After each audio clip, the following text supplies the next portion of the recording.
the Labour Party if it works out like that. The Conservatives on 177, Liberal Democrats 45, higher than they've ever had before, and the rest, the Nationalists and so on 28. Now, here are some of the key results first in. There aren't many of them. Labour's held on to Sunderland South, they've held on to Airdrie and Shotts, and they've held on to Hamilton South. Those are the three results. Michael Heseltine said, it doesn't look good, but it didn't look at this stage good either last time. He actually said a bit more than that to us just a minute ago.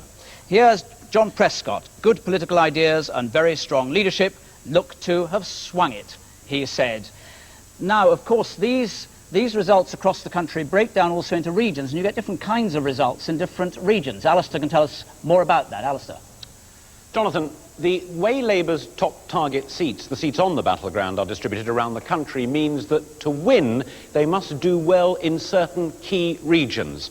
In the East Midlands, for example, there are 9 target seats out of 45 altogether that Labour will be looking to take. Now, at this election, allowing for boundary changes, the Conservatives won 29 seats here last time out, but now seats like Philip Oppenheim's in Amber Valley and Tony Marlowe's in Northampton North are looking vulnerable.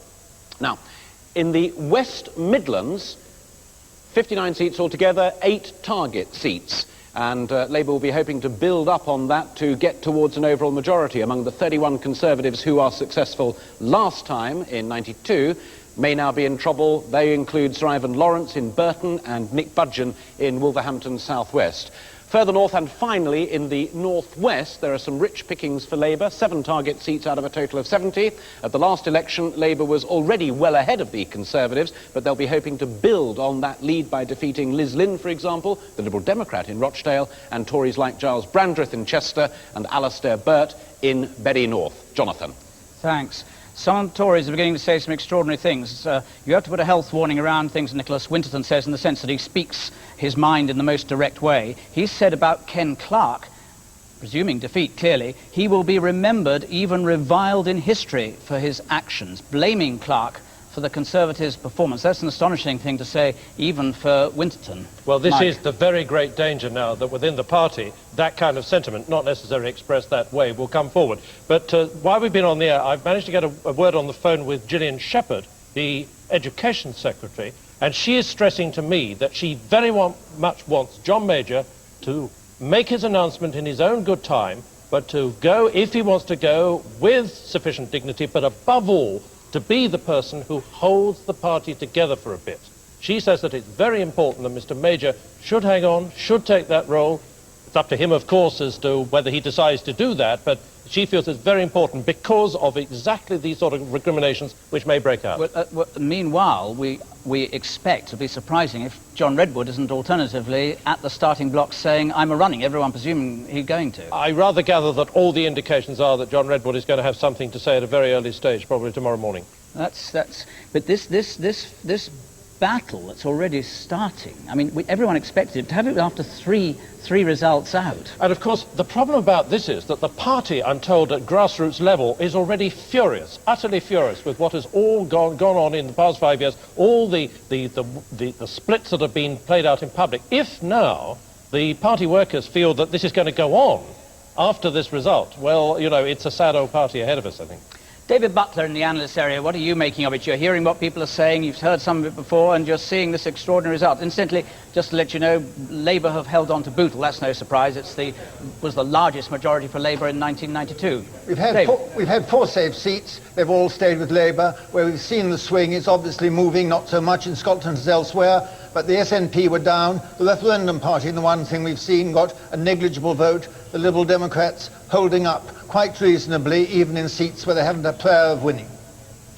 David, thank you. We can now go to Sedgefield again and see Mark Webster, who can tell us what's going on there, I think. Mark?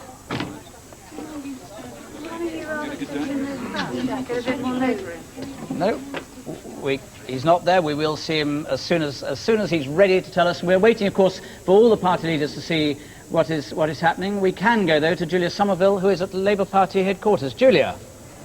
Well, here, as you know, I'm in the press room, and the smiles are beginning to get bigger and bigger. Not quite as big as John Prescott's, perhaps. That was very Cheshire Cattish, but I would say that everybody here is beginning to look quietly satisfied.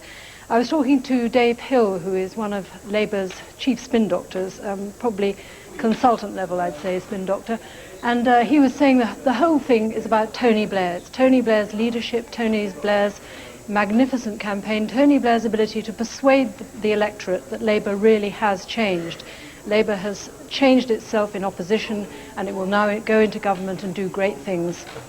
Julia, thanks very much. We'll be back with you soon with more information, I'm quite sure. And now back to Sedgefield, where we can go, maybe a little bit of a sound problem, and Mark Webster. Mark, what's happening? Yes, it's amazing what a difference a few declarations can make. Labour activists I've been talking to on the floor are starting to believe what they almost didn't dare believe, that victory really is going to be there. They're casting off a coat of caution they've been wearing for the past month, and they're starting to say, my goodness, this really is looking like our night. There's a real sense of elation here for the first time. And I might say, I think that's the way it's going to carry on through the night. We're certainly expecting Mr. Blair fairly soon. I think you saw his house there with some special branch people outside. A quick glimpse of it. Mark, you've been with him all the way through this campaign. Here we are in Sedgefield. Ben McCarthy there, I think, at Trindon Labour Club we can go to. Ben? No? We'll go to one or other little mic in just a moment. But what I was going to say was that Tony Blair's campaign started off with him looking very tense and uncomfortable, yes, and went on until he was almost in revivalist mode, didn't it? As they must have sensed it was going their way. I think they did, but they were very, very careful throughout to say we dare not be complacent. They knew what happened the last time. They knew that it seemed to be going well for them, and then in the last few days it drifted away. And that experience was really seared into their memory. They were determined, as Tony Blair was saying just yesterday, to work to the very last minute for every last vote. Let's go now, we can go back to Trindon Labour Club, which is where Ben McCarthy is. Ben, there you are. Jonathan, this is the local Labour Club, isn't it? That's right, yeah, in the middle of Tony Blair's constituency. There is great excitement here. The Victory Party has actually already started. You might be able to see that there's about 200 people packed into this small Labour club. I was told that they could have filled it 10 times over with the demand for tickets here. Now, all these people have been out campaigning. They're the real party faithful. They feel they have now won. The bar is open till 4 in the morning. A band has just finished playing, and they're going to have a good night. And are they following what's happening and what all the political leaders are saying, or are they just having exceptionally good celebration, which from my position here looks as what they're doing? A bit of both, actually. Huge cheers have gone up with the results that we've heard so far. They're expecting Tony Blair here later on. He should be here about 1:30, and he's actually going to spend a good bit of time with them. He's got a tight schedule, but we think he's going to be here for about an hour, and he's going to be going round. He's going to make a speech up on the stage, and then he's going to be going round meeting people, because he's got a lot of friends up here. One of the problems they were saying is going to be dragging him away, because he's got to fly back to London. I think his plane's leaving about 2:30. They don't want him to go. One of the extraordinary stories is Sedgefield, isn't it? Because Tony Blair put into practice in Sedgefield his new Labour ideas about how to run a local constituency, how to engage the people and not just leave it in the hands of the nabobs of Labour. Yes, and it's very interesting. I mean, Tony Blair, obviously in some ways an outsider. This is quite a tightly knit, close-knit community, but a massively popular man up here, and all enormously excited about the fact that it's their night, and he's going to be coming to see them very shortly.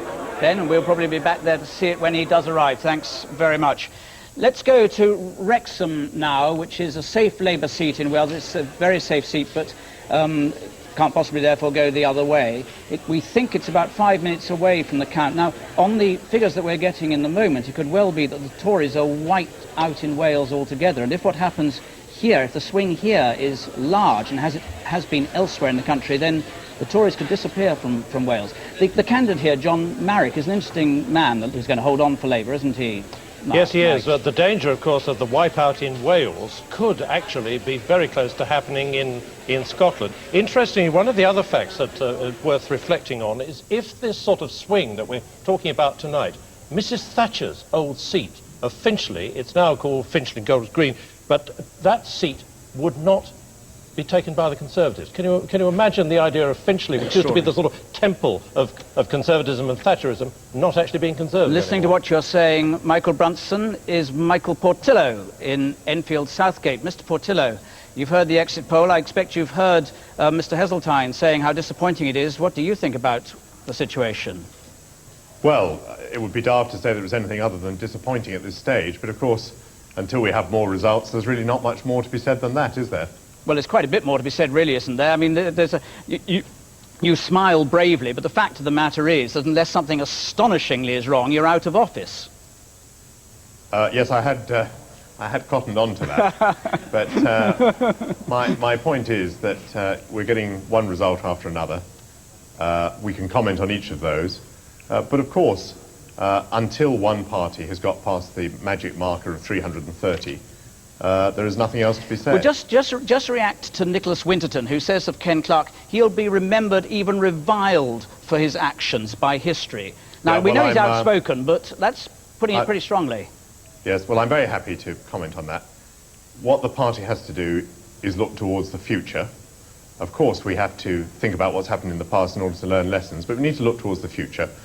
And we are a great Conservative party. We need to be united. We need to go forward together. The party must stay together, and we must work out how we're going to fight back and how we're going to put everything back together. So the last thing we want, I think, are any recriminations, and we certainly don't want anybody jumping to conclusions. We need to reflect upon what has happened. We don't even yet know exactly what has happened. But given what you've just said, which is as clear an indication as any politician can give under the circumstances, are you going to be in the starting blocks yourself to help pull the party together? And you know what I mean by in the starting blocks. Well, that runs completely contrary to what I've just said. What I've just said is that we would need a period of reflection. So does that mean you'd like John Major to stay on even if it is defeat? You're immediately asking me now, you see, to jump to conclusions. I think what all the parties should do when they go through a major event like a general election is pause.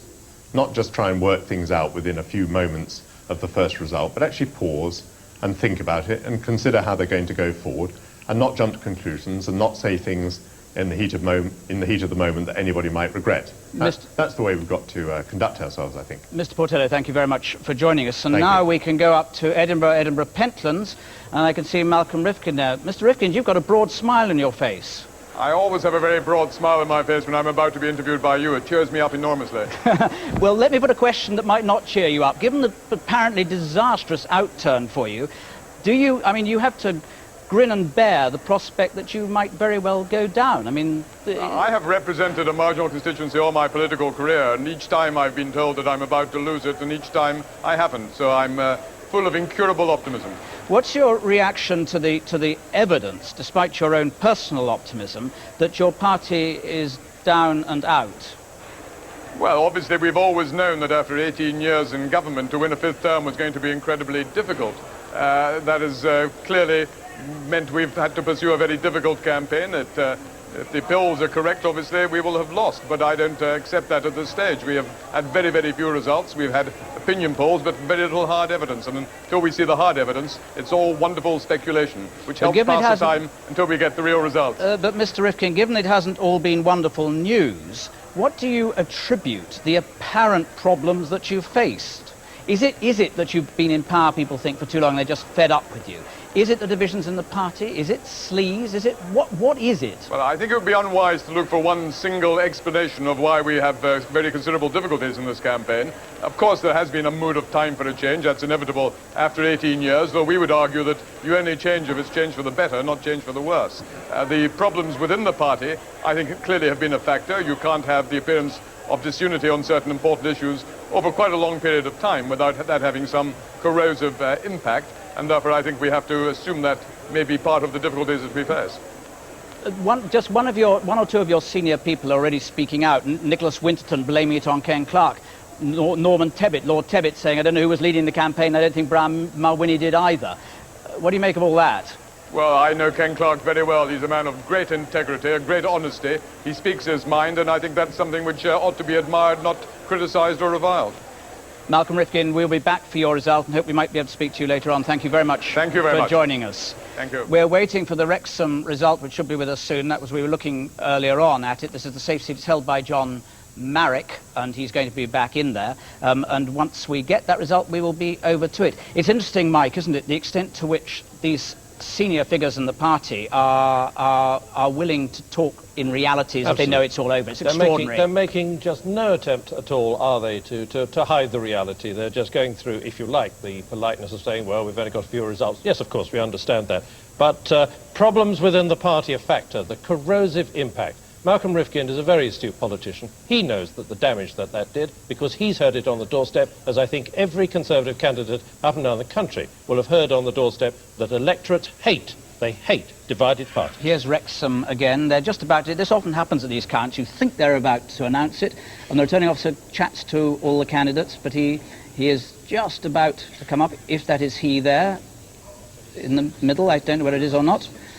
No, they're still talking. We don't know whether they're going to count or not. But anyway, this town is the largest town in Wales. It used to be a coal mining town. It's the oldest football club in Wales as well, and it is the home of the international Eisteddfod. And last year, Pavarotti, no less, attended the 50th anniversary of Eisteddfod. It was a huge occasion. Sorry, you were going to say, I'm Mike. sorry, I shouldn't have interrupted. One of the things that often happens at this stage is there's a little fine-tuning of things like spoilt papers and postal votes and that kind of thing. I've known that happen before, both at general elections and by-elections, where they want to get the figures absolutely right, and it's absolutely agonising for the candidates, of course, because they just want to get on with it. Well, John Marrick has been here since '83. His predecessor, Tom Ellis, defected to the SDP then, who was the sitting MP, and he is Czech by birth. He is actually a Euro enthusiast. He's in the European movement. And of course, what we'll want to see here is what happens to the Tory vote. If it collapses here, of course, it will be an indicator of what is going to happen. I mean, there is now this very real risk. Of course, there won't be a single Tory MP in Scotland, in Wales. Well, it only needs a swing here of 3.2% for 7 of the seats to go. Yeah. Anyway, we'll go back to Wrexham as soon as we can. Meanwhile, let's have a summary.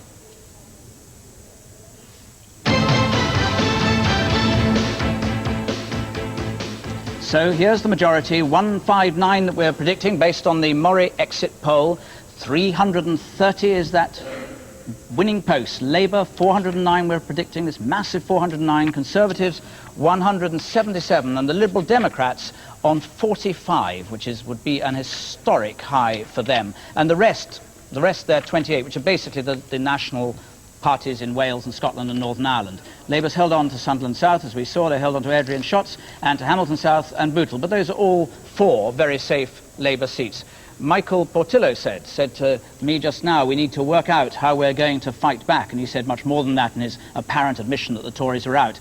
Edwina Curry told us in the interview we did with her, saying that going Eurosceptic did not help the Conservatives one bit.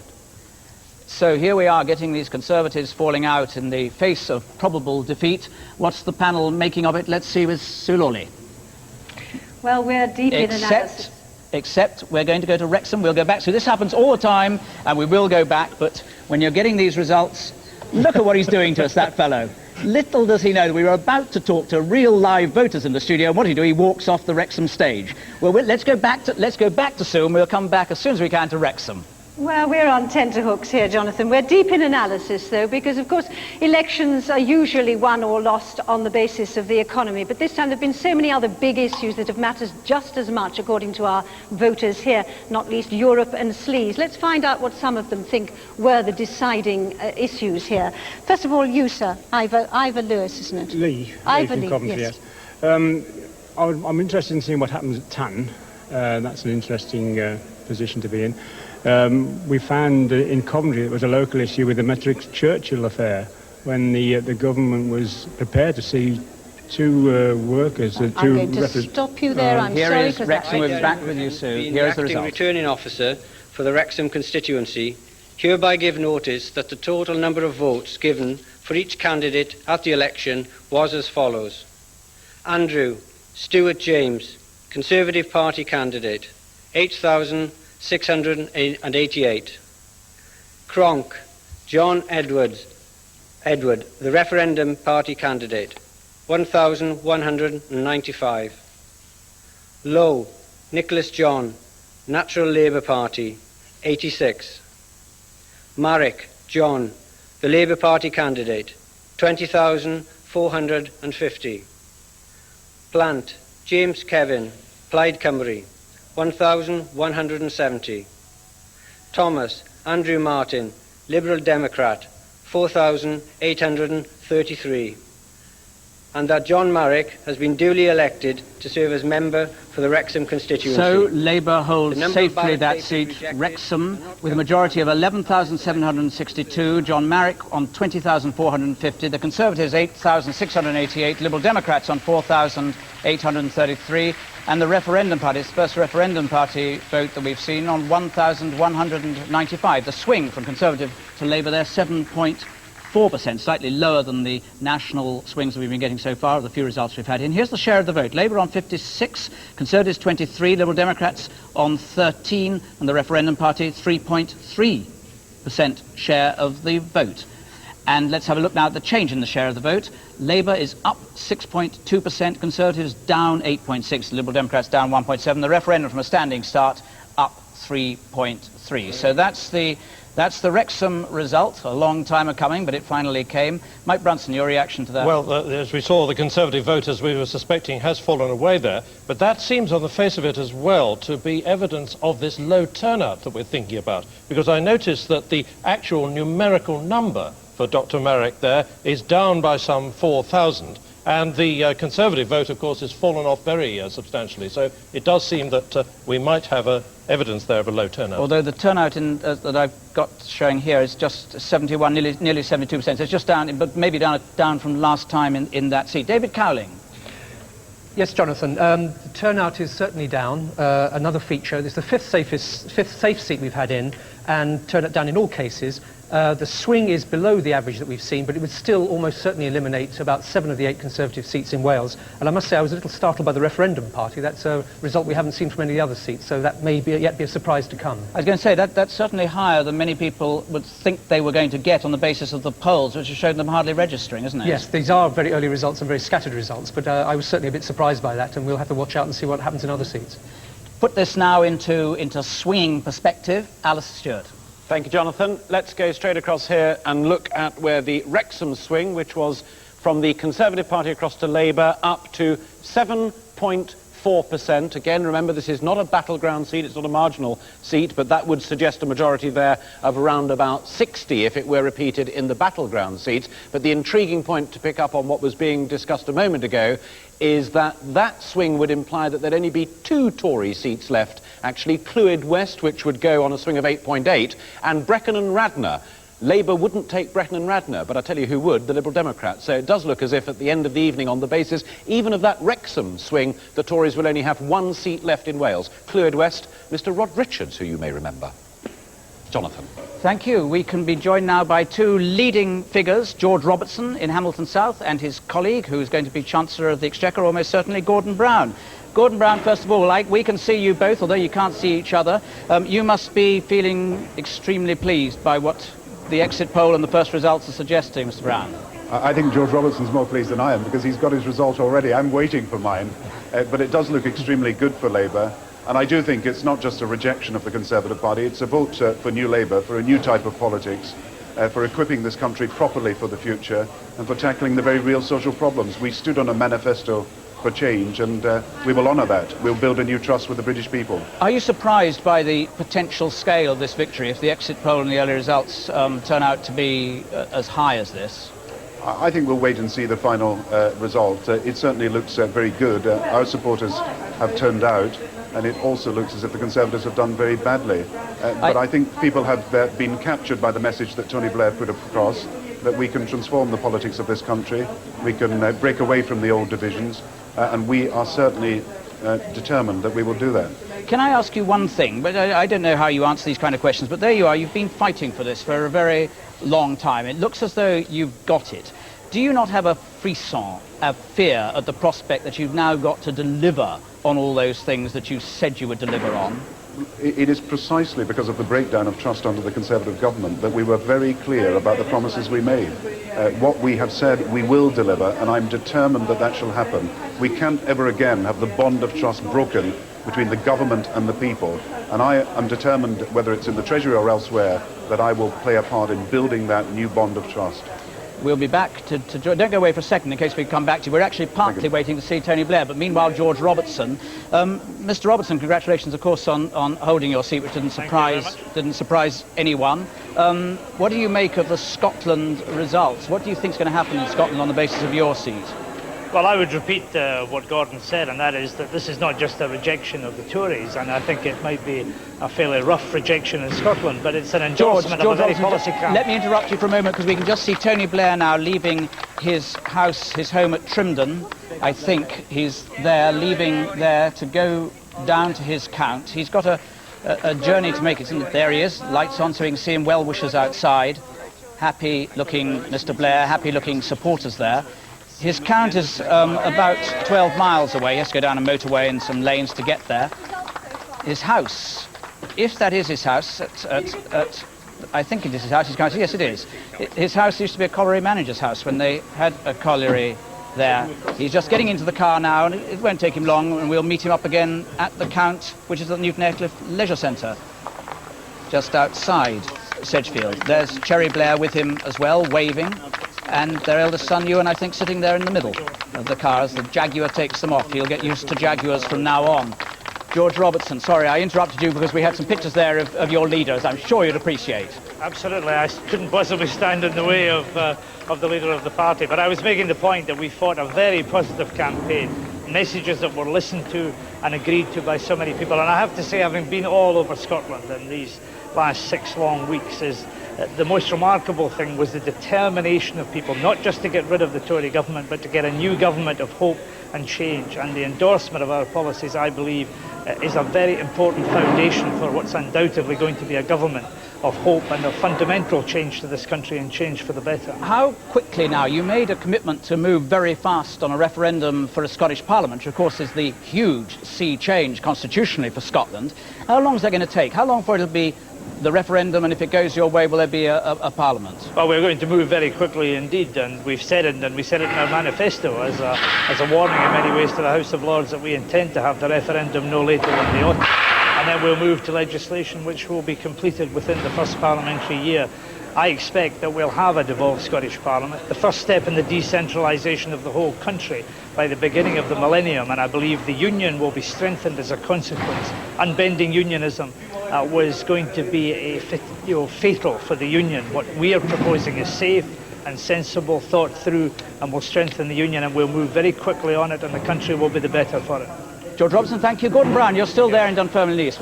Yes, indeed. You heard us describing Tony Blair's journey, which is why we paused for a moment. Now, let me just ask you this.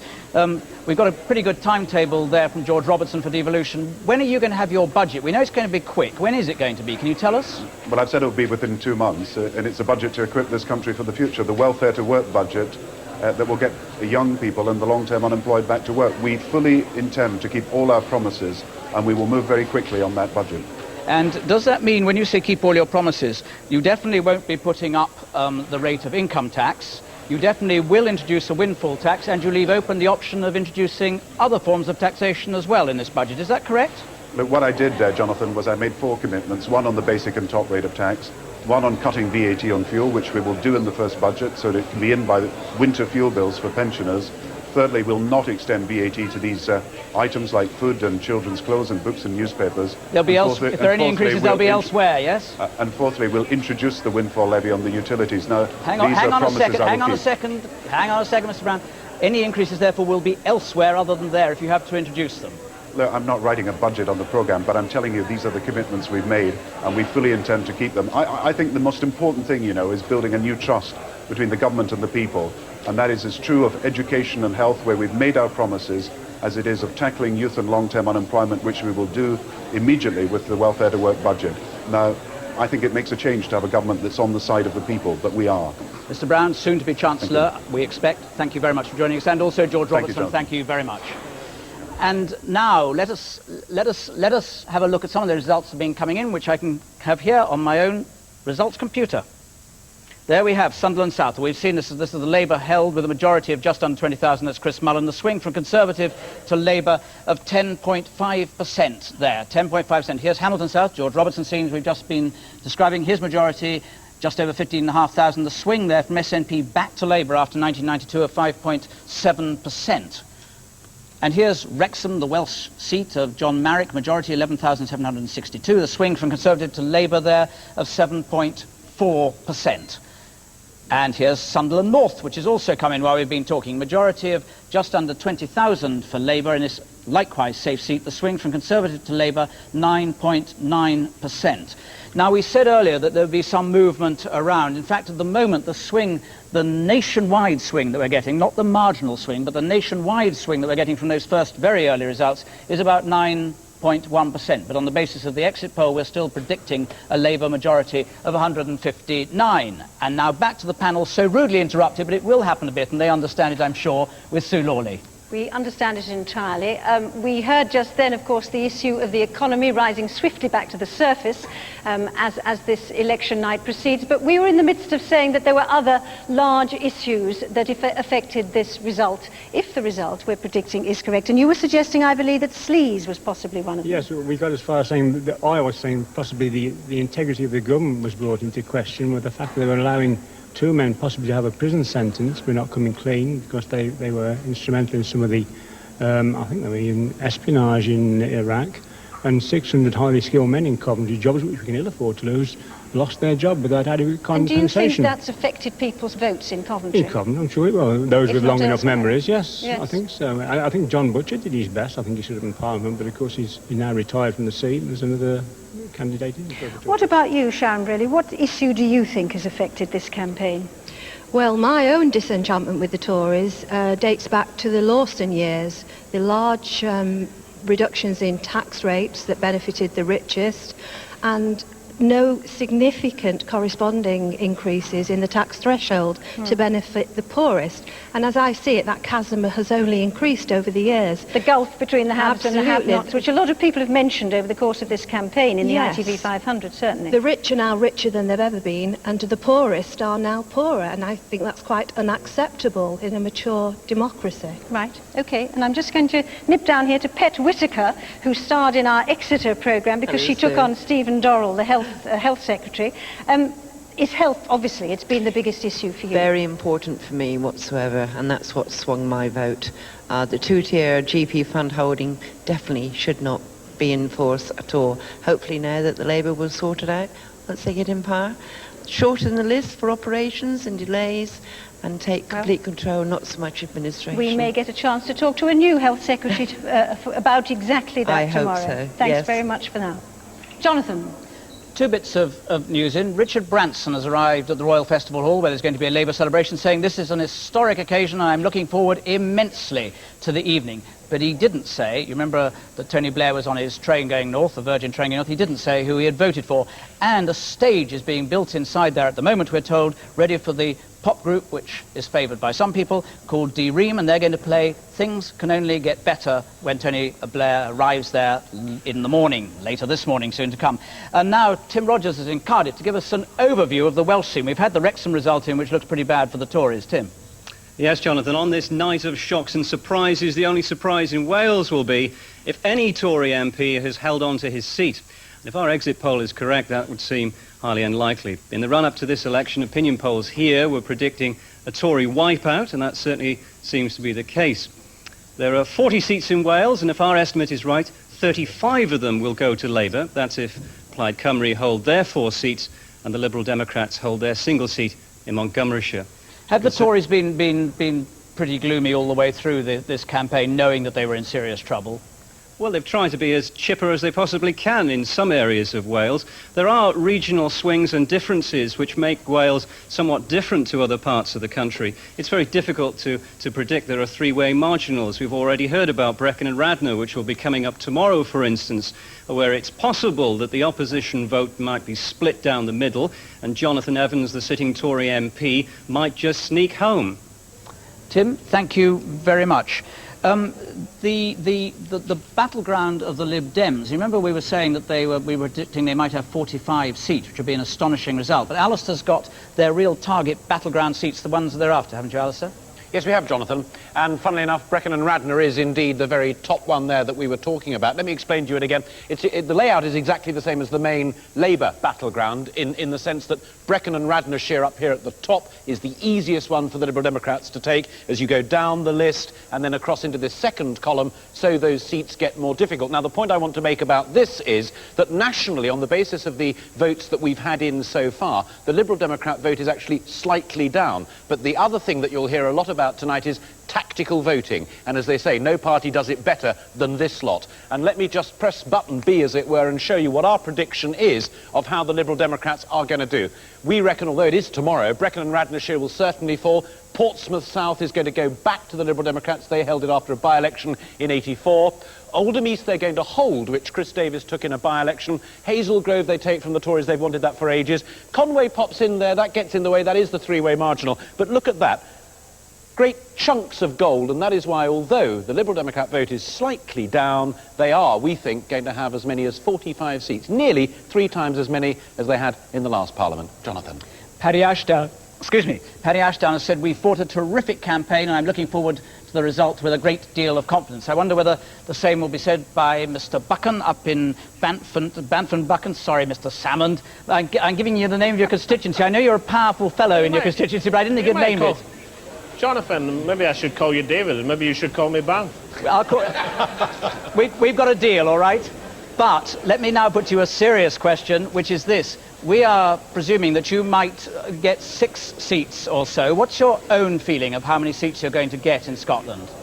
Well, I think we're going to gain seats. I think you're right there, and I don't know how many. We'll just have to let the electorate decide that. But I'm very confident at the end of this evening you'll find that the Scottish National Party has gained ground in terms of parliamentary representation. We've got another target, of course, which is that every opinion poll in Scotland over the last 5 years has shown us in second place in terms of share of the vote. I'd like to see that consolidated in a general election result. But would you concede that Labour is likely to romp home, and therefore that, if anything, on the constitutional issue, this is a vote for devolution and not for independence? Well, my answer to that is if we're having a referendum, then why don't we put the issue of independence, devolution and the status quo in that referendum? You see, unfortunately, the Labour Party didn't campaign on devolution. They were rather anxious to keep the Constitution out of the election campaign in Scotland. They said that would be decided in a referendum. And the way to test opinion, of course, is to put independence, devolution and status quo on the ballot paper and let the people judge. But you're not going to get those questions. It's very clear. The Labour Party, which looks as if it's going to be returned with a massive majority, is not about to listen to you saying, well, we would like to have this question put on the ballot paper. So you're going to be forced to decide, shall we go with devolution, knowing that the majority of the Scots overwhelmingly will have voted for a Labour Party committed to devolution, not independence, aren't you? Well, the Labour Party weren't committed to devolution, they were committed to a referendum. But the point I'm making is there are important people in Scottish society, including, for example, the Scottish Trade Union Congress, who favoured a multi-option referendum. It was actually Labour Party policy after the last election. There are many people in both the Labour and Liberal parties who favour it as well. Now, I think the vast majority of people in Scotland would see that as a satisfactory way to settle the constitutional question. And on opinion poll evidence, that includes almost 80% of Labour supporters in Scotland. So, Jonathan, this argument's got a bit to run yet. What kind of share of the vote would you expect to have? What are you hoping for? Your own soundings must tell you roughly what you're going to get. Well, I mean, I don't know yet. Let's just wait and see, shall we, Jonathan? But I do expect the SNP to be in second place in Scotland in terms of our popular vote. And I expect the SNP to end up the evening with more seats than we started with. That wouldn't be a bad combination. I mean, after all, last time I was strongly criticised by many commentators that our share of the vote powered ahead in enormous terms by a full 7%, but we forgot to win seats. I thought this time we might win a few seats, if that's all right with you. But in the seat that we have had in, your share of the vote has actually fallen. Yeah, but that's a bit daft, isn't it? I mean, if you projected the Labour Party's share of the vote on what's going on here in Banff-and-Buchan, then that would give a very deceptive indication and be very disappointing for the Labour Party. I mean, to give you an indication, I expect in the northeast of Scotland the SNP vote to be up between 5 and 8% across the constituencies. I would also say that the constituency of Glasgow-Govan is on a knife edge this evening. So I'm just cautioning you not to make too many forecasts on the basis of one Scottish constituency, which wasn't, after all, the SNP's best prospect in this election. We will follow both the results you refer to in great detail. Mr. Salmond, I shall always remember your name in future in Banff and Buchan. Goodbye, and thanks very much. I will remember yours, Jonathan. You always do. Well done. But anyway, just to pick up now on the SNP targets in Scotland, Alistair. Jonathan, methinks he will be a little bit disappointed in Banff and Buchan. There is the battleground again for the Scottish National Party. Remember, the ones at the very top here, Inverness East, are the easiest ones for the SNP to take, going right the way down. Alex Hammond mentioned Glasgow Govan down there as well. He also mentioned Western Isles. Those are the targets. Now, let's colour it in, and just to correct Mr. Salmon again, this is on the basis of our exit poll. This is what people told us who'd actually voted, how they had voted. The good news for Alex Salmon is that they will indeed take Inverness East, Galloway, that's Ian Lang, the industry secretary, he goes out, and Perth, but that is where the good news for him stops. Bill Walker, the Tory, stays in Tayside North, and then with the exception of Argyll and Bute, Liberal Democrats, look at that. Again, another great chunk of Labour success, including, I have to tell Mr. Salmon, on our prediction, on the basis of what you told us you'd actually done this evening, Glasgow Govan certainly, and Western Isles. Mop up there for the Labour Party. Ross comes in as another hold there for the Liberal Democrats. So he has done well, but he ain't done as well as he thinks he's done. Jonathan. Two intriguing pieces of news coming in, not results, I stress, news from ITV correspondents. In Shipley, which is Sir Marcus Fox's seat, it looks as though the result is very, very close, although it won't be in now for about an hour or so. Apparently it's very close indeed. And in Torbay, which is Rupert Allison's seat, which is being pressed by the Liberal Democrats, as Alistair was talking about earlier, it is very close indeed again, and there's possibly going to be a recount there. So it's a real neck-and-neck seat there. We'll be back to both those seats as soon as they come in.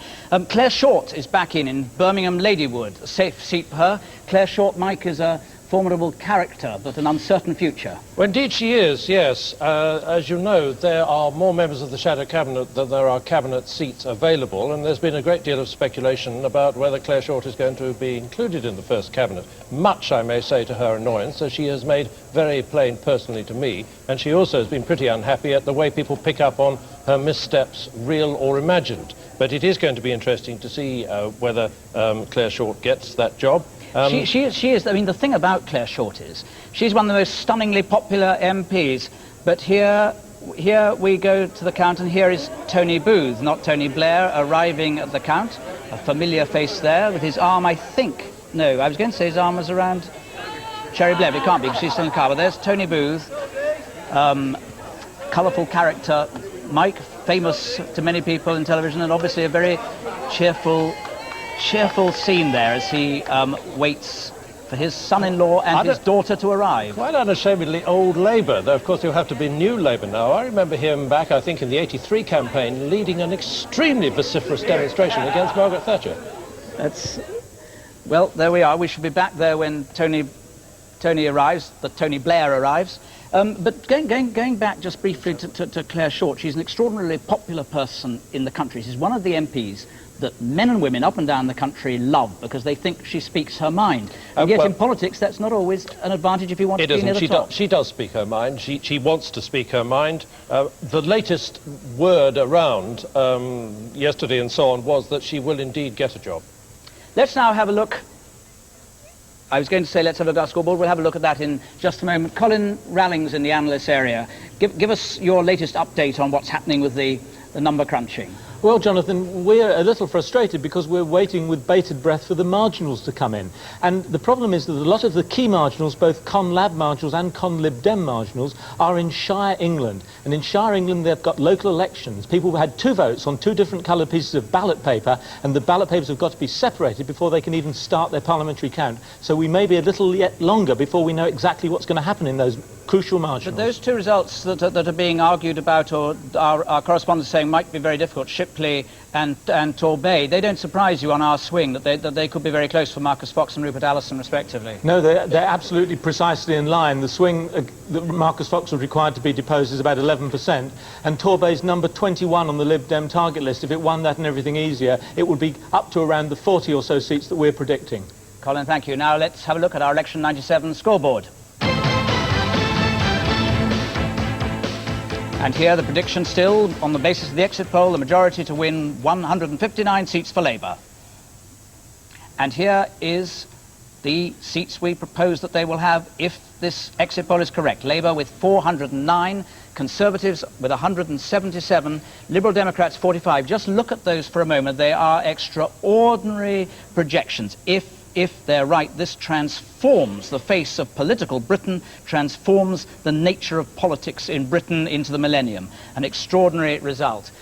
Alistair, you've been putting it all together, but you must be as frustrated as Colin Rallings not to have some marginals to get your teeth into. I was going to say, I don't know what Colin's moaning about. I've got the battleground here and I can't fill any of it in yet. But the Birmingham-Edgbaston seat, which we do think is fairly close now, does have an enormous significance because the average swing that we're recording at the moment is, as you said just a moment ago, 9.1%.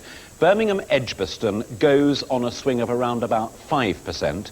And Birmingham Hall Green, the other Tory seat in Birmingham, goes on an even smaller swing. So if our predicted swing at the moment of 9% is doubly wrong, both of those would still go, and the net effect of that would be that there'd be no Tory MP at all in Birmingham. See, Mike, that's the other thing, isn't it? If this result's right, we're going to see the Tories effectively not only virtually wiped out of Wales, conceivably out of Scotland, but in all the great cities of this country, And of course that would pick up, wouldn't it, on the way that we've seen the Tories disappear from local government.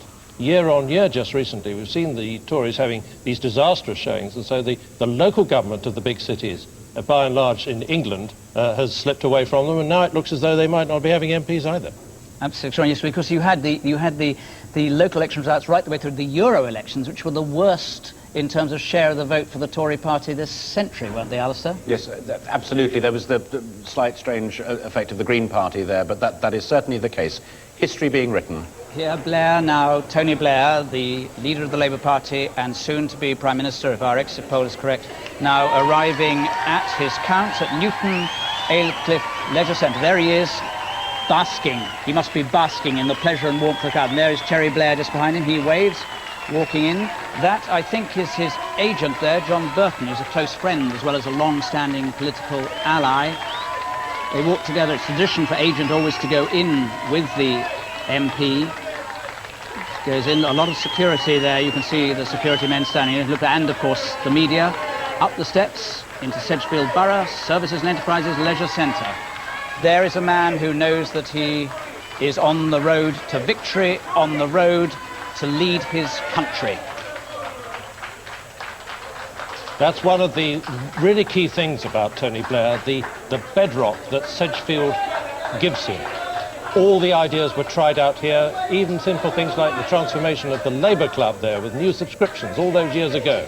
He found it worked there, turning around what by tradition should be an old Labour area. It's become a new Labour area. There is, he goes in. A wave for the cameras. That's the picture for some tomorrow morning. In he goes. And I think we can go in there with him. Yes, here we are inside. Walking through. Friends, supporters meeting in there. Terry Blair looking very happy, very relaxed indeed. There's Alistair Campbell, his press secretary, on the left of your picture there with the books under his arm just going out of the shop. And interestingly, I think the children there, isn't that Ewan behind them? Yes, it is. Just there, Ewan sharing in real history here. He'll always remember this. Well, you have to remember that these things are family things and they're individual things. Elections aren't just about politics and power. These are individuals who fought like hell to get where they're going. This is something for the family picture book. Yes, I think it must be so hard, though, because they go back to school and everybody saying, oh, you know, your dad. I imagine he will have a terrible time. It's one of the things that you have to live with if your father is like Tony Blair and up to now, they've been very, very protective, and Tony Blair is absolutely insistent on that. So let's leave Sedgefield now. We'll go back there for the count. No, here we can of course see him coming through. Perhaps we shouldn't talk about these things, but number 10 and the living accommodation and so on, and are these lads and their sister going to be living in number 10? Well, the rumour we'll hear from Joe Andrews at some stage, who's been following this closely, but we gather that they are going to live there.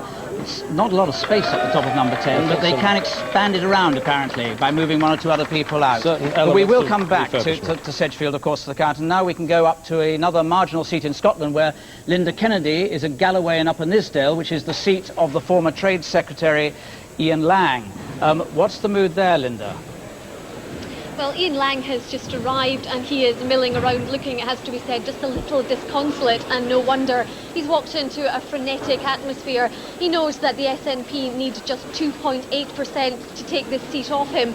In 1992, everybody thought the Nationalists were going to topple Mr Lang then. He did cling on, but since then, ironically, as he's become increasingly more successful as a politician in the cabinet, he's become increasingly less successful as a politician in the constituency. There is very much a feeling here that he is an absentee MP, and that is likely to topple him tonight. This is the problem that Chris Patten faced in Bath in 1992. Very busy in government, and your local constituents don't like it. Are the Tories there virtually conceding this? Yes, I think they are. There is an upbeat sort of face being put on it at the moment, but they know in about an hour and 15 minutes, when the declaration comes here at Galloway and Upper Nithsdale, that Ian Lang, the President of the Board of Trade, is going to have passed that seat over to the Scottish Nationalists. Thank you very much. We'll rejoin you for the result. William Hay, good evening at Tory Party Central Office. Thanks for joining us. And I have to tell you that we've got the first Labour gain, another piece of gloomy news for you, which is Crosby has fallen to the Labour Party. What's your feeling this evening? It must be pretty filled with gloom, yeah? Well, we've only got 5 or 6 results so far. That is the first seat to change hands. Clearly, we'll have to see how it works out. You know as well as I do that these things are not to be concluded on the basis of 6 results. But we're certainly disappointed on the basis of what we've seen so far, and on the basis of the exit polls. It would be foolish to say otherwise. I've been talking to a number of your cabinet colleagues so far, all of whom, of course not formally conceding, but effectively saying we now have to fight to restore this Tory party, to turn it around again, those sort of sentiments. Do you share those sentiments? Well, clearly, if these forecasts turn out to be correct, there will be a lot of lessons to be learnt and a lot of work to be done in the Conservative Party. But that doesn't mean we turn our back on what we have achieved in this country. We've had 18 years that have led to the best economic prospects for this country in the lifetime of my generation. And we don't stop being proud of that if indeed we have lost this general election. But yes, clearly there would be work for us to do. Lord Tebbit was quoted earlier on as saying that he didn't know who was running the Tory campaign, and he didn't think that Dr Mulwiney did either, which is a Tibetan comment characteristic of him. Does it tell a bit of a truth as well? No, I don't think so. I think Brian Mulwiney did a very good job here at Central Office, and I don't think there's much to be gained from trying to apportion blame on election night. What we know is that if these results turn out to be, if these forecasts turn out to be correct, we would need a period of cool and calm reflection in the Conservative Party, as well as making sure that from day one of the new Parliament we provided an effective opposition. Mr Haig, thank you so much for joining us. Thank you. Now we can go to Sedgefield, where Tony Blair is awaiting his result. He's walking up now, I imagine, towards the stage where the result will be given. It looks like he's outside. He's actually inside. Cherry Blair with some bouquets that have been given to her. But he's disappeared around a corner again. We can't quite see the full picture here. You can see a police officer there. There's his agent. So we will join him in time to count. Alistair Campbell disappearing in there. Now, to just pick up on one or two of those results that have been coming in, let's use my computer here for the results. Houghton and Washington East has been held by Labour. Quite obviously safe seat there. Majority 26,555. The swing from Conservative to Labour, 9.1%. We can go now to Putney, where David Mellor is fighting off a challenge from Labour and from Sir James Goldsmith. Mr Mellor, good evening. Good evening, Jonathan. What does it look like for you here? Well, I think it's tight between us and Labour, as one always thought it would be. I don't think Sir James has made much of an impact. And at the moment, I think it's not very clear to anyone what's happened here. You presumably have been following the exit poll, which we've got 159-seat majority for Labour. A number of your former cabinet colleagues saying it's extremely disappointing. What's your own reaction? Well, I simply don't know, Jonathan. You know, I mean, I am guarding one outpost of the empire, and as far as I'm concerned, there's a hell of a fight going on here. It doesn't look like a landslide here. But that having been said, it's a tight race, and as of now, it's not easy to know what the outcome will be, except that Sir James Goldsmith is not going to be the next Member of Parliament for Putney. Which will cause you some pleasure. He said that he wanted to vomit on politicians in the past, and you've said that it's all one man's ego. It isn't quite as simple as that either of you put it, is it? Well, I mean, I suppose both of us have said more than that. No, I think I'll reserve my comments on that till I will merely break the news to a grateful nation that Sir James Goldsmith will not add being a member of the British Parliament to being a member of the European Parliament for France. Well, we might come back to you. I hope we will for your count, and afterwards perhaps we can hear from you after the count your reaction to it. Yes, then I will feel a bit more unburdened by the experience. OK, Mr Mellor, thank you very much. And now Alistair Stewart has got his battleground and Labour's targets there. Alistair. Jonathan, thanks. We do indeed. Here's the big picture, remember, no red filled in yet, but we do have an intriguing piece of information for you already. Remember, the swing is along the top here, the movement of opinion, people changing their mind, 1 out of every 100, 2 out of every 100, 3 out of every 100, 4 out of every 100, 5 out of every 100. Shunt it all the way back down again, if you will. Bring it up into the really tough territory. We were just talking to David Mellor in Putney. That would go to the Labour Party on a swing of 7.8%. But follow me, if you will, all the way over here. Our first piece of red on the battleground, the seat of Crosby. That has fallen to the Labour Party on a swing of 10%. That is the first piece of information that actually confirms we are on target for a landslide, and that the vast majority of that territory behind me on the long, lonely and painful journey back to the Vale of Glamorgan is going to be red, red, red. Jonathan. And with that we go to Shipley, to Marcus Fox, the chairman of the Tory 1922 committee. Mr Fox, we were hearing from our correspondent that you've got a heck of a battle on there to hold on, is that right? It doesn't sound as if I'm on my own, does it, in that respect, so there's nothing unique. All I know is that we've just agreed to sort of have the votes counted and put into bundles. I'm no wiser, but all I can do is accept the fact that, yes, it's difficult, isn't it? You see, we've had Crosby in, which was a 10% swing. Labour have taken Crosby, not the kind of seat you'd have expected to fall in the normal world. Yours is on 11% swing. Yeah. What is it? What's the reason? Well, you don't have far to look, do you? I mean, it's the way in which the campaign was fought by our opponents, and they pulled all the punches. And I mean, the truth is we're all Thatcher children now, aren't we? The policies now are being hijacked, and the people haven't been able to see it and to understand what it means. So as far as our opponents are concerned, I don't believe they have gained any ground on the policies, far from it. But hang on a second. There is something about the Tories as well, is there not, that leads you into this extraordinary position where it looks as though you might have fewer seats than you've ever had this century? Well, again, I'm not as pessimistic as you are about that. I'd rather wait and see more of these results come through.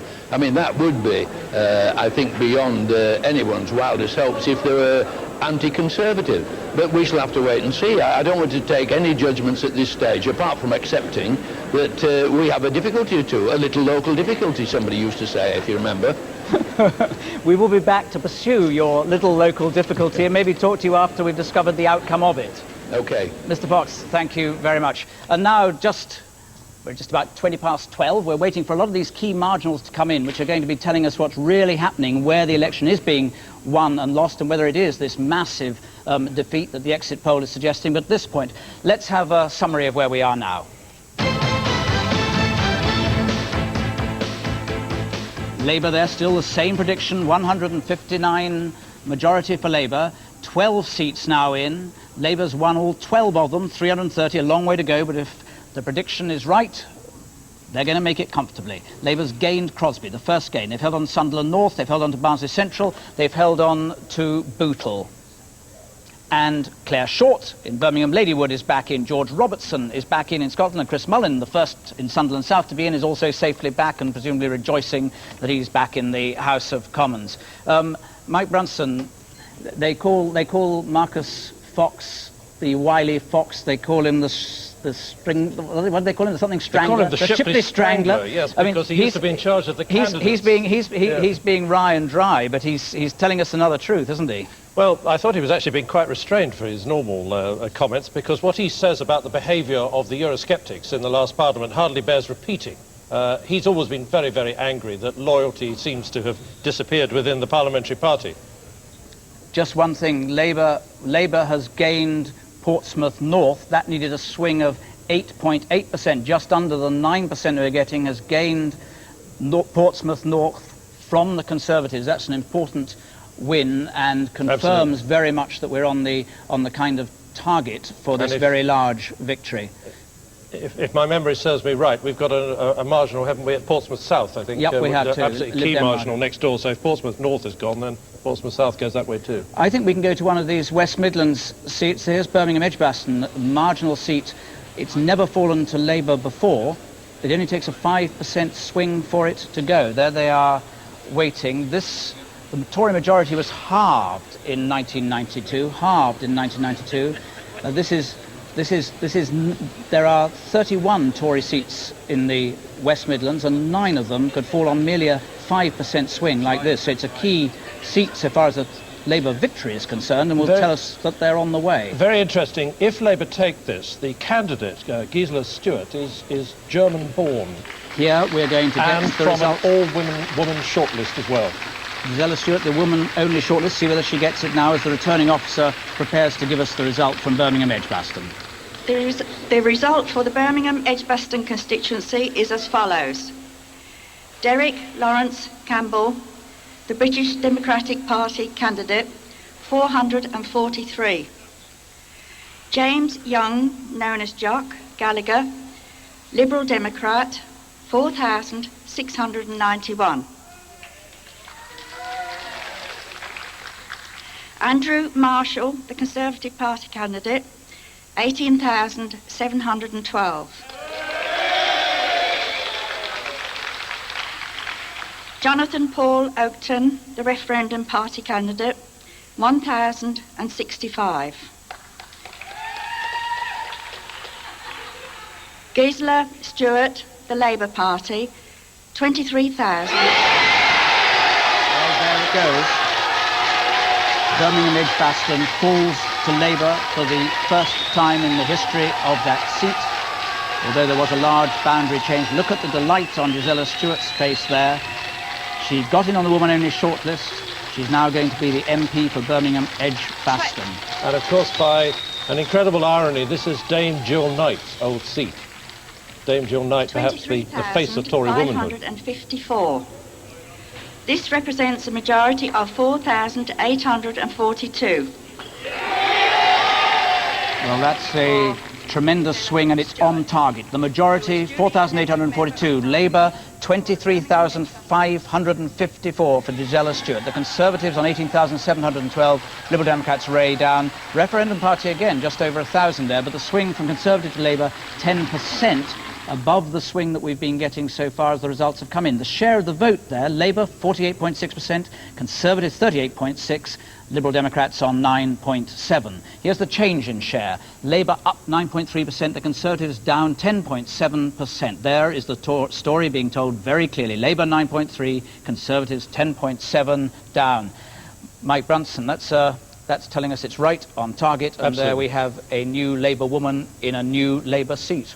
And it's also confirming the story of the night as it's beginning to emerge, isn't it? The collapse of the Tory vote. In past elections, we've seen the Tory vote hold up reasonably well, but things are moving around it. But yes, and a new Labour woman in there. There will be, if a lot of the women on the women-only shortlist selections come in, there'll be around 100 women Labour MPs. Tony Blair says it's a one-off. There was unhappiness in the party, but it was being done that way. Tony Blair's made it quite clear that he's happy for it to be this way this time, because a lot of new women will come into Parliament that way, but it won't happen in future elections. David Butler, put Birmingham Edgbaston into perspective for us. Everything we've heard tonight, including Birmingham Edgbaston, confirms our initial projection of a swing of at least 10% and a Labour majority high in well above 100, around 150. That's what, if we didn't have the exit poll, we'd be saying that on the figures we've now got.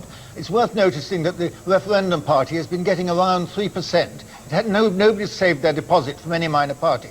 The referendum party has been getting around 3%, which will very likely cost the Conservatives 4 or 5 seats as the night goes on, because certainly most of those votes come from the Conservatives. One other thing, the turnout has been down in every seat we've got the figures from. It was down only 2% in this Birmingham seat, but otherwise it's been down 8 and 9%. It's going to be the lowest turnout in any election since the war.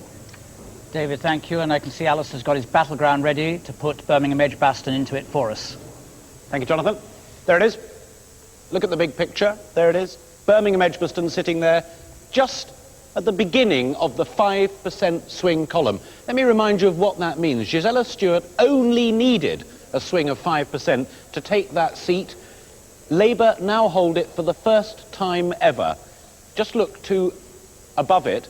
That means slightly easier to take. That is Nicholas Budgen's seat in the same part of the country. That will now almost certainly go. But come with me across the battleground. Remember, the measure of the swing that's required to win these seats is along the top here.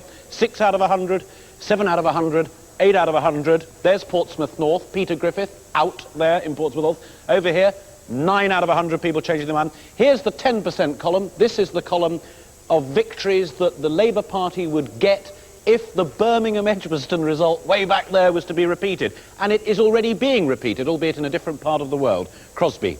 Therefore, what we draw from that conclusion is not only is all of this going to be turning red, or a great deal of it, but that the swing in the marginal seats is holding at around about 10%. The average national swing is slightly lower, 8%. So it does mean that targeting in the marginals has worked for Labour, and they are going to cut a swathe through all of these Tory seats. Jonathan.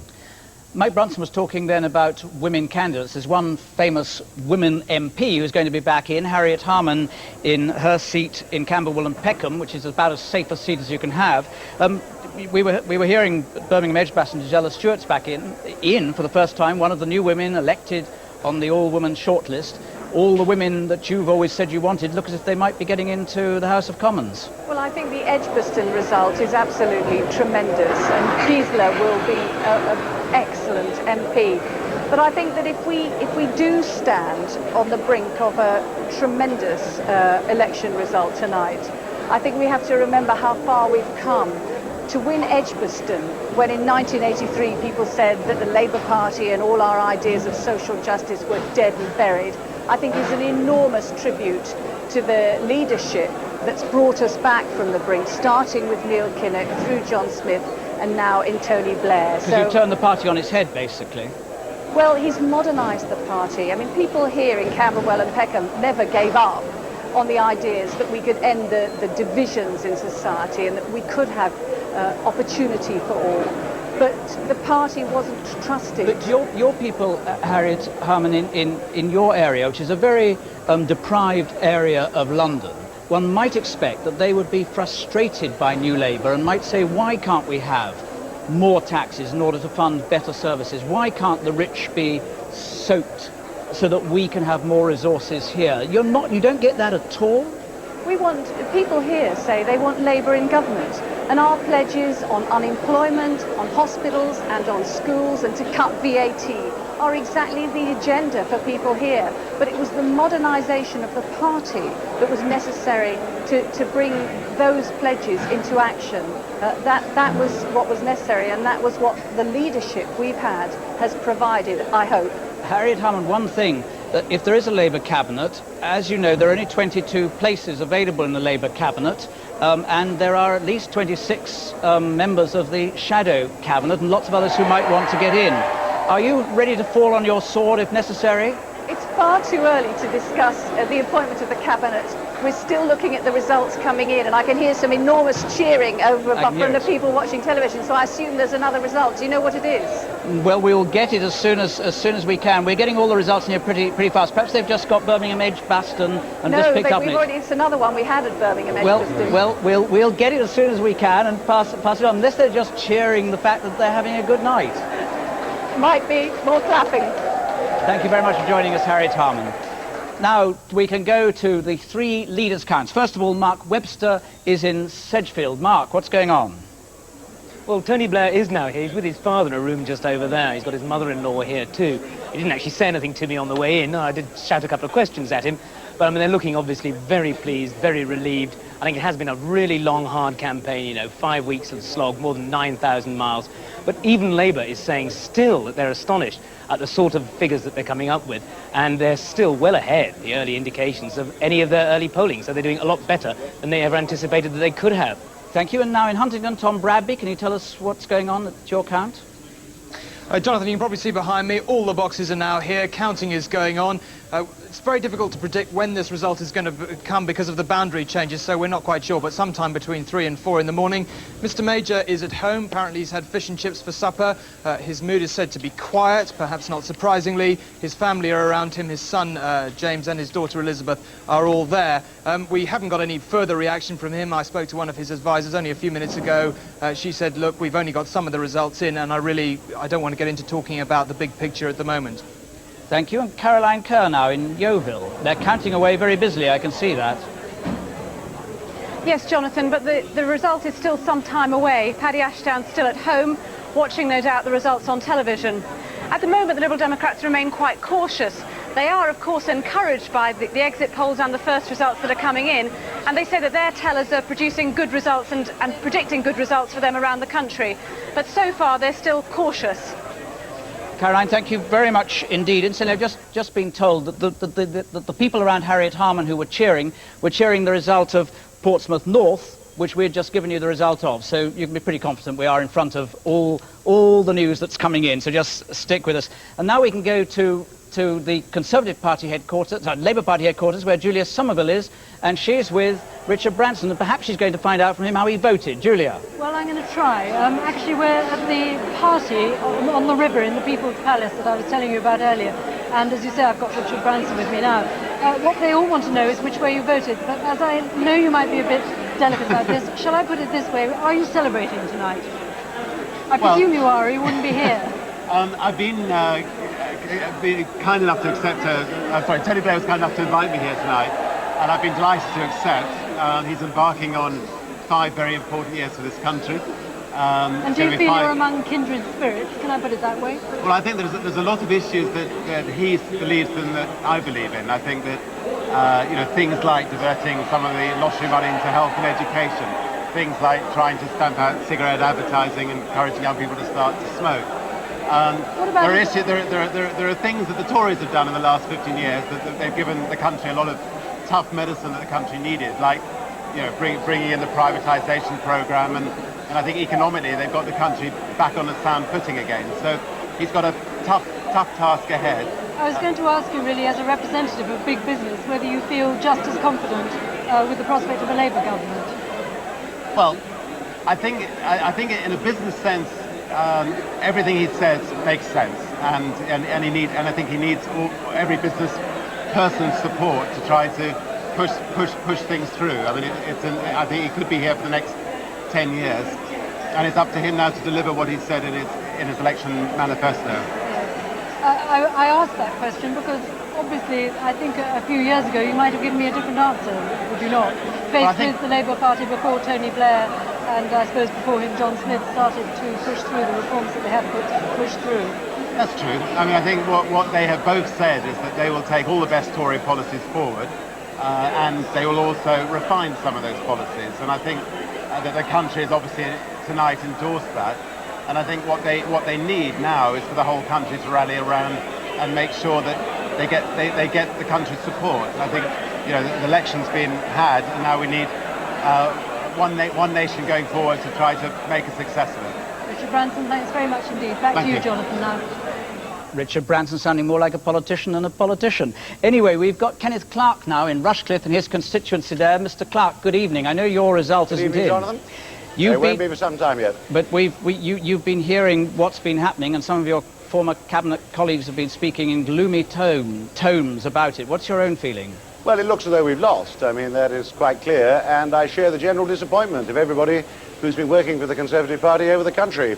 But we've had a very good 18 years. We've transformed this country for the better, and we now have to wait to see what New Labour's really like in government. The country has decided it wishes to see a New Labour government. What do you have to do? We've already had some backbenchers speaking out in very contrary ways about the cause of it, and Nicholas Winterton, who never keeps his light under a bushel, as it were, has blamed it all on you.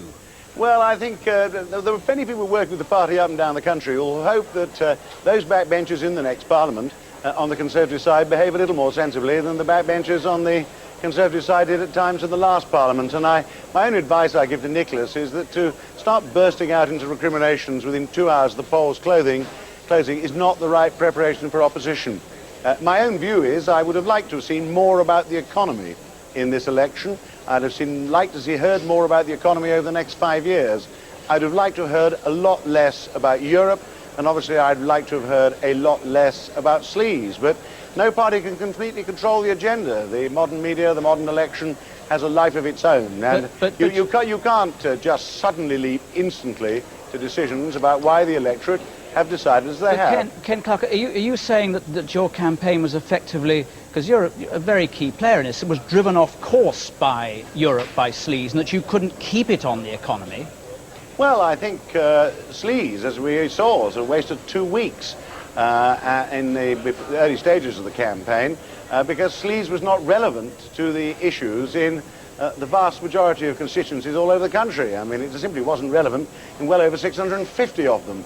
So far as Europe's concerned, it did dominate a week of the campaigning. I don't think it did us very much good, but sections of the media are completely obsessed about Europe, and John Major, that drove the economy out for yet another week. But Ken, John Major went on the offensive about Europe. It was he who stood there and took the bull by the horns and put his hands together, don't leave me naked into the conference chamber and all of that stuff. I sat alongside him when he did that. I thought it was one of the best things he did during the campaign. He actually argued for the policy, put it over with considerable sincerity. But it had started 2 days before, it went on for 4 or 5 days thereafter, but that policy was the one I supported, and I think it was supported by the great bulk of the population. The debate about it stopped us getting back to the economy, and we kept coming back to the economy, and now the economic prospects are so good. My hope from a national point of view is that New Labour don't throw it away, and that perhaps they do get it right, because we all want to see this country succeed over the next 5 years. Ken Clarke, you've been characteristically forthright in saying that it's all over. What do you now think that John Major should do in the interest of the party? Should he stay there for a time and allow some common sense to return, or should he, perhaps what his instinct might say, get out of the way and leave it to the rest of you to fight it out? Well, I think John Major deserves to be allowed to make his own choice, because I think his party haven't given him the easiest time whilst he's led them very courageously throughout this campaign. And if I were John Major, the advice I'd give to the party would be to stop talking about that kind of thing after the election at midnight, 2 hours after the polls have changed, when we still have a great national decision about to unfold ahead of us. If you get any of my colleagues to come on here and start going on about leadership campaigns, that I will find a little bit depressing, because that too would not be the greatest start to the period of constructive opposition, which I hope we're now about to engage in. Mr. Clarke, for your candour, thank you, and thank you very much for joining us. We'll be back to your result when it comes in. I hope and perhaps talk to you then. Now, to look at some of the stacks results we've got coming in. Here we are. Here's my election computer results, and I've got Portsmouth North for you. Big story, this. Labour have gained Portsmouth North with a majority of 4,323. The swing from Conservative to Labour there, 13.5%, a massive swing. And here's Worley. Labour have held on to Worley, majority of 15,451. Swing from Conservative to Labour there, 10.5%. This is a new seat, incidentally. And now Manchester Blakely. Labour have held on there with a majority of 19,500. Not very difficult. Swing from Conservative to Labour, still the same. Big swings, 9.3%. And here's Birmingham Ladywood. Claire Short back in there. Her majority, 23,000. The swing from Conservative to Labour here, 4.9%. And one more, Crosby. This is the Labour gain on a very large swing. Look at that swing. Majority is 7,000. Just look down to the bottom there of your screen. The swing from Conservative to Labour in Crosby, 18.2%. Now, what's this all going to look like if these results and the exit poll combined lead us into a House of Commons with this vast Labour majority? Alistair. Jonathan, the only thing that is going to be the same about the House of Commons is the architecture. Everything else has changed tonight, and changed radically. Let's bring it in, here into the studio. Speaker's chair behind me, government benches to the right, opposition benches to the left. Bring in the MPs and colour them according to their party affiliations. Our prediction now is that Labour will certainly be here on the government benches occupying 410 seats. For the first time in 18 years, the Tories will be over here to begin what Ken Clarke just described as hopefully a constructive period of opposition. Down here, the Liberal Democrats, the other big story of the night, they are moving from 18 seats up to 44 seats. And just down here, the others, the Scott Nats and Plaid Cymru and the Northern Ireland seats that we don't hear about until tomorrow, but our prediction is that there will be 28 of them sitting there. Crunch it all together, and Mr. Blair is looking at a majority of 161, edging up, Jonathan. And Labour have won Oldham, East and Saddleworth. Now, this is complicated. It used to be Littleborough and Saddleworth, and it was a Liberal Democrat gain in the by-election in the last Parliament. It's a three-way seat, and it's gone, not unnaturally given this swing, it's gone this time. It was Conservative. In notional terms, it was a Conservative seat being taken by Labour. I was very interested. I expect you were in what Ken Clarke had to say, Mike. Well, he's characteristically forthright, wasn't it? Our Ken never minces his words. He's talking now about a period of constructive opposition. But I also detected there something else. Did you notice the way he said that basically he wished that they'd stuck on the economy? Now, for example, I am hearing that Lady Thatcher was frantically sending messages in during this camp saying, for goodness sake, go on the economy. And I have also heard from Labour headquarters that that was their worst fear, that if the Tories had hammered them every day on the state of the economy, then they really would have had a hell of a fight on their hands. But of course, because of the state of the Conservative Party, it's split off into all these other issues. But it is an extraordinary thing, because you would think that if Conservative Central Office, Brian Mulwiney, and the Prime Minister, and Michael Heseltine, and Ken Clarke wanted to stick on the economy, well, then they could drive that through. But there was plainly a great deal of angst going on in Conservative Central Office about just what to hit on the campaign. OK, let's go now. We can go to Shipley, where some of our reporters are. Lauren Taylor's in Shipley. Yes, hello. At the moment, it looks as though it's going to be fairly close. We can't tell at the moment. They're sorting the bundles, the votes into bundles of 50. But I understand that Sir Marcus Fox could be in trouble. I spoke to some local people earlier who said that he might have become a little bit complacent over the years, and one person said he had been conspicuous by his absence in the constituency. A strong contender for Labour is Christopher Leslie. He's actually only 24, so if he ousted Sir Marcus Fox, that would be a huge upset here. How long do you expect now before you get the result in? We're expecting it in about 20 minutes at the earliest, but it's very hard to tell. They're still counting at the moment behind me, and they're sorting the bundles. OK, let's now go to Edinburgh Pentlands, which is Malcolm Rifkin's seat, where Harry Smith is there to tell us what the scene is. Harry. Well, the count is underway. It's been underway for more than half an hour, so we obviously have no result yet. What I can tell you, there's a lot of happy-looking faces among the Labour supporters, a lot of rather anxious-looking ones among Malcolm Rifkin's supporters. You saw Malcolm Rifkin earlier, full of smiles, very confident. Now, was that for the benefit of the cameras, or did he really feel that confident? The answer lies down in that tables there where the votes are being counted up. I'm told it could be a very close-run thing. From where you are, can you see the actual stacks and how they're going one way or the other? Not yet. At the moment, they're just finishing the process of getting all the ballot papers in and checking that the numbers they have tally with those that should have left the polling stations. They've just finished that process. They're only now beginning to add up votes for Mr. Rifkin, votes for Linda Clarke. We should get a clearer idea in a short time. I'm told that we can see, and sorry to interrupt you, we should have the result in about an hour. We can see, while you were speaking there, we could see Malcolm Rifkin looking very pensive with his colleagues there. Yeah. Thanks very much, Harry. We'll be back in due course. And now to Mitcham and Morden, which is the seat of Angela Rumbold. She's holding on to marginal seat. Helen Wright is there. What's the feeling there, Helen? Well, there are some very anxious party agents here waiting for the count proper to begin. The people working here tonight have spent the evening so far sorting the ballot papers, and the count proper hasn't yet begun. Now, it has to be said, Dame Angela's supporters have been very bullish here tonight, very positive. They say on their exit poll, and I stress it's their exit poll, that they feel that she will keep this seat, and not only keep it, but with an increased majority.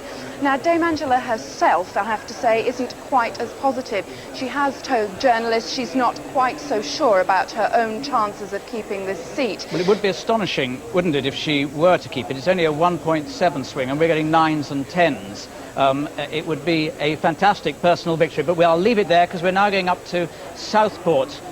Southport in Lancashire. And 86. Here's the result. Frank William Buckle, Referendum Party, 1,368. Ronald Cyril Fern, Liberal Democrat, 24,356. Elizabeth Ann Lyons, Natural Law Party, 93.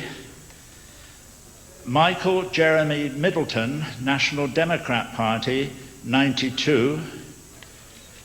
Sarah Jane Norman, Labour Party, 6,129.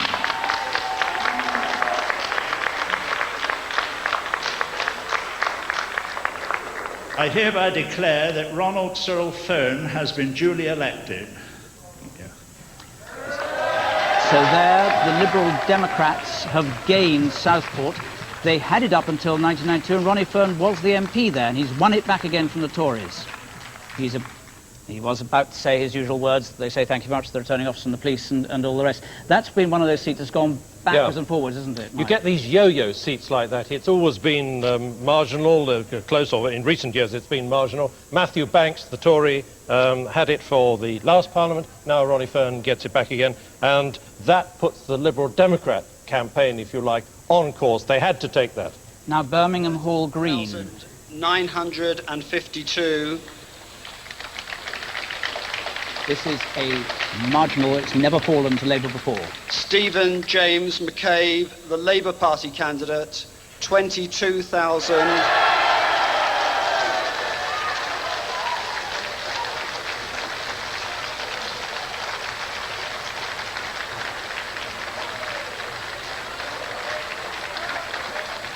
Pretty clear that they've taken the seat.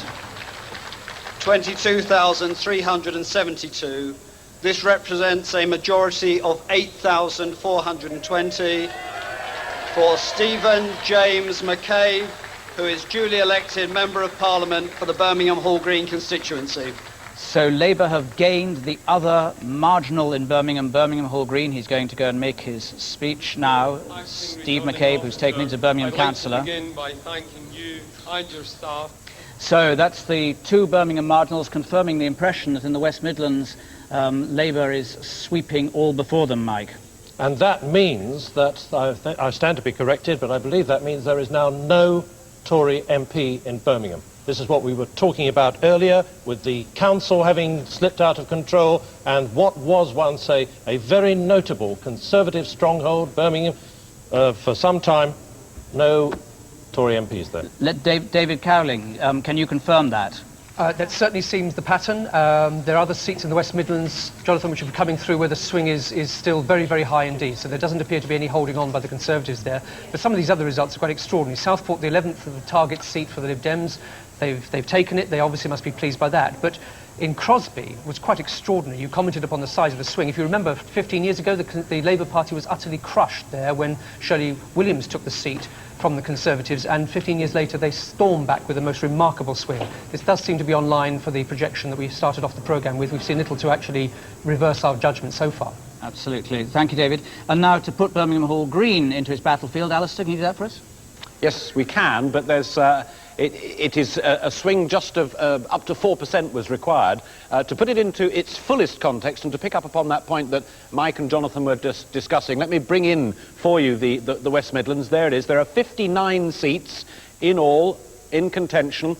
8 of them are Labour targets. Now, we're defining that on the basis of a swing up to about 9%, 8 target seats to fall over.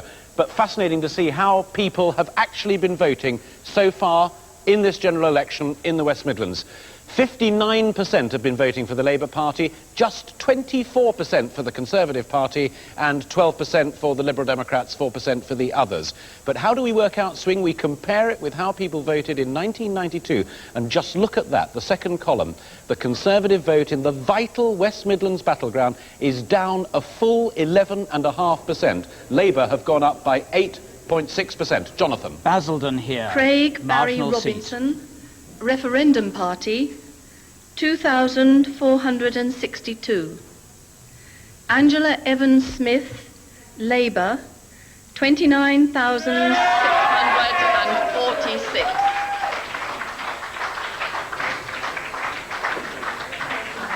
So Labour have gained Basildon very clearly And indeed. that Angela Evans-Smith has been duly elected to serve as member for the said constituency. So there is Basildon, the so-called home of Essex man and Essex woman, has gone back to Labour, and here's Dunfermline East, which is Gordon Brown's seat. It's a safe seat for him. They're about to declare it. The returning officer's just about to deliver. This has been a seat safe for Labour since 83. From 1935 to 1950, it was actually a communist seat. Willie Gallagher, the last communist MP.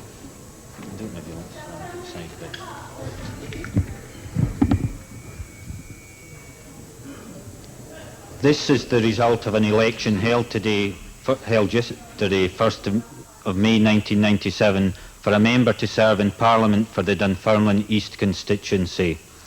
I, Ian Grant, being the Deputy Returning Officer for the Dunfermline East constituency, hereby give notice that the total number of votes cast for each candidate in the election was as follows.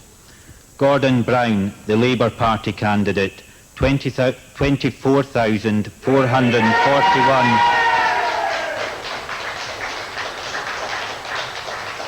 Thomas Dunsmore, the Referendum Party candidate, 632. Ian Grant Mitchell, Scottish Conservative and Unionist Party candidate, 3,656. John James Ramage, Scottish National Party, 5,690. And James Tolson, Scottish Liberal Democrat, 2,164. And that Gordon Brown has been duly elected to serve in Parliament as a member for the Dunfermline East constituency. No surprise there. Gordon Brown's majority, 18,751. The swing from SNP to Labour there, 1.6. Another little shift towards Labour from the SNP in that seat. Here now is the change in the share of the vote, or the share of the vote. Change in the share of the vote. Here we have Labour up by nearly 4%, SNP up by just under 1%.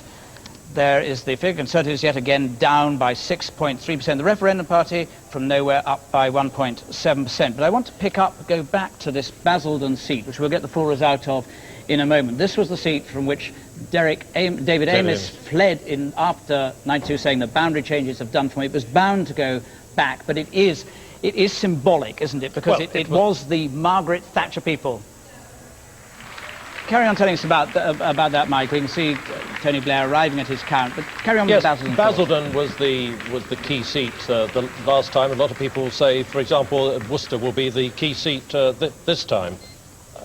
Here's Tony Angela Blair. Smith, the candidate at Basildon, another selected on a woman-only shortlist.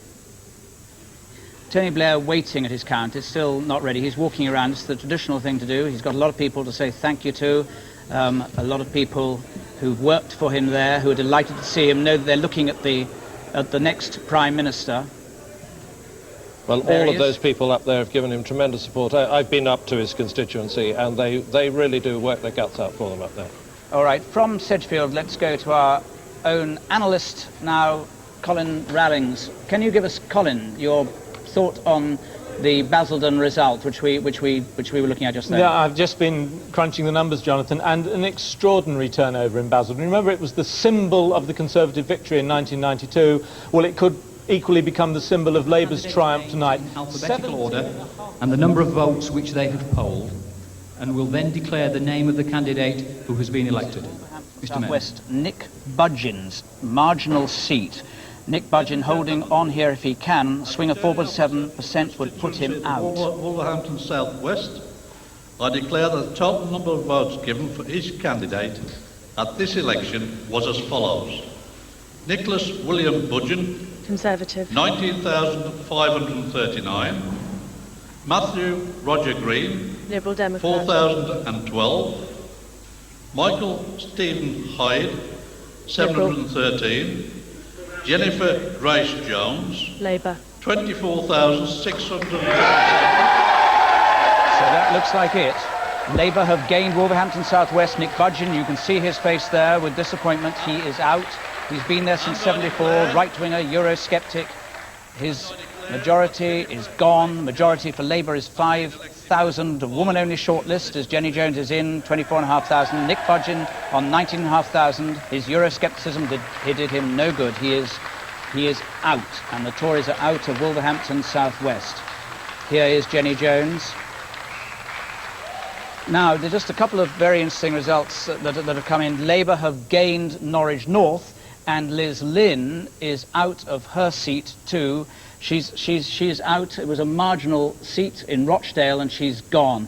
Mike, but this result, Nicholas Budgeon, he played what was called the race card in this thing. Yes, he did. No more immigration, a desperate effort, apparently. He played it, he thought, subtly in the House of Commons, raised it as a subject. Everyone knew what it was about. The Prime Minister immediately slapped him down and said he would do nothing to harm race relations in this country. But, of course, Nicholas Budgeon, the arch-Eurosceptic, is done him precisely no good at all. And indeed, in that earlier result in Birmingham Hall Green, Andrew Hargreaves, for example, was much involved in John Redwood's campaign. But as this great red motor begins to push along, then it counts for nothing. The Liz Lynn result in Rochdale, she was almost bound to go down to Labour there, because it was a very small swing, but she was a prominent member of the hierarchy of the Liberal Democrats. She's an odd woman out this time round. Well, she was rather the odd woman out in the party, of course, because she was so vehemently opposed to contacts with the Labour Party. Here's Nicholas Budgeon's speech as a defeated member. Thank the returning officer for the very careful way in which he's conducted these proceedings.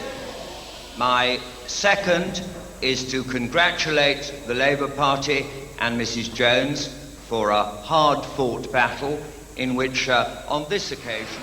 I hear my good friend... Paddy Ashdown giving an interview here in Yeovil. If Liz loses hers, I feel very, very sad about that as well. They've been both first-class members of Parliament for very hard campaigns. My thoughts are with them, but I'm absolutely certain that they'll be back. And Sheffield Hallam, a bit of a surprise win there for you. It looks like the Conservatives have conceded there, and you've got it with a 10% swing, and it was 62 on your target list. Not a surprise at all. It was a superb candidate there. You'll hear more of him. And Southport too. It looks as if the Conservatives conceded there. Wonderful news for Ronnie Fern, an old friend, and it'll be great to have him back. And I hear that we've won Portsmouth South. That's another old friend back, Mike Hancock. He's fought that. He's almost become Mr. Portsmouth. He's going to make a great MP, and we're delighted to have him with us. Well, isn't it time that you made some comment on the fact you might be getting 41 seats or more? It does seem to be going your way. You'll forgive me if I have always said, and I have always said it, that the opinion polls are the opinion polls, the votes are the votes, and the votes are the ones that matter. I'll wait until the people have decided in the ballot box, but thanks for asking. Saw it going through as Paddy Ashdown was speaking there. They've gained Portsmouth South. The Liberal Democrats have gained Portsmouth South. They've also gained Hazel Grove. So it's a good night for Paddy Ashdown, although he's not yet commenting on how many seats he thinks he's going to get. There's Peter Mandelson over there in the background, but he's on some television set somewhere else. The Labour gain Norwich North on a swing of 10.6%. But I want to come back, if we could, hold on, Coventry, that's not a surprise, I've held on to Coventry North West. I want to come back to this Nicholas Budgeon defeat here with you, Mike, because it is an extraordinary thing. It's a demonstration that the Tories are disappearing from the suburbs of the cities on this basis. Indeed they are. And if you heard reference in that interview there to Sheffield Hallam possibly falling to the Liberal Democrats, that would mean no Tories in Sheffield. And so we're getting the picture built up gradually. You know, we've already said no Tories in Birmingham, no Tories in Sheffield. What happens in some of the other big cities? What happens in Leeds, for example? It's hard to exaggerate the extraordinary character of this evening. Massive change, massive upheaval. Let's have a look at some of that now in our summary. Here we have Labour predicted to win now with a majority of 161. That's based partly on the exit poll and partly on the results that are now coming in. Now, that's a little error of the... Sometimes computers don't do quite what they're supposed to do, and this is an occasion where it's done it. Here we have Labour have gained Basildon, they've gained Birmingham Hall Green, Birmingham Edgbaston, those two Birmingham seats. Liberal Democrats gained Southport. And Paddy Ashdown has said, I'm looking forward to the result with a great deal of confidence, as well he might. William Hague told us Major should be Prime Minister, John Major should be Prime Minister, so he certainly should be party leader. He was giving his full support.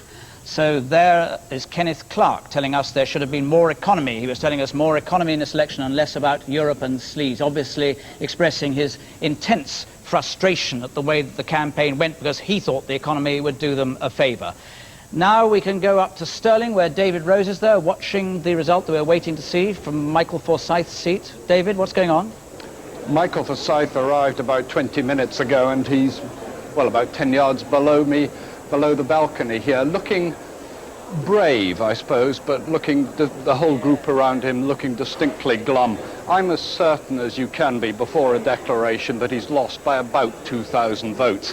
So the Harry Houdini of Scottish politics has failed to escape this time. He fought as ever a tough campaign, threatening the Scots with a tartan tax if they elected Labour, but it seems as if it hasn't worked. When are we expecting the result, David? I would say about 1 o'clock, between 1 and 1:15, Jonathan. Thanks very much, David. We're going to Sedgefield now, where Tony Blair is about to hear that he has won his seat. There they are up on the platform. As Mike was saying earlier, it's a solid Labour seat, this, and the boundary changes have only helped Labour. But Tony Blair is very, very safely in. What a night for him this is. So, ladies and gentlemen, this is the result of the parliamentary election for the Sedgefield constituency. I, Norman Vaux, being the acting returning officer for the Sedgefield constituency, hereby give notice that the total number of votes given for each candidate at the election held on Thursday, 1st May 1997 was as follows. Ronald Walter Alexander Leslie Beadle, Liberal Democrat, 3,050. Anthony Charles Linton Blair, the Labour Party candidate, 33,526. Tony Blair, confident, happy man.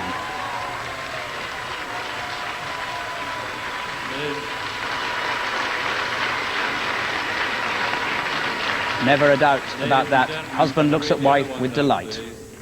Brian Gibson, Socialist Labour Party, 474. Miriam Hall, the Referendum Party candidate, 1,683. Elizabeth Mary Alice Pittman, the official Conservative Party candidate, 8,383.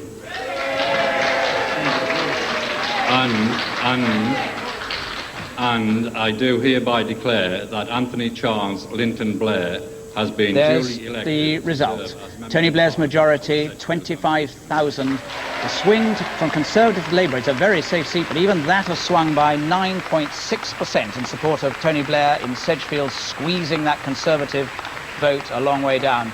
Now, Tony Blair thanking, as is the convention, his opponents and congratulating them, and they, of course, congratulating him, and he will now address the voters and his constituency party workers in Sedgefield. When he gets a chance. Thank you very much indeed. And can I first of all give my sincere thanks to Norman, the returning officer, and to all the staff who've worked here so magnificently this evening and given us such a quick count. Many, many thanks indeed to you all. Can I also thank the police for their work in doing this in a slightly unusual set of circumstances this evening, and I think as ever they've been absolutely wonderful for us, and I should like to thank them very much. In addition, I should thank to all the staff here at the Leisure Centre who have done a wonderful job. All of you have helped to make this count work extremely smoothly. Many thanks indeed. Can I also take this opportunity too of thanking the other candidates in the election. I'm sorry they haven't seen quite as much of me as they perhaps would have liked, or perhaps not. But if I may just say, I know that it's been a very clean, a very good campaign. And if I can say this to Lizzie, who came second and who is the Conservative candidate, I once fought a very hopeless Conservative seat in Beaconsfield in the south of England. And look what happened to me. So you never can tell.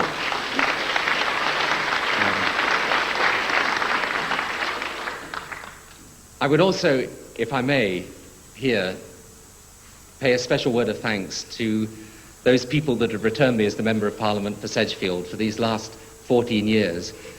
You have been absolutely magnificent to me all the way through. You have given me loyal support, you've given me encouragement, you've stood by me through each and every one of the difficult times. And the greatest pleasure that I have is to serve you with all my heart and with all my energy. So thank you to all those people that have supported me and to the good people of the Sedgefield constituency. Thank you.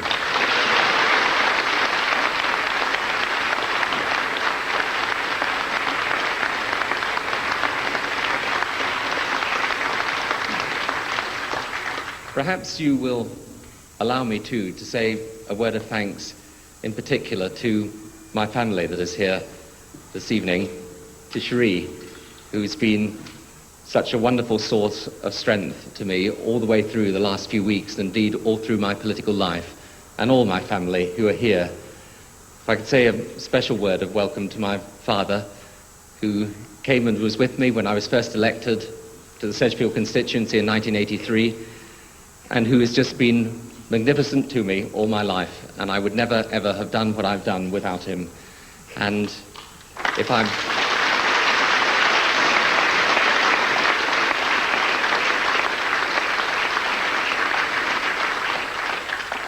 know that for him, like me, all that could have made this moment complete was that my mother was here as well. But I would like to thank too all Cherie's family for their strength and support, and of course all my good and loyal party workers, not least my agent John Burton, who is a star in his own right.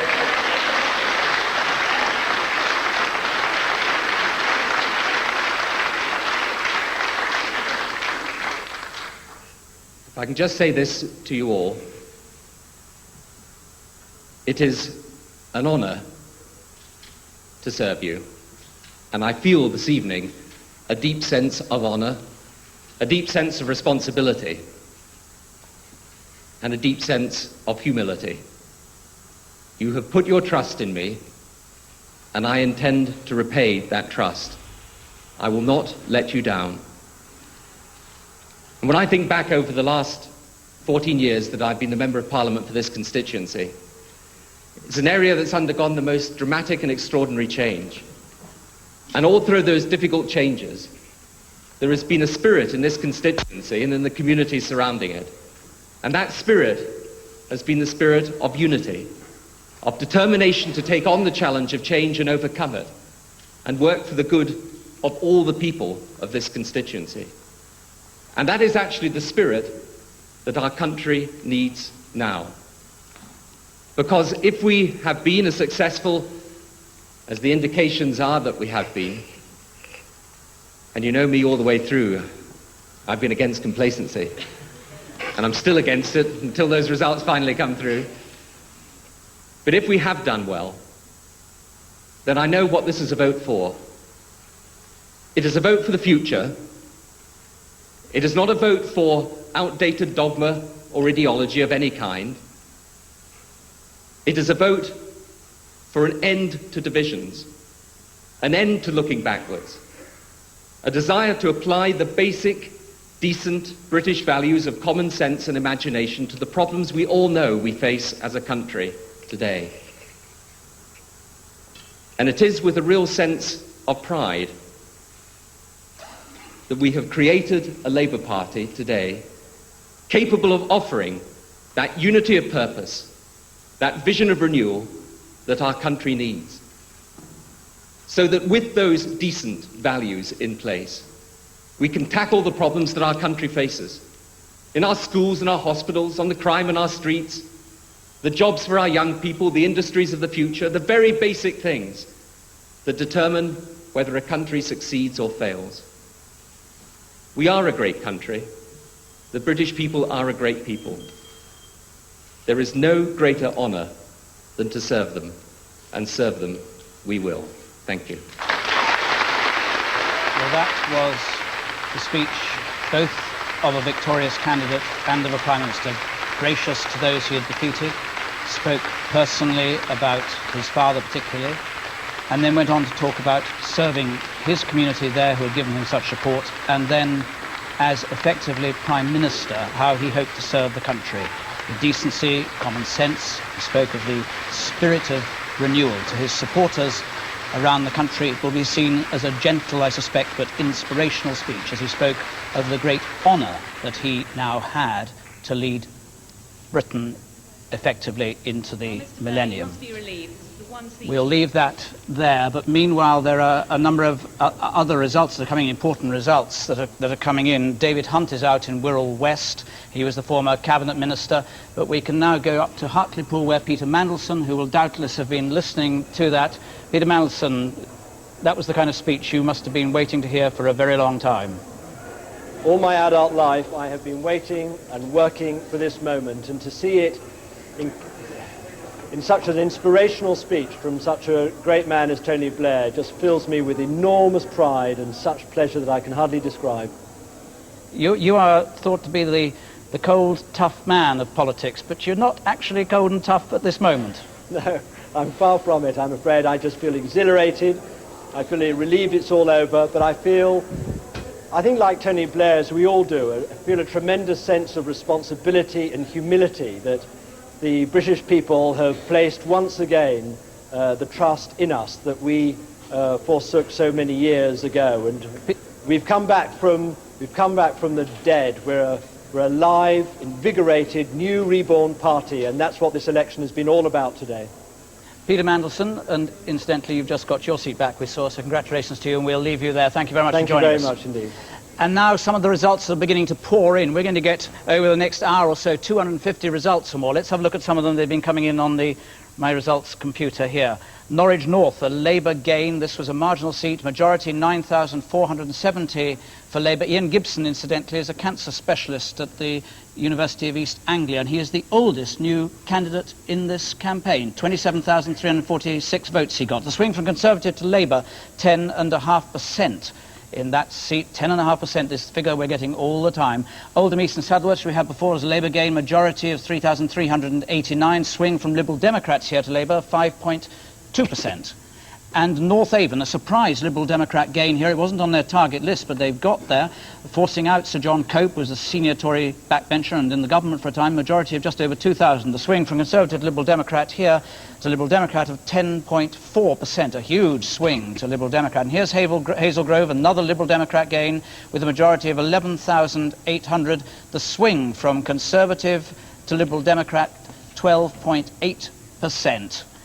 And here we have Wirral West. This is a Labour gain with a majority of 2,738, and Mr Hunt for the Conservatives, who was a Conservative minister, a supporter of John Major's all the way through, a loyalist, 18,297, way short there. The swing there of Conservative to Labour, bigger than the national average of 13.8%. We can now go up to Wolverhampton South West and Mr Budgen. Commiserations, of course, Mr Budgen, but to what do you attribute your defeat? I don't know, but all I can say is that we fought a very good campaign here, that we had a united and vigorous party. We did our level best, and we accept defeat as being part of the swings and roundabouts of politics. Which, I mean, these are roundabouts that have no one's seen anything like them before, given the national picture. Oh, rubbish. The Tory party... You tell me the last time when you've seen this sort of result coming in. Well, historically... Even you, and you're a mature gentleman, but you weren't alive in the 19th century. Well, 1906 we had a very bad result. The Tory party's taken a battering from time to time and always come back, and we'll come back again after this. It didn't make much difference that your strong Eurosceptical views, and it's happened elsewhere, don't appear to have impinged on the voters to your advantage at all. Well, so you say. I'm afraid I haven't analysed all of this. I feel a great sense of gratitude that I've been allowed to represent a historic constituency like Wolverhampton South West for 23 years, and I'm very grateful to my supporters.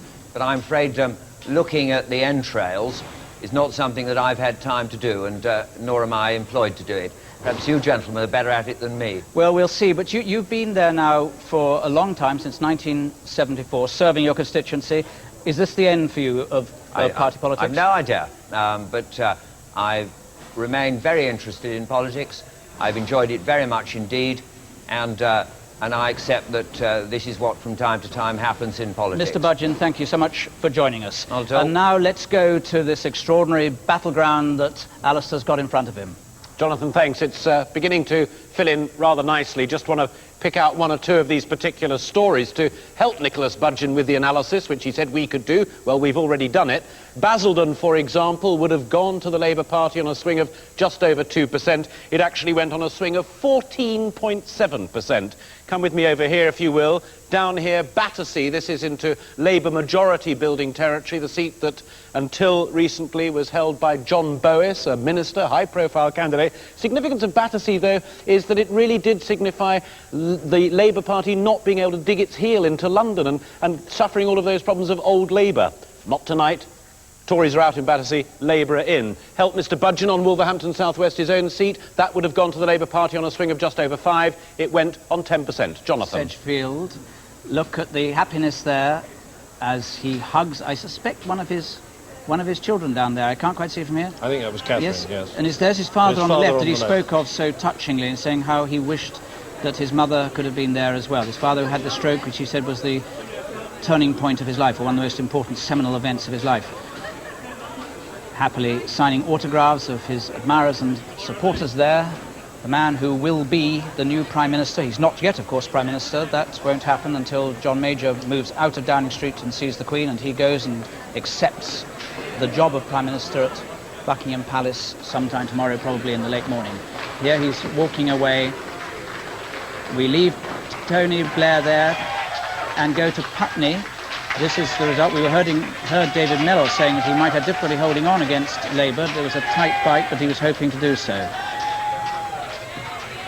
We'll just get the result. It only would take a 7.8% swing to get Being the him returning out. officer for the Putney constituency, I hereby give notice that the total number of votes given for each candidate at the election was as follows. Beige, Lenny. Happiness Stands Freedom to Party, 101. Coleman, Tony, Labour Party, 20,084.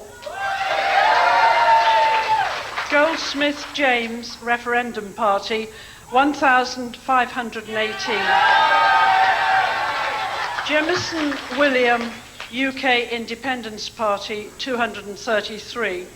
Mellor, David, Conservative Party, 17,108. It's all written on David Mellor's face. Look at that face. Atika, Independent Beautiful Party, 49. Pine. You can know you've gone, but it still hurts in politics to be turfed out by your voters.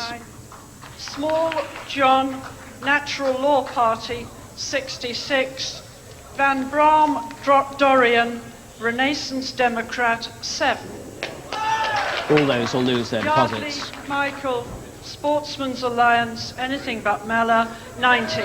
David Mellor has been in that seat since 1979, and he's now out. And Anthony Coleman is in. A Labour gain, the majority 2,900 for Anthony Coleman, who's the chairman of the low pay unit. David Mellor, 17,180, not enough. The Referendum Party, Sir James Goldsmith getting no more through his name than one or two of his other party members have got elsewhere. 1,518 votes for him, but look at the swing from Conservative to Labour, 11%, swing of 11%. And here's the change in the share of the vote. Labour up 9%, Conservatives down 13.2%. So there's the story being told all over Britain tonight. There we are. Just an important result there, an important fact that there's a recount in Torbay. There could be 20 votes, we're told, between the Liberal Democrats and Rupert Allison. So there's a recount in Torbay. But there we have the departure of David Mellor from the House of Commons. Yes, I think we also have the departure of Sir James Goldsmith, don't we? We have 1,518 votes. Was ever so much money spent for so few votes up and down the country? He says, of course, he's going to carry on. But there we are also, in a sense, isn't Putney beginning to be the story of the night now? As I described it earlier, we've got this great big red train this great big red juggernaut, if you like, is beginning now to push everything ahead of it. Putney used to have a Labour MP, it's gone back to Labour. This is the pattern that we're seeing now, these very sizable shifts across to Labour. Also, I was bound to reflect on seeing Tony Blair there in Sedgefield, but I think I must cut off. We must go to Stirling. Here Yes, is you are. the result coming in a moment. Stirling, this is Michael Forsyth's seat. David Rose was saying, and he's pretty certain he's lost it by 2,000 votes, simply on the basis of watching the count going on. They're all lining up. We'll hear this result. If he stays on, it'll be a miracle bucking the trend. Returning officer Let's of the hear it. Stirling constituency hereby give notice that the total number of votes polled for each candidate in this election was as follows. Ewan Gordon Dow, Scottish National Party, 5,752.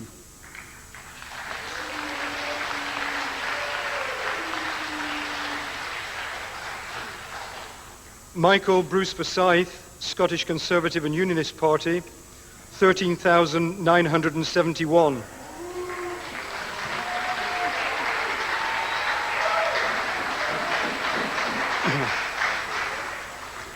Anne Maguire, the Scottish Labour Party, 20,000.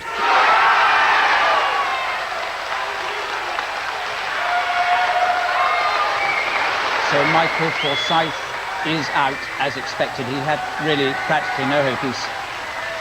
He looks miserable, but graciously congratulates the winner, Anne Maguire, who is another woman-only shortlist candidate for the Labour Party. 20,382. William McMurdo, UK Independence Party, 154. Elaine Liv MacDonald Olson, Value Party candidate, 24. So there's the result. The Labour gain in Stirling. 2,675.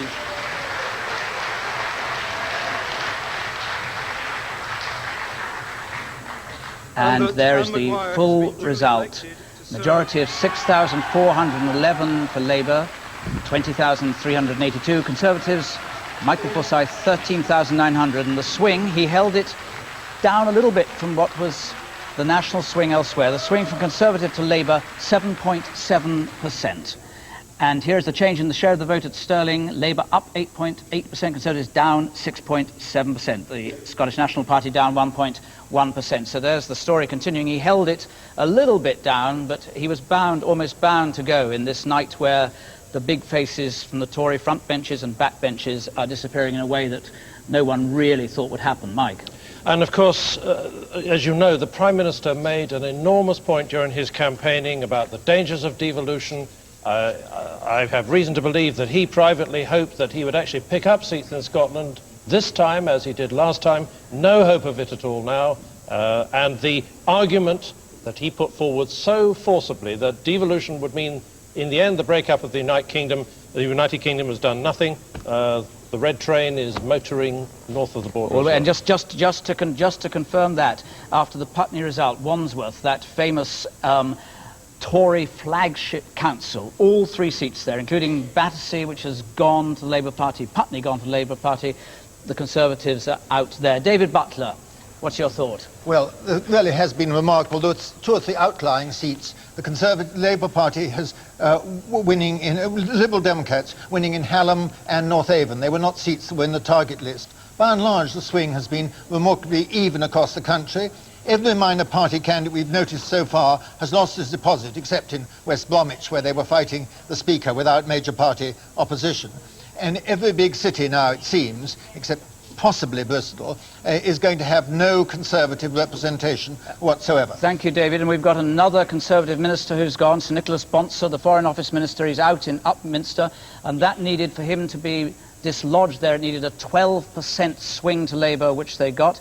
The swing in Sheffield Hallam, where the Liberal Democrats got in, the swing from Conservative Liberal Democrats there was 18.5%, which means that the Tories are absolutely wiped out of Sheffield, going back to your red juggernaut, Michael. And Labour have gained Gloucester there, I see, going through.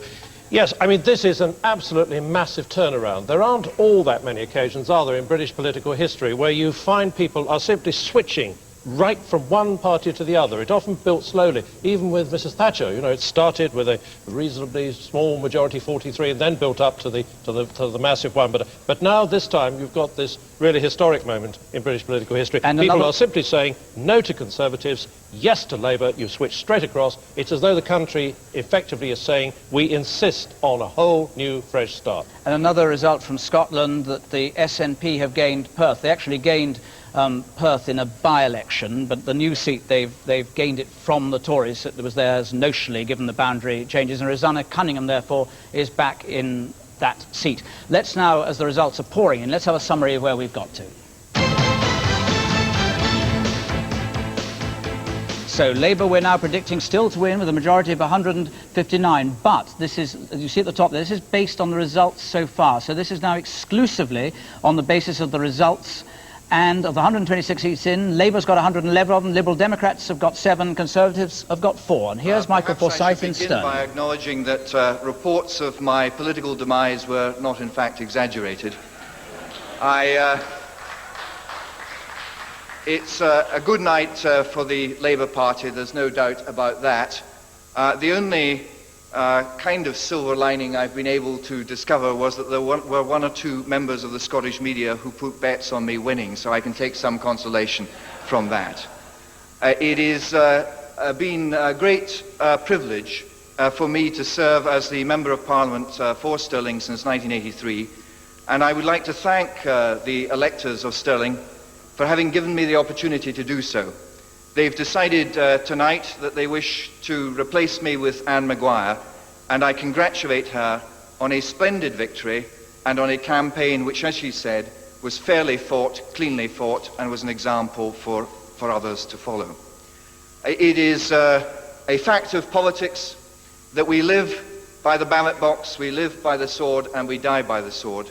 And tonight I regret that I will no longer be able to continue to represent Stirling in the House of Commons.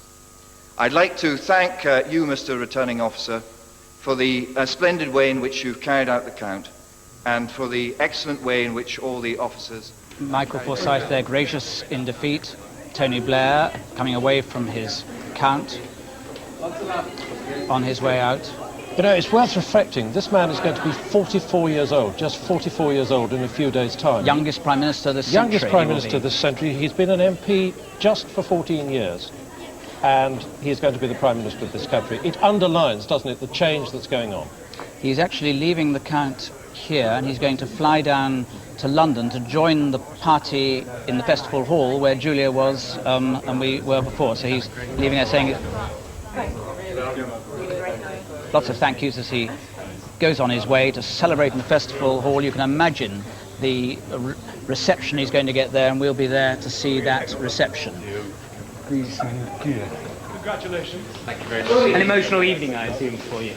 Well, let's just wait and see what it all brings. See you now. Surely now you must be pretty confident. Still being cautious, up to a point, still being cautious. But as he said earlier, of course, he realises with some humility the enormous job that now falls on his shoulders, because however easy anybody thinks the Prime Minister's job is, by goodness me, it is the hardest job, certainly in the country, arguably in the world. So there. Now here is that Shipley result. Marcus Fox trying to hold on. Whilst I'm making the formal announcement. I, the undersigned, being the acting returning officer for the constituency above mentioned, hereby give notice that the total number of votes given for each candidate at the election was as follows. Coburn, John Malcolm Charles. Liberal Democrat. 7,984. Ellens, Stephen David. The Referendum Party. 1,960. Fox, John Marcus.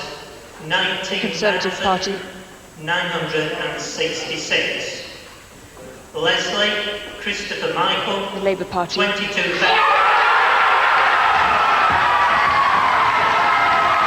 An amazing result there.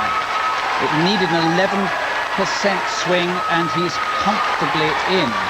Christopher Leslie, a Bradford City Councillor, comfortably into Marcus Fox's, what would have been thought until very recently, a city. Look at Marcus Fox there.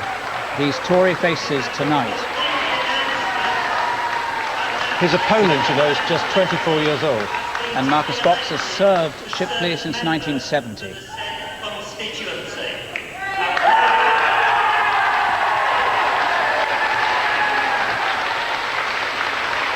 You get these extraordinary results, elation for the new young Labour victor and the sorrow on the face of someone who has honourably served his constituency and is now out, Marcus Fox. Michael? Well, in normal times, you just wouldn't think of somebody like Marcus Fox, would you, losing his seat. There he is, the chairman of the 1922 committee, one of the Tory grandees, a grandee with a Yorkshire accent, but a Tory to the core. And he's been turfed out there by a 24-year-old Labour councillor from Bradford City. That's really the story of the night, isn't it? It is the new generation taking over. And we have to remember, this is a powerful figure in his party. This is a key manipulative character in the best possible political way. He was very, very loyal to John Major throughout all the troubles. You could always rely, if things had gone really badly, there'd be Marcus on the radio or on the television the following morning saying, come on, chaps, get behind John Major. But the divisions were too bad. Our panel with Sue Lawley has been waiting and watching and listening very intently, and I've got some reactions, I bet. Sue? There's been lots of reaction over here, Jonathan. Reasons for the red juggernaut we're debating, because what we found out on the campaign trail with these people and the ITV 500 as a whole was that the feel-good factor hadn't got through. Why not, Andrea Hewitt? Well, I think the people of Basildon don't feel the feel-good factor at all. The only jobs that seem to be available there are part-time jobs, and they're reasonably badly paid. And in fact, even the better paid jobs, when you compare the wages and the job security for people perhaps at Ford's at Dunton and places like that, they just don't earn the same money as their Europeans. You tried to tell Kenneth Clark that when we came. He didn't believe you, did he? I certainly did, yes, and he didn't want to believe that there weren't, you know, so many part-time jobs at the Basildon Job Centre, but we didn't believe that he'd actually been down there to find out. Now, John Edwards, what about you? Because you, I think, under Mrs. Thatcher, bought your own house, but since then you've lost it. What happened? Well, in 1987, during that really bad recession, I was put on a 3-day week, and mortgage rates all went up. I mean, I paid £275 a month, and it went up to £600 a month they wanted. I just couldn't afford it. Couldn't keep up with it. It's typical Tory. No, they've ruined Basildon. They've ruined Basildon, have they? Well, Jean Kettle, you're having a nice time tonight. I can tell another Basildon girl. Tell me about it. Brilliant time. Are you? Yes. What happened to the feel-good factor, do you think, then? Why? Because, I mean, Basildon, you know, notoriously volatile as an electorate, but, I mean, it used to be there. That's what Essex Man was all about. That's what Essex Man was all about. They promised everything and they gave nothing. They built everybody's dreams up and they smashed them away. And the British people don't want to know. How did they smash them away, then? Because they gave false promises. They made everybody buy their houses. They made a false boom in the economy by messing around with the mortgage rates. They made the houses boom in price, so everybody lost out. Well, what have you got, a 14.7% swing to Labour, so they got their comeuppance from you, really, Well, they got their comeuppance. Kenneth Clark should have listened to us. He should have listened to us when he came to Basildon, and he didn't. OK. Jean Kettle, thank you very much. Back to you, Jonathan. I just want to bring you up with the results. We've got 117 results in so far. The Conservatives we're predicting will have 172 seats, Labour Party 404, and the Liberal Democrats we're now predicting will have 50. Now this can easily move around, but at the moment we're predicting they will have 55 seats, the Liberal Democrats, in the next House of Commons, on a swing now of 9.5 nationally from Conservative to Labour. Let's have a look at some of the results that have been coming in on my results computer here. Here we have Perth. This is an SNP gain, but it's the one they won in the by-election, the majority of 3,000. The swing from Conservative to SNP, 6.6%. And Upminster is a Labour gain here. In Upminster, Nicholas Bonser, that's the Conservative Minister out, Foreign Office Minister out, majority of 2,770. The swing from Conservative to Labour, 15.4%. Sheffield Hallam, the Liberal Democrat gain, majority of 8,250. And look at that swing from Conservative to Liberal Democrats, 18.5%. And Rochdale, this is the Labour gain, majority of 4,500. Lorna Fitzsimmons is in there. She was president of the NUS once upon a time. Liz Lynn is out. The swing from Liberal Democrats to Labour, 4.8%. And now Keighley, Labour gain here, majority of 7.7132. and Cryer is in there with 26,000. The swing from Conservative to Labour here, 10.2%. There we are. Now we can go over to Putney and hear what happened when David Mellor made his speech as he lost his seat in Putney. I would like to say that 1,500 votes is a derisory total. And we have shown tonight that the referendum party is dead in the water. And Sir James, you can get off back to Mexico knowing your attempt to buy the British political system has failed. Thank you very much. That is the most extraordinary violation of the normal rules of democratic political behaviour under any circumstances. People will be, I think, widely in political circles at least, shocked to see Sir James Goldsmith barracking the defeated candidate as he was trying to say that he was going to leave. You're there, David Mellor. That was not a nice moment. No, and can I make one thing absolutely clear, Jonathan? This was a well-conducted election so far as the Labour candidate is concerned and the Liberal Democrat, both of whom are charming men, and as far as I'm concerned, I bear no ill will towards them or their supporters. But what should have been a night of decency in which I could hand over to Tony Coleman in a decent way was marred by, first of all, the gun fanatics, who got 90 votes but still were allowed a couple of dozen people into this count, and secondly by Goldsmith, who showed his contempt for the democratic process by barracking as if he was boozed up at some rugby match. I think it was outrageous the way he behaved. But I tell you, one thing we have to be clear about, what happened in Putney tonight, and the swing doesn't seem to look too bad compared to some that there have been in London, was a straight transfer between the Conservative Party and the Labour Party at the end of a long era of Conservative government. Goldsmith made no impression at all. He didn't cost the Tories a seat. 1,500 votes is derisory. And as far as I'm concerned, what Putney said to Sir James Goldsmith was up your hacienda, Jimmy, and the sooner he gets off back to Mexico, the better. But one thing is clear, the referendum party is finished as a political force in this country. Now, you are also, that phrase will doubtless be remembered, but you are also out. Are you now out of politics? Well, I think it's a bit early to say. I've only had 10 minutes to get used to being out, but I had to suppress a wry smile. I've been sometimes criticised for having a life outside of politics, and if anyone wants to know why someone has a life outside of politics, it's so that I can actually face the future with a good deal more confidence, I suspect, than some other people who've lost their seats tonight. I have a full life. I've got lots of things to do, and, you know, I shall get on and do them. Can I ask you, you are fond of John Major, and you've known him a long time, and given these results, Ken Clarke has already said it's all over, there's defeat. What do you think, in the interests of the party and also in his interests, he should now do? People are on the one hand saying he should go quickly, others saying he should stick it on until somehow someone can emerge from the gang who want to take over. I think it's a bit early to say. I have the warmest regard for John Major, and I think he will go down in history as a very significant Prime Minister. I think that perhaps his final duty to the Conservative Party is to stay as leader of the opposition, if that's the situation that inevitably he will find himself in, until such time as the Conservative Party has recovered its spirit, licked its wounds, and is in a fit state to choose a new leader. Because if he didn't stay, what's the danger? Well, I think the danger is precipitate action. I also think, you know, as a patriot, the country has spoken, and I hope that what the country has decided will work out for the best.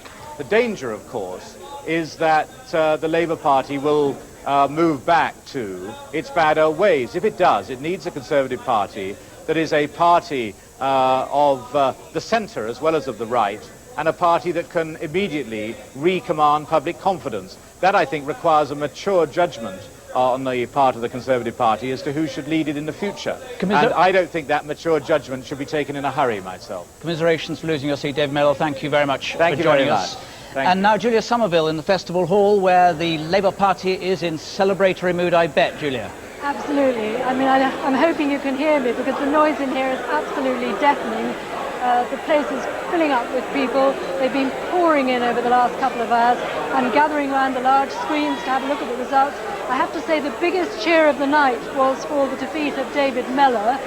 They went absolutely beside themselves when they heard that.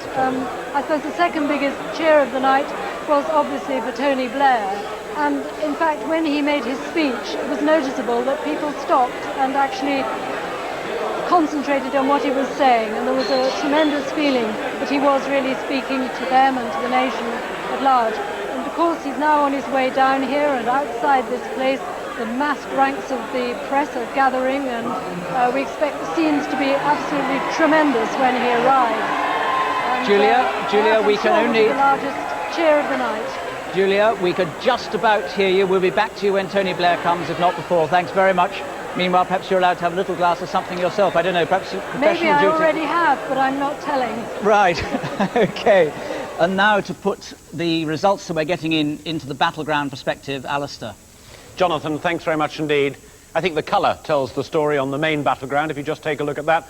4 in the virtually no swing required column, coming over here, 2 in the 2% swing of opinion, 1 already in the 3% swing, a cluster around Leeds North East, which is the seat that Labour needs to take if it's going to start building that column, and then this block of seats here in the Midlands that we were talking about earlier on, in the 5% column, but all of those went on a much, much bigger swing, so let's shunt the battleground down into that more difficult territory and show you, there they are, that was the clutch that I was just talking about. Cleethorpes has just gone to the Labour Party in the 6% column, but it was on a bigger swing than was required.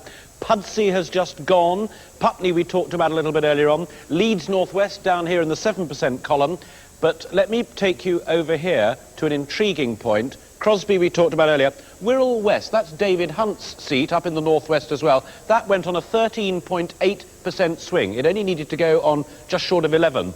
So final movement of the battleground, if you would be so kind to make the point that I want to. There's Crosby, there's Wirral West. Right over here is Norfolk South West. That is the seat of Gillian Shepherd, the outgoing Education Secretary. If the swing in Wirral West, which was 13.8%, were repeated, Gillian Shepherd would also lose her seat. Mike was talking to her earlier. I wonder if you should call her back, Mike. Jonathan. Thank you. And I just seen that Ian Sproat, another minister, the Sports Minister, is out in Harwich. Ian Sproat is out. And also Sir Marcus Fox, as we thought, was out, and Sir Marcus is not there, so let's just find out where we are generally. We'll go and find Sir Marcus in a moment. Let's have a look at the summary.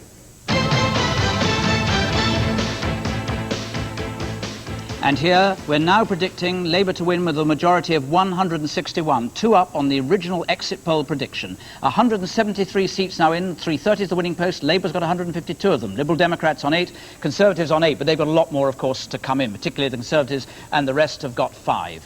And here are some Labour gains. Oldham and East Saddleworth. Labour have gained Stirling. They've gained Putney from David Mellor, Wolverhampton South West from Nick Budgeon.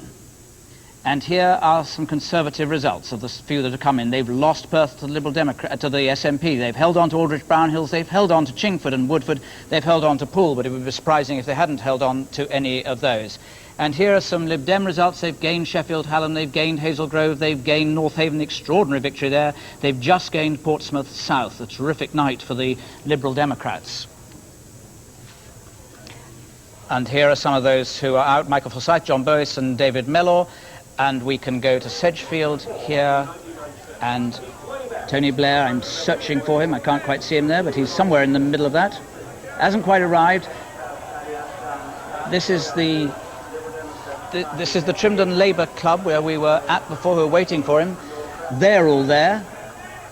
There's a Union Jack hat in the background. You didn't used to see that at Labour Party Well, this is in a sense, you know, where it all began, because the Trimdon Labour Club was originally the Working Men's Institute up there, and it was making a loss, and the Labour Party up there took it over, and they transformed it because they had a rather novel system of subscription. You paid a much lower subscription, and then you joined the sort of, you know, weekly draw, and so this was the very first attempt at New Labour. But more seriously, you know, here now we're going to see Tony Blair coming back to the people who have given him such support as he takes on this enormous job ahead of him. He said at the beginning of this campaign, "Don't let's lose our moment in history," and my goodness me, it looks as though he's not. And as if to demonstrate it, Labour have gained Hove, that was once a safe Conservative seat on the south coast of England. They've gained Romford from the Conservatives on a 15% swing it had to be to fall. I mean, that's an astonishing result there. I think we mentioned that they gained Leeds Northwest. Of course, it begs the question, if we get Leeds Northeast, is that another big city which isn't going to have a single Tory in it? And they're almost certain to get it, because Exactly they need so. a 4.7 swing. So. It was the one seat, if they were going to have a one-seat majority, they had to get Leeds That's right. Northeast. That's right. So on present form, they're bound to lose Leeds Northeast. Tom Sackville, another junior minister I noticed, has gone as well. Extraordinary series of results here.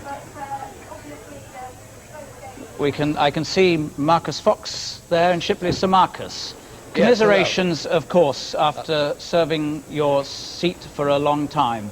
Not a nice night.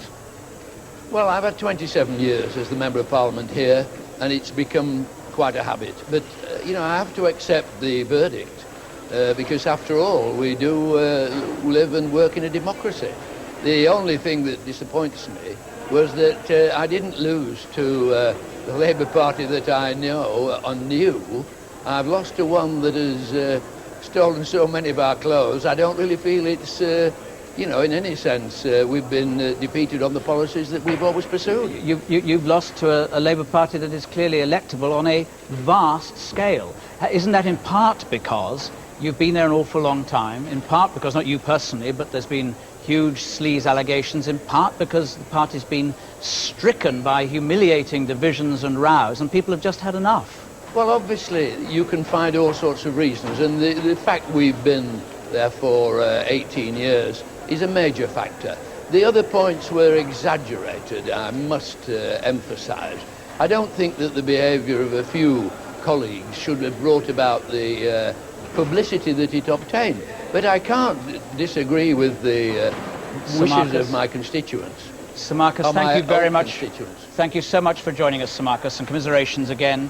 I think we can go to Yeovil now, where Carolyn Kerr is waiting, and we're going to have the Yeovil Declaration in just a moment, we should have. Caroline, can you hear me? I can, Jonathan. Yes, the result appears to be imminent here. Paddy Ashdown's in very good spirits tonight. He is, as you know, quite cautious still, saying that he's deeply encouraged, though I gather he doesn't believe the predictions of 55 seats. Perhaps he can't bring himself to believe that. I think that the declaration is about to happen. I think you are right. They're moving up there. You can see Paddy Ashdown standing almost directly behind the microphones, and the range of people who are standing. Always great number of minority parties like to go and stand where leaders are standing, because it gives them the best chance of publicity. Glasgow Anazan, you see, is held there by Donald Dewar. So here's Paddy Ashdown's results. 306. John Jeremy, Paddy Ashdown, official Liberal Democrat candidate, 26,349, 26349. John Caldwell Beveridge, the Referendum Party candidate, 3,574, 3574. Nicholas David John Cambrook, the Conservative Party candidate, 14,946, 14946. Patrick Joseph Anthony Conway, the Labour Party candidate, 8,053, 8053. Christopher John Peter Hudson, the Rainbow Dream Ticket Party, 9797. David Ronald Taylor, Green Party candidate, 728, 728. And I declare that Paddy Ashdown has been elected to serve as the member for the Yeovil constituency. Paddy Ashdown looking pleased as well. He might. His majority there, 11,403, 26,349 votes. The Conservatives, 14,946, and the rest down there. Let's listen to Paddy Ashdown. Ladies and gentlemen, I am privileged indeed to be given the trust of the people of Yeovil to serve them again, and I look forward to doing that in the future. Again, it's a tremendous privilege and a tremendous honour. I'd like especially to thank my campaign team, who in my absence have once again won this seat for me, and I'm very grateful to all of them for the tremendous hard work, and especially my agent, Nick Speakman. And if I may also say, my colleagues from the other candidates, from the other parties who have fought this seat, have fought a vigorous and honourable campaign, and I wish them well in the future. And also to the returning officer and all the staff and the police and others who make this election possible. I do not yet know what the result of this election will be, although I think the trends are now fairly clear. I do not wish to predict the future, but I will say this, that I think we are now going to see a change of government, and I believe that there will be a very substantial, perhaps even a two-thirds majority, for constitutional change and the modernisation of our system of government in the next Parliament. And I believe that can deliver a new era for our country, an era of politics which is more in touch with people, and an era in particular where more power is in the hands of the voter and perhaps less in the hands of the political establishment and the elites. And I think that will be a very, very good thing for our democracy. For our part, we shall use the votes that are given to us tonight in this constituency and elsewhere, where we've already made a number of gains, to make sure that in the next Parliament we continue to fight for the things that we have fought for during this campaign. Above all, for more investment in education, for more investment in the health service to tackle the crisis, and for a clear commitment to make sure that the constitution of our country is modernized to make our country ready for the next century. Thank you all very much indeed. Quite a short speech from Paddy Ashdown, drawing attention to constitutional change particularly, and alluding there, incidentally, clearly to proportional representation without actually mentioning the phrase, which has been strangely silent during the election campaign. Another minister is out. Robin Squire is out in Hornchurch, an astonishing swing there of 16%. 16%. The Conservatives have held on in Reigate, where Sir George Gardner for the referendum party did not make any significant inroad. The Conservatives held on in Reigate, a very safe seat. Mike, the Paddy Ashdown's speech, quite confident, and I'm just going to talk to Lord Home in a minute, but we are looking at an astonishing Lib Dem revival. Absolutely. There was quite a lot of muttering, during the course of the last Parliament, particularly when Paddy didn't have some particularly brilliant question times, although very often he hit the mark. But there was muttering, I suppose there always is, about a leader, and there's a lot of talk about, is he going to go on, and will Ming Campbell take over, and all that kind of thing. And not a bit of it now. I mean, Paddy has led them in a very well-focused campaign, and Lord Home, who we'll be talking to in a minute, of course, has played a very major part in getting that game on target. Let's talk to him straight away. He's with Jackie Ashley at Lib Dem headquarters, Lib Dem Celebration. Among the losers so far tonight. Lord Home, the night seems to be going even better than you'd expected. How are you feeling? Well, it's a bit early to know just how well we've done, but it's obviously extremely good result, far beyond our expectations. The predictions talking about 54, 55 seats. Is that what you're hearing from your people on the ground? Well, we're clearly going to win seats. North Avon, which was 50th on our list, we've won. It sounds as though we, on that basis, might win a seat like Harrogate. All over the country, there are good results flooding in. I don't know where it'll end, but I think with a parliamentary party twice the size we went into the election with. But with Labour with such a big majority, that's a lessening of your influence, surely, isn't it? As Paddy Ashdown has just said at his own count, it gives a two-thirds majority of the people of this country for constitutional change. We should be there to make sure the Labour Party live up to the promises and commitments they made with us. Are you expecting to lose any more seats now to Labour? I hope not. I don't think so. I think we've probably seen the worst of that, and most of the rest of the evening looks like the golden dawn we were talking about. Thank you very much.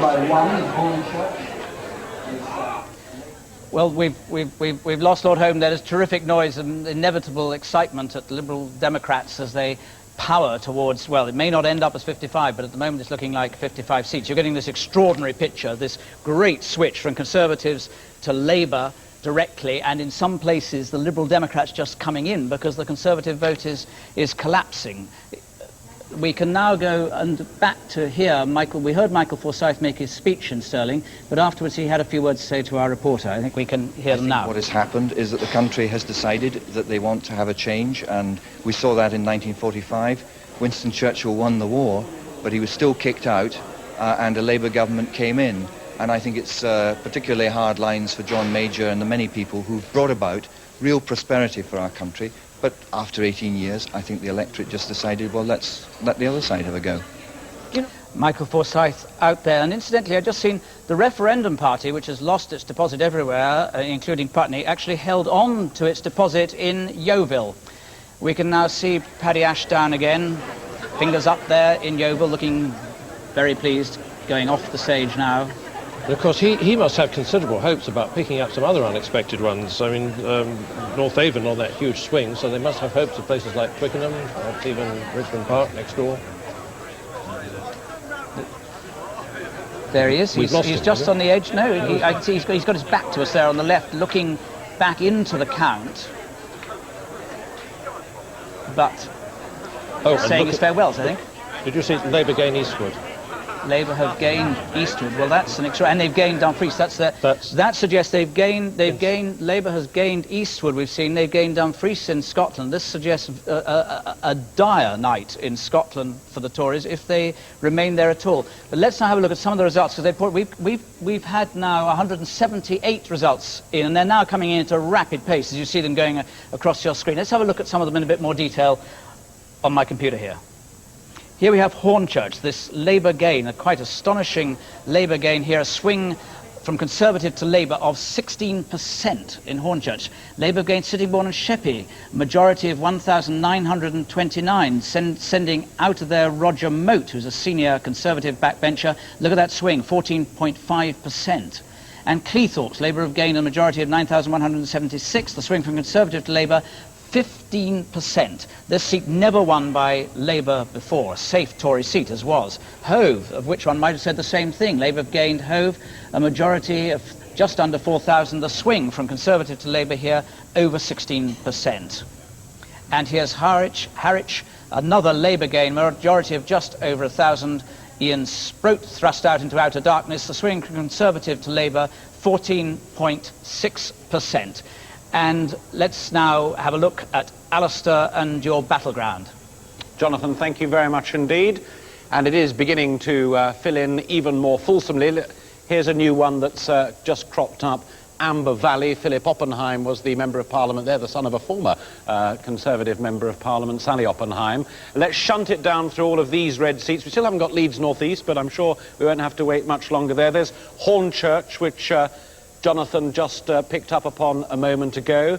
Aldridge Brown Hills, Richard Shepherd, one of the first Conservatives to hang on our battleground, but again shunt back into this more difficult territory. Remember, this line along the top here is the swing, the shift of opinion that the Labour Party have to achieve if they're going to win these seats, and they have done. They've won Eastwood, which was the safest seat for the Conservative Party up in Scotland. That's something we're going to have to look at in some detail later on, and shunt on to the final column if we can, and you can see there's Romford down there at the bottom. Michael Newbert's seat, that has also gone to the Labour Party. So it's all filling in. Innismon, which is Anglesey in English, as it were, has in the past been a Conservative seat, but that isn't a gain for Plaid Cymru. They've held the seat in Anglesey, Innismon. So it is filling up, as you can see, bit by bit, but it's filling up in territory that few hours ago we never thought was going to happen, did we, Jonathan? We certainly didn't. And two more results. The Liberal Democrats, they've gained Aberdeen South, a three-way marginal, and they've gained Eastleigh, one from the Conservatives in the 92 election, quite astonishing. And now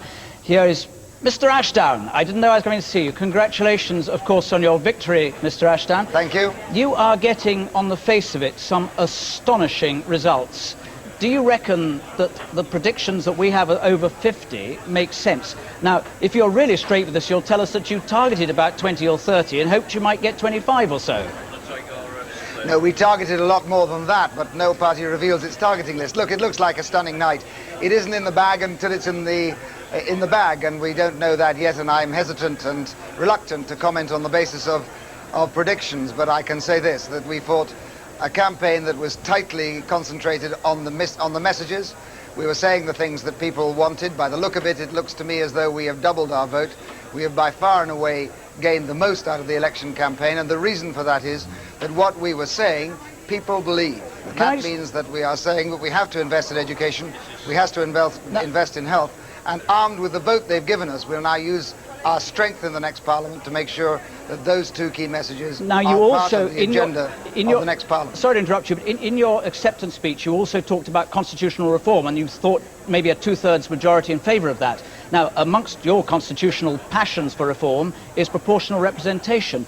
Do you reckon that you're in a stronger position to put the pressure on Tony Blair to deliver not only a referendum but constitutional reform, or a weaker position now because of their huge potential lead?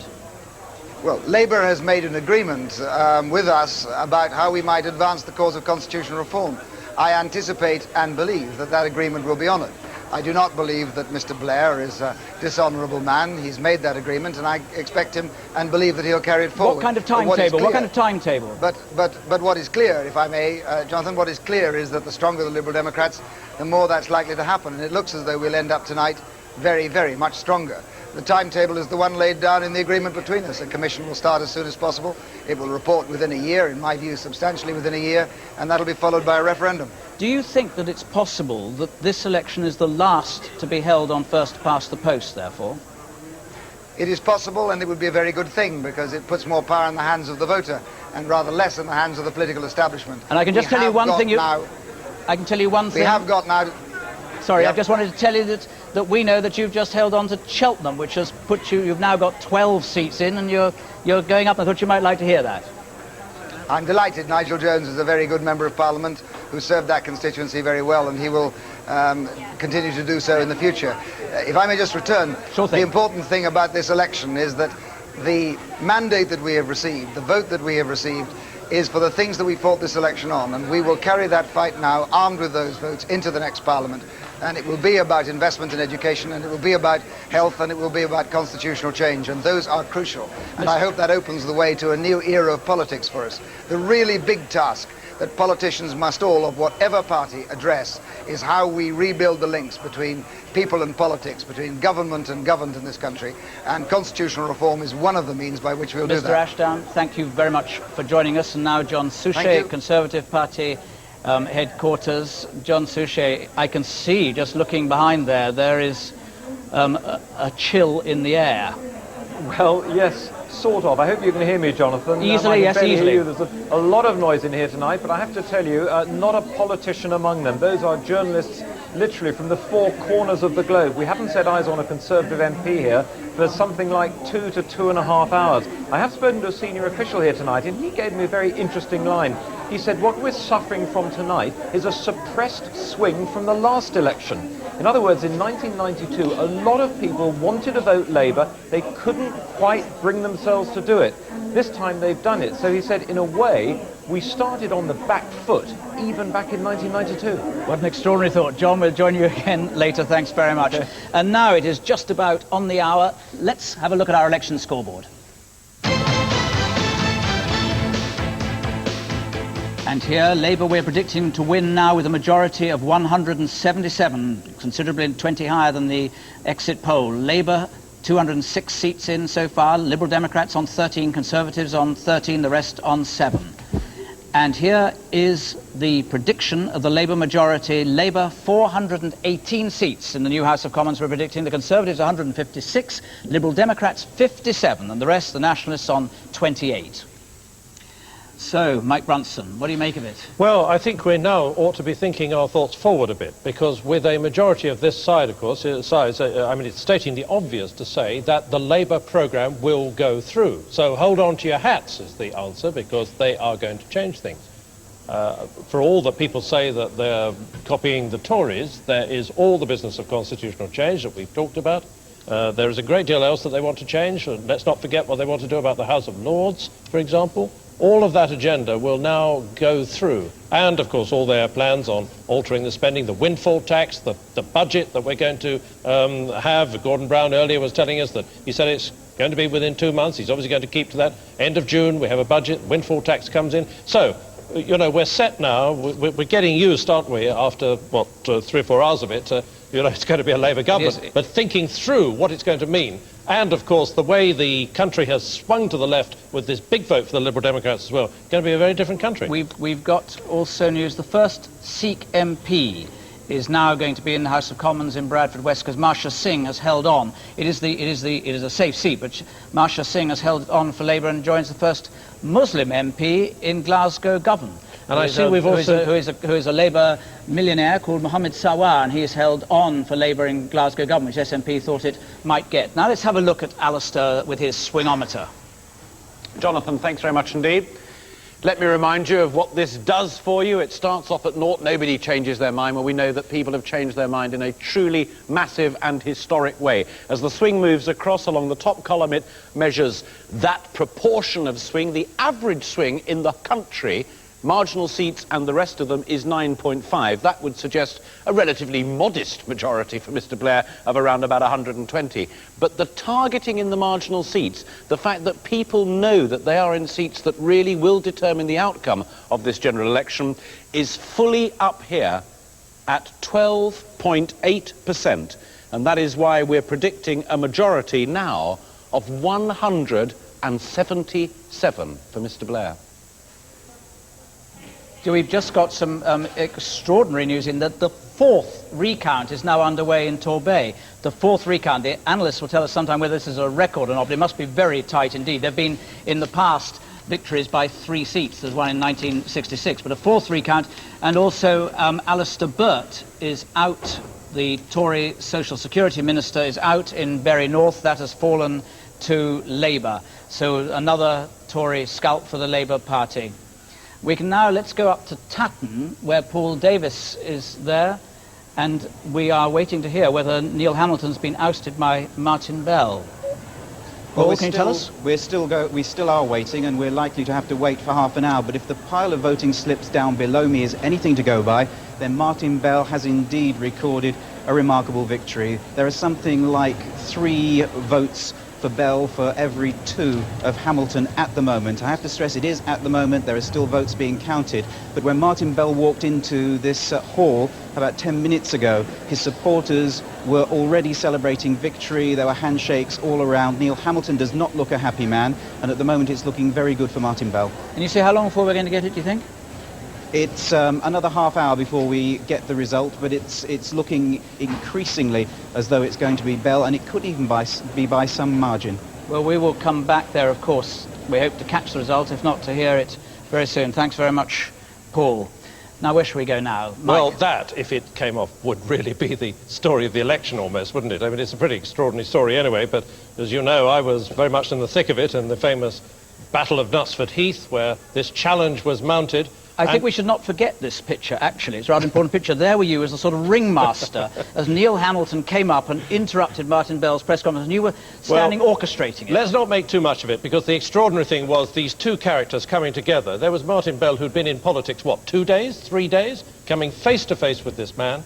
And in the early stages, it looked as though the Tory faithful in Tatton would back their member right or wrong. But if it is true, if Paul Davis has got the right picture, and it does sound, you can very often tell from the piles of votes, that would be quite remarkable. I'm just getting some news in now that you have to be extremely cautious with this, but our ITN correspondent in Enfield, Southgate, says that it looks as though Michael Portillo, who was still is Secretary of State for Defence, is in danger there, which means not that he's going to lose it, but that clearly the count is very, very close indeed, which is not surprising on some of these swings that we've been getting. Extraordinary.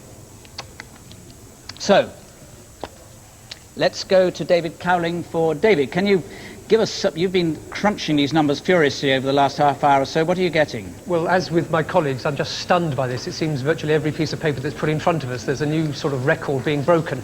But one of the things that I think New Labour has done, and I think it's being proved, is that in the southeast of England, where Labour has been in retreat for 30 years, we're now predicting about 31 Labour seats. If any testimony at the end of this day should be recorded in terms of the success of New Labour, it's in this, the heartland of the conservatism for 100 years. Labour is making deep, deep inroads. Some of these swings are absolutely staggering. David, just explain to us in that context why it is that the Liberal Democrats are doing so astonishingly well. Just remind us of that. It is mixed in a way, Jonathan, because in some seats they're making gains directly from the Conservatives, but in a number of others, in Portsmouth South and in other seats, Labour's rise is eating into the Conservative vote, and sometimes the Lib vote is actually dropping a little, but they're slipping through the middle. So Labour actually, in some of these hopeless seats, is being the principal architect of the Lib Dem success.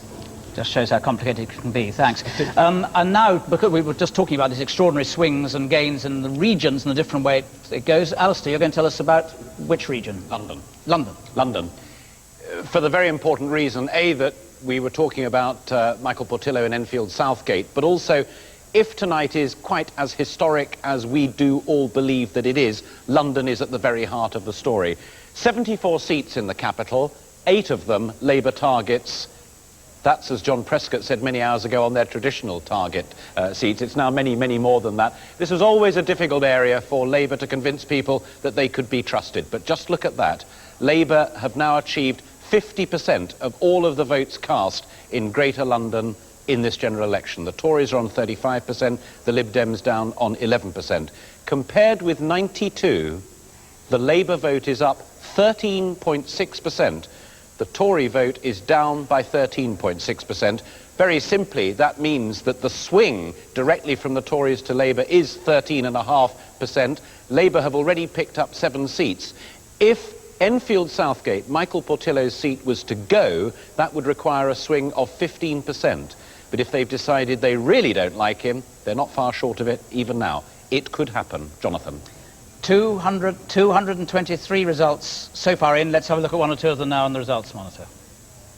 Here we have Croydon North, gained by Labour with a majority of 18,000. Look at the swing again from Conservative to Labour, and just the kind of seat that Alistair was just talking about, 17.6% in Croydon North. Eastwood, the Labour gain in Eastwood, majority 3,236, another extraordinary good result for the Labour Party's swing away from the Conservatives in what was a safe Tory seat, 14.3%. And Aberdeenshire West, Liberal Democrat gain here, majority 2,662, the swing to them of 8.3%. And Dumfries, which was a very important seat for the Tories to hold, they should have held it under normal circumstances, majority 9,500 there, and the swing from Conservative to Labour of over 16% in Dumfries, an astonishing swing. Romford again, majority just taken, Romford 649. This was thought to be a totally safe Tory seat, but clearly not. Swing to Labour 15.6%. And now to Torbay, the 4th recount. It looks as though we're going to get the result. They also had local election results. You can see Rupert Allison standing there in the middle. This is clearly going to be a very tight result, as the Liberal Democrats hope they might take it. It needs a 5% swing. 5% swing, and Liberal Democrats would take it. On the sort of swings they've been getting, they might well do so. The returning officer there, who's clearly the mayoress, trying to get some order in this. You see how they advertise themselves, the Riviera of the Southwest there, complete with illuminated palm trees by the look of it. Rupert Allison has been here since '87. They thought he might go in the past, but we'll find out whether he holds on or not now. For the Torbay constituency, I hereby give notice that the number of votes recorded for each candidate is as follows. Allison Rupert William Simon, the Conservative Party candidate, 21,082. Booth Graham Harry, the UK Independence Party candidate, 1,962. Cowling Bruce Henry, Liberal Party candidate, 1,161. Morey Michael John, the Labour Party candidate, 7,923.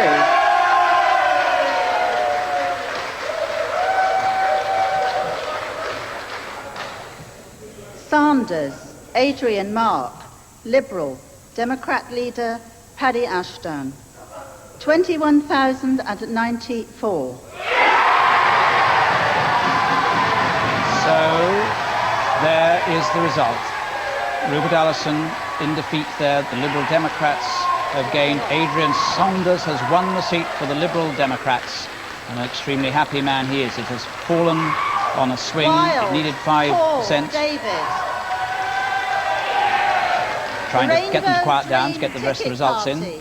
100. And I hereby declare that Adrian Mark Sanders is duly elected Member of Parliament for the Torbay constituency. No wonder there was a recount. If there is a majority smaller than that in this election, a lot of us will eat hats or whatever we've got. That's a majority of 12 for the Liberal Democrats, 21,000 votes. The Conservatives, Rupert Allison, 21,082. Look at that, 21,094, 21,082. The swing there from Conservative to Liberal Democrats, it has to be said Rupert Allison did very well. He's held that swing down. It needed 5%. It went on 5.1%. And another astonishing result there, Norman Lamont is out. You've just seen that in Harrogate and Knaresborough. The Torbay change in the share of the vote, Liberal Democrats down just a touch there, but the Conservatives have done it, down 10.3%, Labour up 5.3%. So it's the Conservative collapse there which has helped the Liberal Democrats just get in despite how the other parties did. Colin Rallings. Colin.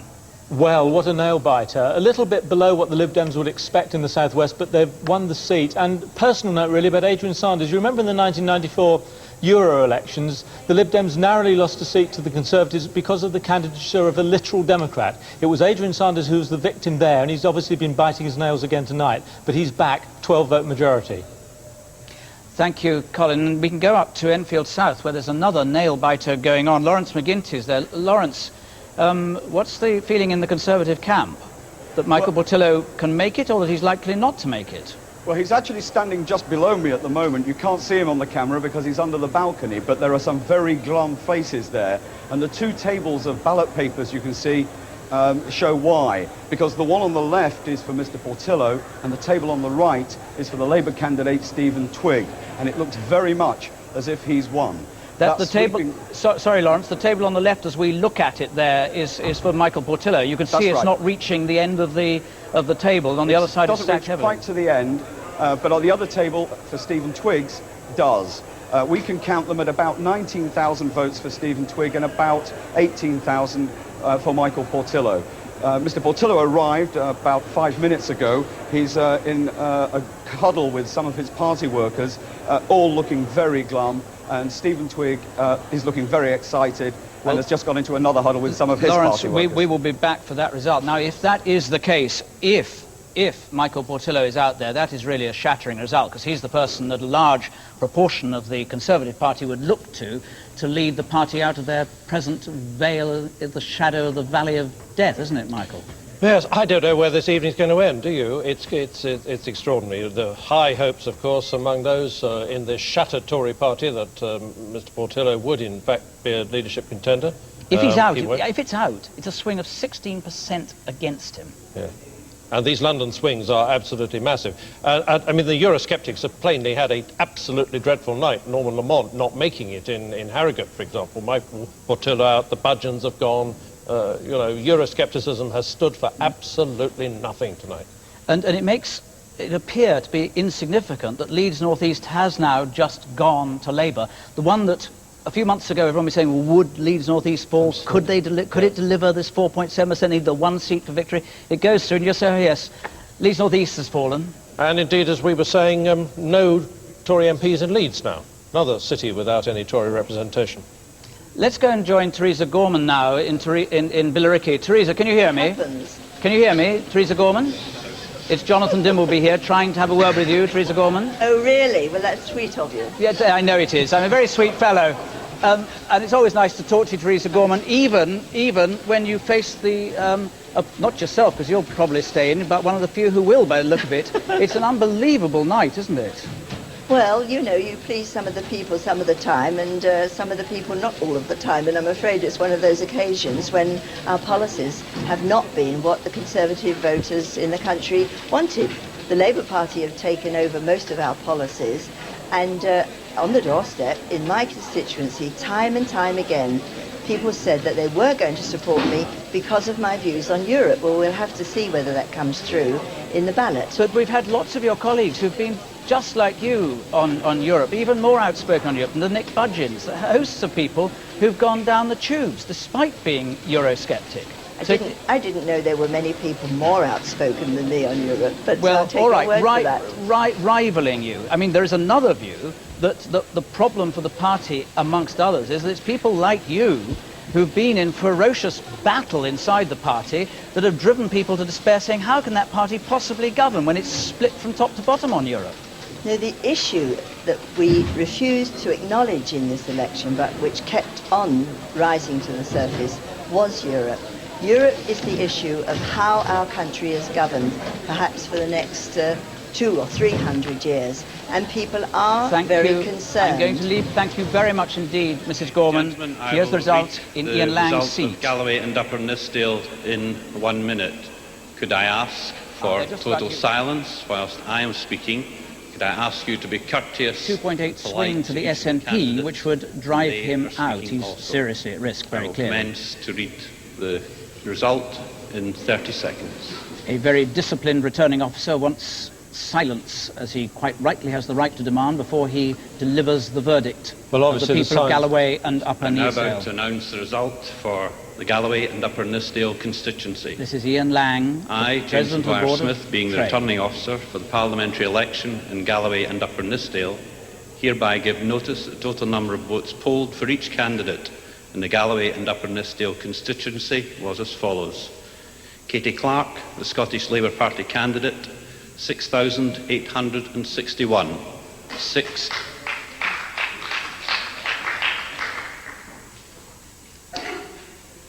Katie Clark, the Scottish Labour Party candidate, 6,861. 6-8. He's making a bit of a meal of this, taking his time. Mr. Flynn. I don't know whether he's after a bit more silence than he's got, but he's I think certainly he's taking his after time. absolute silence. He doesn't want a single reaction. They're very individual characters, returning officers. Certainly are. Katie Clark, the Scottish Labour Party candidate, 6,861. 6861. Alan Kennedy, the Referendum Party, 428. 428. Ian Lang, Scottish Conservative and Unionist Party candidate, 12,825. 12825. John Ewan McKercher, Scottish Liberal Democrat, 2,700. 2700. Alistair Morgan, Scottish National Party, 18,000.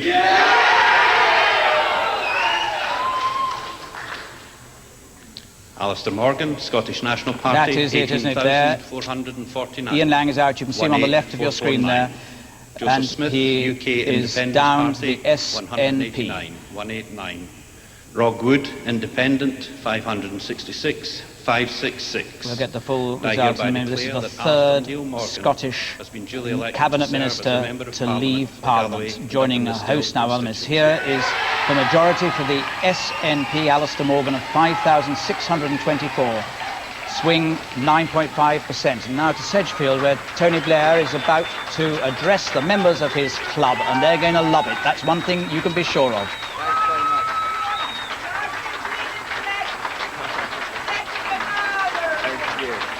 Thanks very much. The supporters of the Thank you very Trindon much Club. indeed. And, well, you know me, I'm never complacent, but no, it's looking very good all around the country. I just want to say a few things to you on this evening that is more moving and more important, certainly, than any of my life before. I want to say to you, first of all, thank you, because it's you people here who've been my foundation and support all the way through my political career. And you've given me the chance to lead my party, and I hope now to lead my country. Thank you.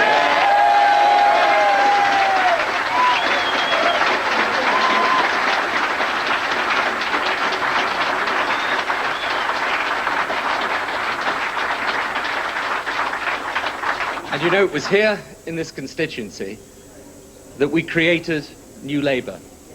Here that we recognised how important it was that we took the values of the Labour Party, the basic beliefs in justice and progress and a fair deal for ordinary people, in a sense of community and society, and we said, these are the values of the Labour Party, but we've got to make them live and breathe again for the modern world. And we did it. And we built a party here of which we're proud.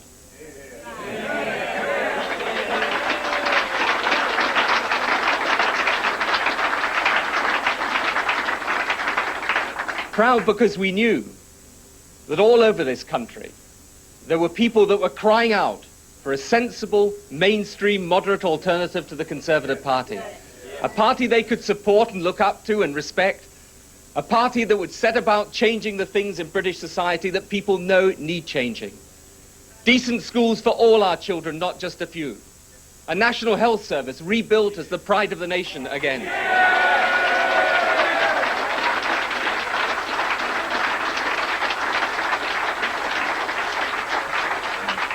Our young people given hope, our elderly security in their old age, a nation reborn and renewed. That is what New Labour was always about. Not just about changing the Labour Party, but changing it for a purpose so that we could make the changes in our country that we know need to be made. That is one reason why tonight we are content and happy. Because we know that we had the courage to build a new Labour Party capable of taking this country through to the new millennium. But there is a second reason too, and a reason that I am very conscious of. That support that's been given to us tonight has been given to us as a new Labour Party, and it's been given to us so that we can bring our country together, so that we can unify it, so that we can put an end to divisions, so that we can build one country, one nation, one society, where every person gets a chance and a stake in it, where no one is left out. That is the message that we have taken round this country, and that is the message the country has heard and celebrated.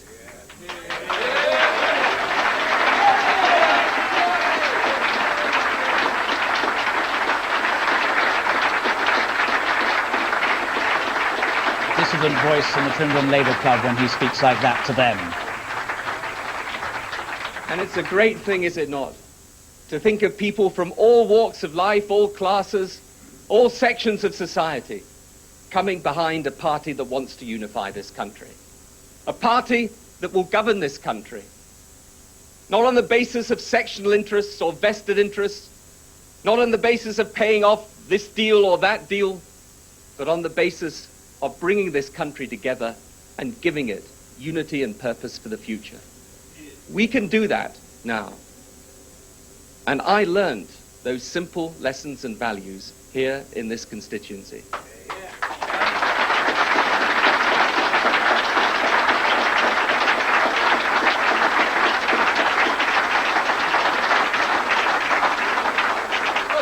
It's a strange thing to think as I look around this room and I see so many faces that I've known over all the years.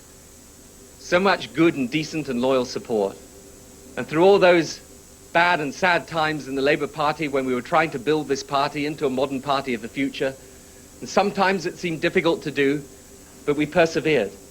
And I was able to persevere because of the strength that you gave me. This is the foundation of my political life and career here in this constituency. And I cannot tell you what pleasure and pride it gives me to see so many people here whose loyal support and whose basic decency have made me what I am today.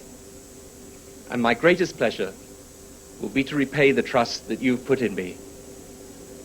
I believe in you, and I believe that you represent all the best in this country. And the greatest pride I could ever have is to repay that trust 1,000-fold.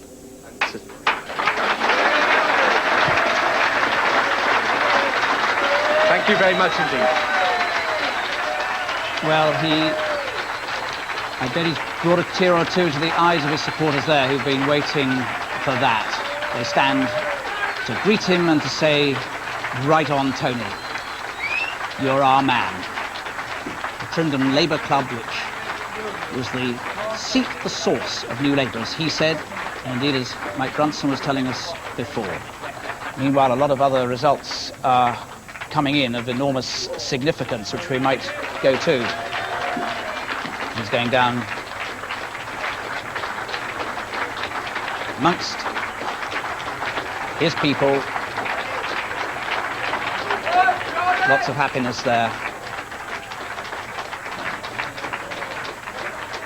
Cherry Blair looking particularly happy as well, being allowed to wander around, he herself.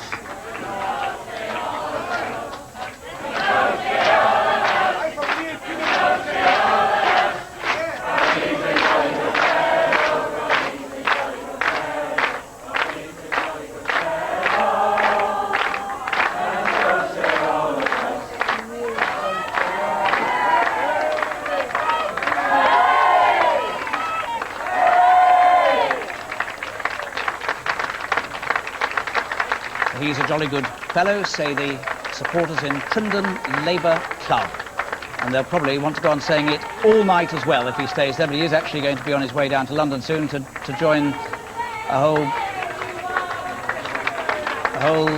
load of his other supporters at the Festival Hall. I was just thinking, if that's their version there, my goodness me, they're going to be raising the roof in the Festival Hall, aren't they? That was a little tiny rehearsal for the singing later on. A rehearsal for the Festival Hall. Right. let's now give you some of the results that have been coming in. Just first of all, I see that there are ups and downs for the Liberal Democrats. Simon Hughes, who had their only seat in London, is out. Labour have gained Southwark North and Bermondsey. 2 former ministers are out. Rhodes Boyson, who's an education minister, and Sir John Gorst in Hendon, they're out as well. But to see where we are with 310 results now in, let's have a summary.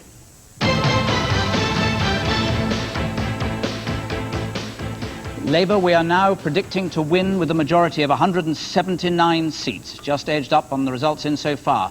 310 seats of those, Labour's got 258, well on the way to that 330. The Conservatives have got 26. That, of course, will go up. It's still because we're getting the urban areas first and the shires are coming in later. The Liberal Democrats on 17. So, here is the prediction, that Labour will have 419 seats, Conservatives 155, Liberal Democrats 56 still, and the rest on 29. That's the Nationalists in the next House of Commons. And here are some Labour results for you. They've gained Croydon North, they've gained Hove, they've gained Hornchurch and Cleethorpes. These are seats that would once have been thought to be quite safe Tory seats. Conservatives have lost Perth to the SNP. They've held on to Aldridge Brownhills, they've lost Tayside North, and they've held on to Havant. They've held on to Havant. And here are some Lib Dem results. Lib Dems have gained North Avon, they've gained Sheffield Hallam, they've gained Torbay in that tiny victory of 12 votes. Liberal Democrats also gained Carshalton and Wallington. And yeah, Ian Lang, that was in Galloway and Upper Nisdale, has gone down in Forsyth. Michael Forsyth in Stirling, Michael Forsyth. David Mellor out in Putney. Nicholas Budgeon out. Marcus Fox in Shipley, and Robin Squire out as well, the junior minister. Lots of Tory heads. Rupert Allison is gone. Norman Lamont, who must have thought he got a safe seat in Harrogate and Knaresborough, is out. And I think that I may have given you a wrong piece of information about Simon Hughes, but we don't know what's going on. There's a lot of confusion there, so don't take it yet that he is out. I may have just got it a touch early. Meanwhile, Julia Somerville is at the Festival Hall celebration. Julia, you probably heard up in Trimdon they were singing for He's a Jolly Good Fellow in the club there. What's it like down here? Absolute bedlam, in 2 words. But I have with me somebody who's well used to projecting above the noise, and that's Mick Hucknall of Simply Red, who should perhaps be now named more aptly Totally Red. Mick, Labour made a great point of wanting to reach out to young people this time, to reach that generation who'd never known anything but Tory rule. Do you think that they were successful? Well, I think they've reached out to everybody, haven't they? They've reached out to old and new. It's been an astonishing result. I thought it was going to be a landslide, but nothing at these proportions, you know. It's an amazing result. I think it's the country. They've decided and they've shown us where they want to go. And I'm almost speechless, really. I think a lot of people out there are going to be like, I can't believe this. We didn't think it was this going to be this amazing. It's often said that young people just coming out of their teens and so on, the ones who were eligible to vote first time round, were turned off by politics, felt there was nothing relevant in it for them. Do you think that the Labour Party succeeded in making them feel that actually perhaps there was something that was relevant to them? Well, I'd like to think so, but I think you're not going to really find that out until some statistics come out later on. As I said, clearly everybody seems to have gone for this. We're witnessing almost the disintegration of the Conservative Party as we know it. You know, they're becoming a minority party in a way that we've never ever dreamed of before. It's just astonishing. Well, you're not the only one, I think, who's very, very astounded and surprised. Big Hucknall, thanks very much indeed. Back to you now, Jonathan. Julia, we'll join you again soon with 318 results in now. We are predicting a Labour majority. It's edging up. A Labour majority of 181. Alistair's got his battleground. Jonathan, thanks. One piece of very important information, and that is that on this night of history-making, Labour have now passed the point of 57 net gains. So they are now, per adventure, the largest single party. But as you'll see by looking at the battleground, it's a heck of a lot bigger than that. They have ploughed through these 1% and 2% swings. Remember, these are the number of people out of every 100 who have to change their mind. They haven't actually got Brighton Pavilion yet, but I have absolutely no doubt whatsoever that that will tumble. That's the largest single party pointer. They've ploughed through here, 3 out of every 100 changing their mind. Bury North, that was the more difficult of the 2 Bury seats. Bury South's way back there. Both of them have gone. through Leeds North East, which is the point at which they start to build their majority. Wolverhampton and Birmingham we've talked about, so let's shunt it back down again and start moving into the even more difficult territory for Labour to win. Cleethorpes, Colne Valley, Aberdeen South, Dumfries, they've gone. Let's move over here. 7 out of every 100, 8 out of every 100 people changing their minds. 9 out of every 100. Then Crosby was the one that went on that massive swing, going up to 18%. Nearly 1 in 5 people changing their mind. Only then do we start to see the Tories holding on a bit. Marcus Fox's seat in Shipley, that went. Shunt down again to the really difficult territory. And here, we've already talked about Aldridge. Over here, Yorkshire East and Meriden, Ian Mill's seat. A clutch of Tory victories there. And in this final column, 14 out of every 100 people changing their mind, just 3 Tory seats. That and only there is where any kind of fight back begins. And before I pass you back to Jonathan, I can tell you, as predicted, Brighton Pavilion has gone. Jonathan. Thank you. And now here is Rushcliffe. This is Kenneth Clark's seat. We'll hear that he's held and won his seat. I do hereby give notice that the number of votes recorded for each candidate at the said election is as follows. Boot Samuel, Liberal Democrat, 8,851. Chad Salary Catherine, the Referendum Party candidate, 2,682.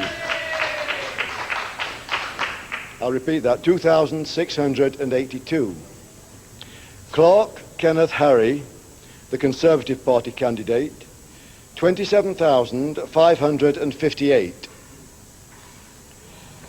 Misiewska Anna, Natural Law Party, 115. Moore Joseph Duncan, UK Independence Party, 403. Pettit Jocelyn, the Labour Party candidate, 22,503.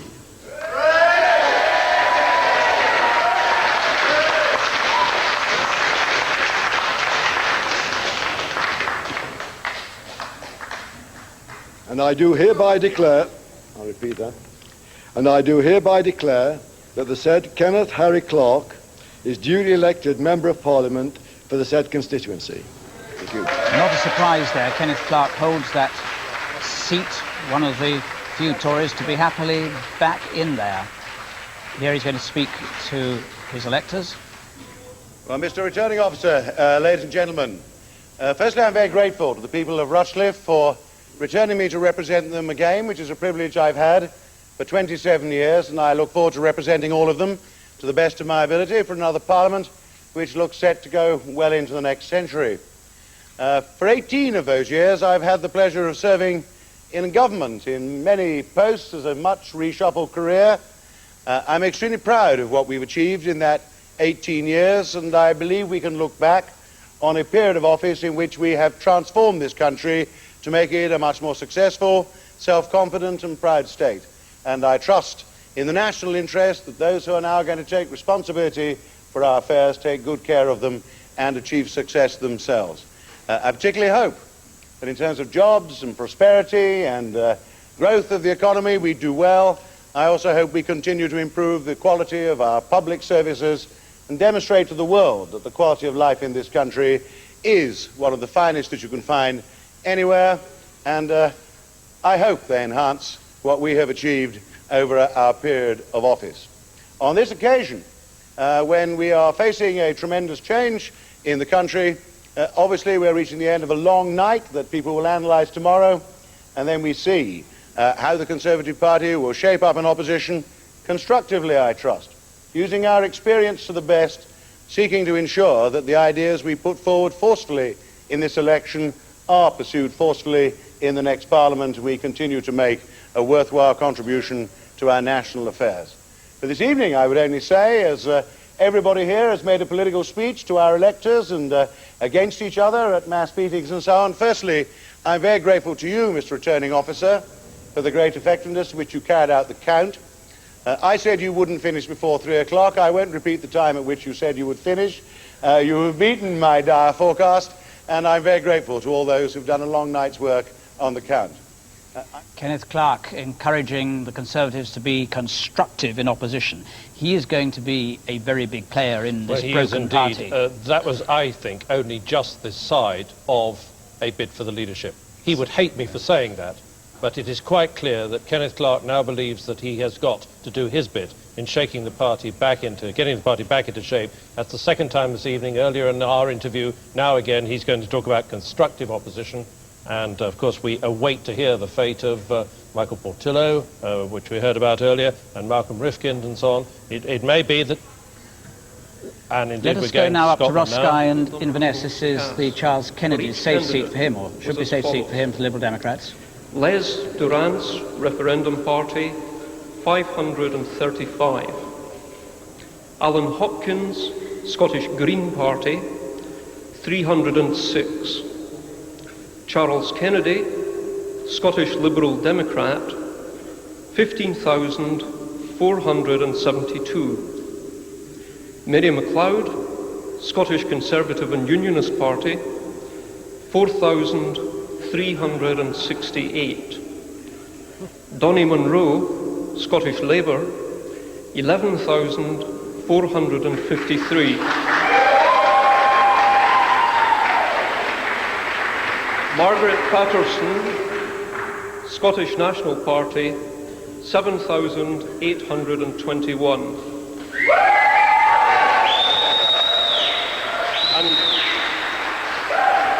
And that Charles Kennedy has been duly elected to serve as the Member of Parliament for the parliamentary constituency of Ross, Skye That's a and Inverness perfectly West. safe seat for Charles Kennedy there. Now, there's some interesting facts, though. There only in Scotland now, only Edinburgh Pentlands, which is Malcolm Rifkin's seat, yet to be declared, is left for the Scotland, for the Tories. If he loses that, as he's in risk of doing, there'll be no Tory seats in Scotland at all. The Tories are also facing virtual wipeout in Wales. We've got 339 results in so far. Let's have a look at a few more of them now on my results computer. There's Brent North. Labour have gained Brent North with the majority of 4,019. The swing from Conservative to Labour there, 19%. And I can see there that Tony Marlow is out in Northampton. Labour have gained Northampton. Tony Marlow, the right winger, is out, but continue with this. Clwyd West, Labour have gained with a majority of just under 2,000. Swing from Conservatives throwing out Roderick Richards, the controversial and colourful Tory MP as was there, to swing there 11%. And here is Harrogate and Knaresborough, a Liberal Democrat gain. Just look at this, a majority of 6,236. It needed a 9% swing. Phil Willis has got in there. Norman Lamont is out, or he's not able to hold it for the Tories, the seat he wanted to get, so that he could be a powerful figure as a Eurosceptic in the next Parliament. The swing there from Conservative to Liberal Democrats, a huge swing of 15.7%. Here's Sutton and Cheam. This is Olga Maitland has gone down in Sutton and Cheam. A Liberal Democrat gain, majority 2,000. Swing from Conservative to Liberal Democrats, 13%. And here is Gordon. Now, this is formally speaking a Liberal Democrat game because it's notionally a Tory seat. In fact, it is won, therefore, by the Liberal Democrats, although Malcolm Bruce was in the old seat after the boundary changes, before the boundary changes. His majority there, just under 7,000. Many people thought that he would be out, but the swing again against the Conservatives, Liberal Democrats, one of the highest we've got, just under 19%. Mike, these swings are beginning to look really quite extraordinary. Quite Scotland extraordinary. out, And Wales out, you know. Absolutely. Well, I mean, it looks like a wipeout in Scotland and Wales. Our experts are telling us that this is the lowest Conservative share of the vote since 1859, and it's the lowest number of Conservative seats since 1906, and certainly the highest Labour majority ever. Where were the superlative words that one has to use? Stop. It's quite difficult to find the language to describe the scale of what is happening. And more third-party seats than since 1923. And the history indeed is being made. It certainly is. And with the Labour majority is settling at the moment at 177 majority for Labour, a swing of just under 10% across the country as a whole, with 345 results in. And we are predicting Labour with 418 seats in the next Parliament, the Conservatives on just 157, the Liberal Democrats on 55. An extraordinary result. I mean, you take the Rhodes-Boyson seat, 18.8% from Conservative to Labour in Brent North. Well, I'm sure that as Alistair will tell us when we come back to him, the swings in London have been enormous. So we will go to him, but here is Tatton. You can see the White Knight as he was described by many people on the left as you look there. Also a lot of other extraordinary characters, but Martin Bell is standing on the left there, and we will see whether he has ousted Neil Hamilton or not in this unique contest, where, if you remember, Tory and Liberal Democrat candidates stood down so that Martin Bell could stand as the anti-sleaze candidate, although he wasn't called that, he was independent. Here we're going to get the returning officer with the result. Ladies and gentlemen, we have the result now for the Tatton constituency. I, Brian Longden, being the acting returning officer at the election of a Member of Parliament for the Tatton constituency, held on the 1st day of May 1997, do hereby give notice that the number of votes recorded for each candidate at the election is as follows. Martin Bell, Independent. 29,300.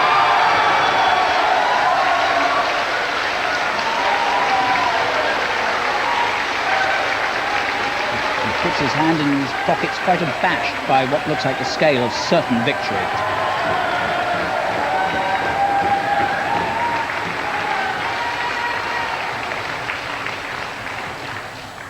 $29,354 votes. David Lawrence Bishop, The Lord Borough versus the Scallywag Tories. 116 votes. Mostyn Neil Hamilton, Conservative. 18,000.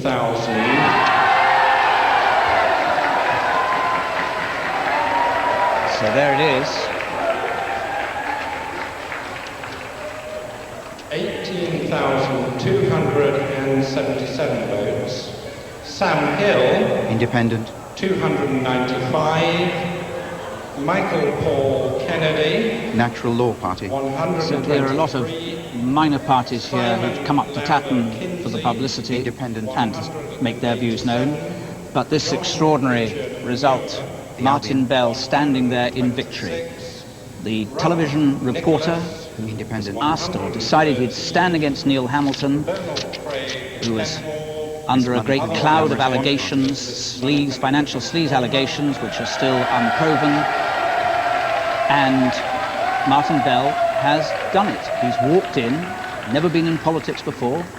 No one knew his political views, but he's walked in there and he's ousted a former cabinet minister, senior member of the Conservative Party.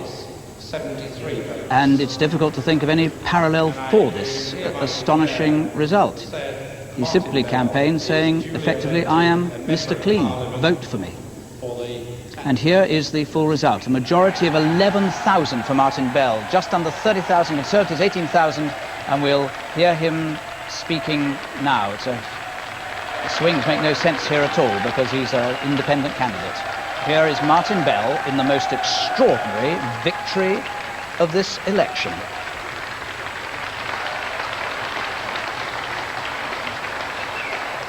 Ladies and gentlemen, Mr. Longden, I believe this is a proud moment for the people of Tatton, though I have to say a rather humbling one for me.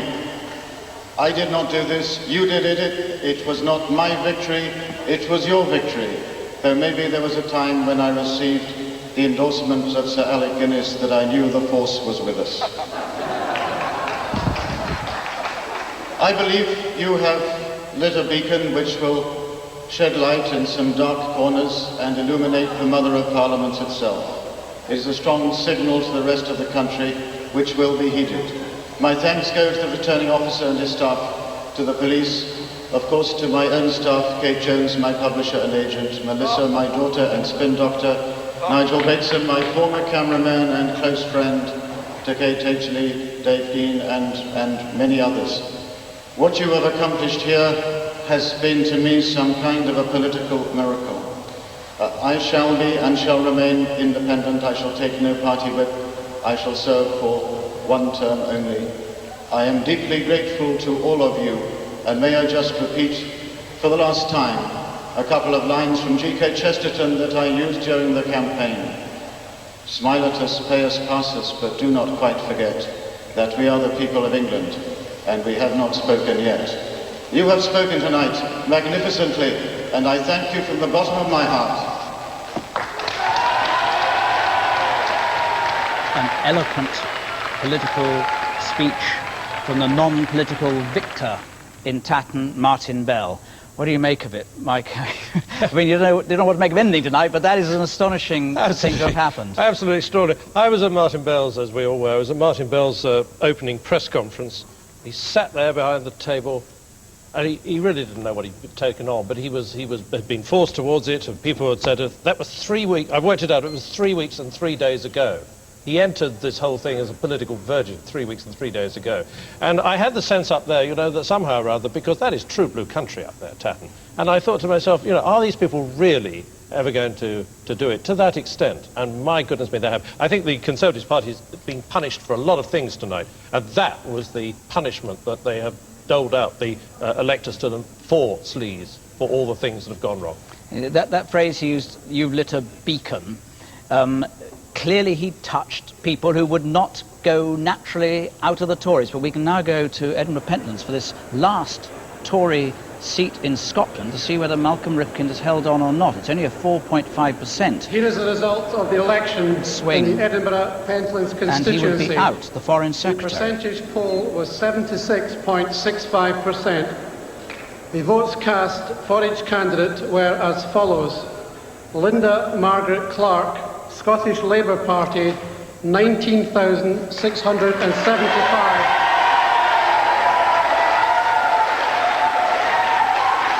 Jennifer Ann Dawes, Scottish Liberal Democrat, 4,575. Stuart Gibb, Scottish National Party, 5,952. Robin Charles Morton Harper, Scottish Green Party, 224. Alistair David McConaughey, UK Independence Party, 81. Malcolm MacDonald, Referendum Party, 422. Malcolm Leslie Rifkind, Scottish Conservative and Unionist, 14,813. And I declare that Linda Margaret Clark has been elected to serve in Parliament. That is it in Scotland. That's it for Malcolm Rifkind and for the Tory party. Labour have gained Edinburgh Pentlands. He could not hold on. He's held on before. His majority for Labour, for Linda Clark, who is Scotland's most senior woman barrister, incidentally, majority of 4,862. The swing against Malcolm Rifkind, the Conservatives, swing from Conservative to Labour, 9.8%. Let's look at the change in the share of the vote. Labour up 11.8%. Conservatives down 7.8%. The SNP down 2.7%. The Liberal Democrats down 2.7%. So that is the Tories. The Tories are out of Scotland. They've lost all the seats, all 10, 11 seats they had in Scotland. Mike Brunson. But they're falling like hammer blows now, aren't they? I mean, the psychological effect of losing your Foreign Secretary, a Conservative Foreign Secretary losing in that way, it far exceeds anything that we remember, for example, Chris Patten losing Bath last time. I mean, this is just total disaster. You join that, Ian Lang going, Michael Forsyth going. The list goes on and on and on. I mean, when we get time, we'll list the whole lot who have gone, senior figures. David Butler. Well, this is overwhelming. I just noticed the fall of Warwick and Leamington, Anthony Eden's old seat, the very heartland of England, which stood firm in 1945. On these figures, it is outside the ordinary understanding of things.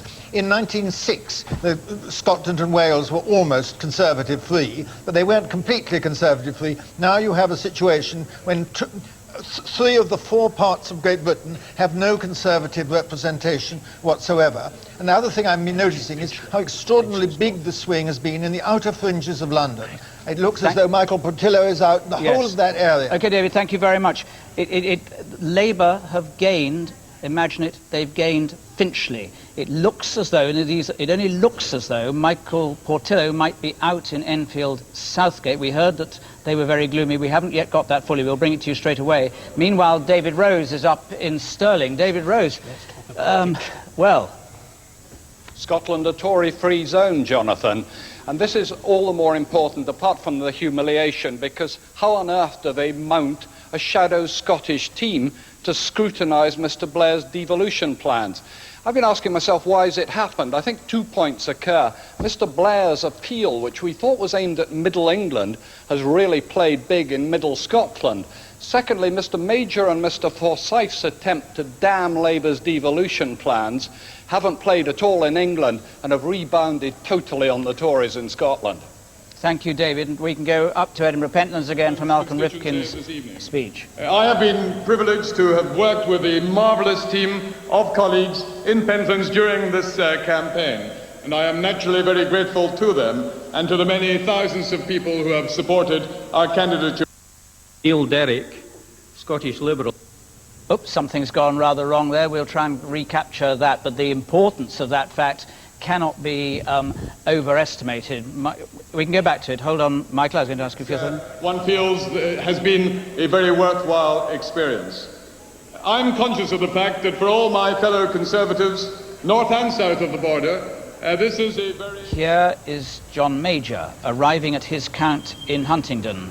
He's left his home in Great Stukely. It's about a 15-minute drive to St Ivo Leisure Centre, where we will see him in the murk there amongst the policemen and the cameras in a moment, emerging from his car. There he is. He knows that he is Prime Minister only for a few more hours.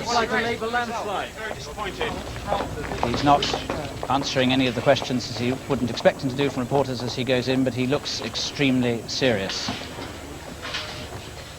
It looks as though Norma Major, uncharacteristically, she may be with him, but I didn't see her go in with him. Meanwhile, here is Tony Blair at Teesside Airport on his way south, the victor, the man who knows he's going to be Prime Minister. What a contrast between the two figures, how an election, the voice of the British people, can turn upside down in a moment the power and responsibility of individuals.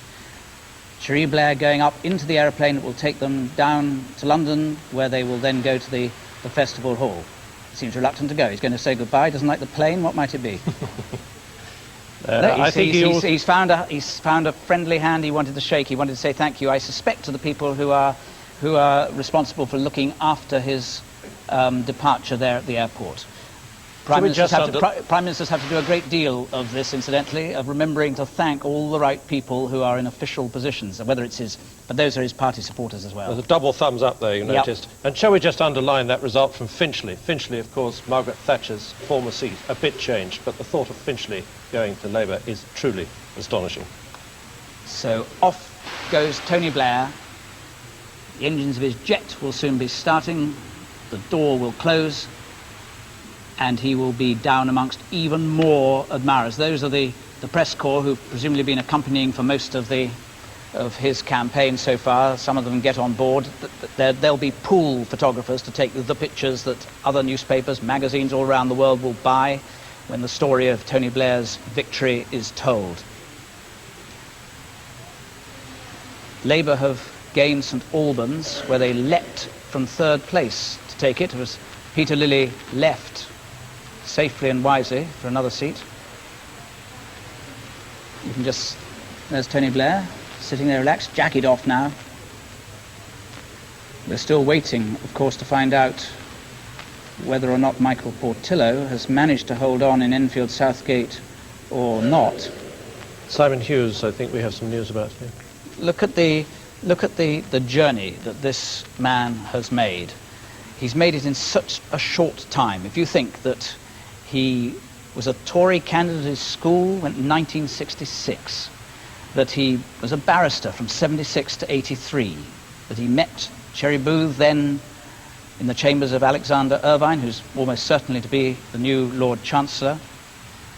He then became an MP in 1983, and he only became party leader three years ago. He became party leader. It is an astonishing odyssey, political odyssey for one man. It most certainly is. It's quite extraordinary. Youngest Prime Minister this century, as I said, about to celebrate his 44th birthday. And I must just clear one thing. I made an error with Simon Hughes. He is back in Southwark North and Bermondsey. As I slightly forewarned you just now, I got that wrong. We announced it slightly early and slightly wrong. The Liberal Democrats held on in Southwark North and Bermondsey. My apologies to Simon Hughes and the Liberal Democrats for that error. We're incidentally waiting to go down to another seat that could be a problem, which is Bristol West, the seat of William Walgrave, who was the government, was in the government, senior figure in the government. Given these kind of swings, he could fall to the Liberal Democrats on a swing of 8%. He's been Chief Secretary to the Treasury, a very key figure in the Tory government and one of the party's leading intellectuals, and often in the past thought of as a potential Prime Minister, and if not that, a Foreign Secretary. But he is, in this huge sweeping election that we've got tonight, he is potentially in danger and we're going there. Sir George Gardner, who has lost his attempt to win in Reigate for the referendum party, is saying that if John Major had taken his advice, doubtless the Tories would have won. I think that is slightly optimistic. Meanwhile, let's have a quick look now, with 389 results in, what the House of Commons will look like virtually if Alistair's got it right. Alistair. What do you mean if I've got it right? That's a bit unfair at this time of the evening. It's going to be creaking massively in one direction. Let's recreate it for you here in the studio and bring in the government benches, the ones I'm talking about being in severe risk of creaking. Click of my fingers, I'm told I have to do that to bring in the MPs, colour them with their party political persuasions, and there is the factor of the creak. 419 Labour members on these, the government benches. Moving over here for the first time in 18 years, we can't overstate that. The Conservative Party with just 160 members. Down here, the Liberal Democrats still doing even better than our exit poll predicted. If you remember rightly, it was down in the top 40s. Well, there they are now on 50 seats. The others down here will be 30 in all. That is Plaid Cymru, who've done well, Scottish National Party, who've actually picked up 3 seats. It's also all of the seats in Northern Ireland that we'll be talking to you about tomorrow. And also the others now include one Martin Bell, the popular Member of Parliament for Tatton. Jonathan. Thank you. And just with the note that we're now only 30 seats away from Labour officially being declared the victor in this election, which we will come to quite soon. But meanwhile, we can go to Tom Bradby in Huntingdon. Tom, we're close to the count, presumably. I think we're fairly close to the count. It's very difficult to say. It should be within the next half an hour. Mr. Major, as you saw there and as you were talking over, has arrived, but we don't expect him to come in here for another half an hour or so. Tom, what is the mood must be pretty glum there, presumably amongst the Tories. Of the Tories here, yes, fairly depressed. I talked to them at some length earlier. They were pretty stunned. Mr. Major, I thought, looked fairly stern as he came in. Right from the start of this campaign, he's always thought he could win. He seemed relatively confident. I think at the start of this week, the fight did start to drain out of him. I think today, certainly, he knew he'd lost. He was in a very quiet mood today. Sitting around outside the pub, he seemed quite happy to chat for hours. And his mood really had changed. I think, as I say, that he knew he had been defeated. Tom, you think we're going to get it when in about 30 minutes or so, the result? It's difficult to say. I think in about 30 minutes, yes. OK, we're waiting for the Enfield Southgate, which we know is going to be coming through soon. In fact, we can go there now. We can see Michael Portillo. Look at Michael Portillo's face. That is not the face of a confident man at all. He looks to me like a man who thinks that he might have lost. And with it, the crashing, if it's the case, may be wrong, if it's the case, the crashing of a whole lot of prospects that he might have had and hopes others had in him. They're moving up on the thing. I just think if he does go down, it will have to have been on a swing of just under 16% to oust him from what would have been a very short time ago thought to be a safe seat. Let's hear it. I, the undersigned, being the returning officer for the Enfield Southgate constituency, held on the first day of May 1997, hereby give notice that the total number of votes recorded for each candidate at the election is as follows. Brown, Jeremy Richard, Liberal Democrat, 4,966.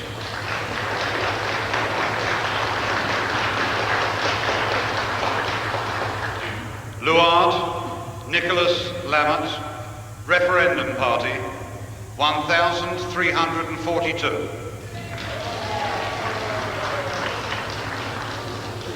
Malakuna, Andrew, Mal, Voice of the People, 229.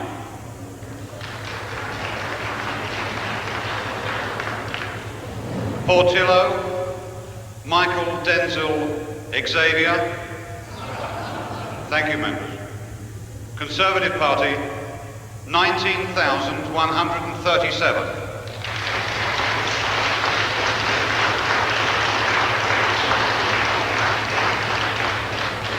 Storkey, Alan James, Christian Democrat, 289. Twigg, Stephen, Labour Party, 20,000. So, look at Michael Portillo's face. He puts a brave smile on it, but Michael Portillo, for the moment, is out of British politics.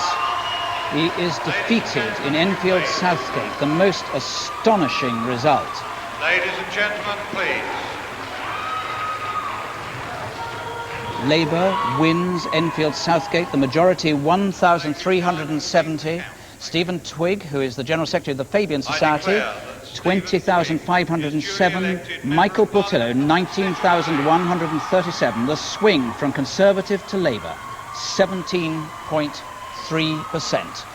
You have to admire Michael Portillo's cool under this particular fire, which he could not possibly have expected, and must be a tremendous shock to him and his supporters in the Conservative Party.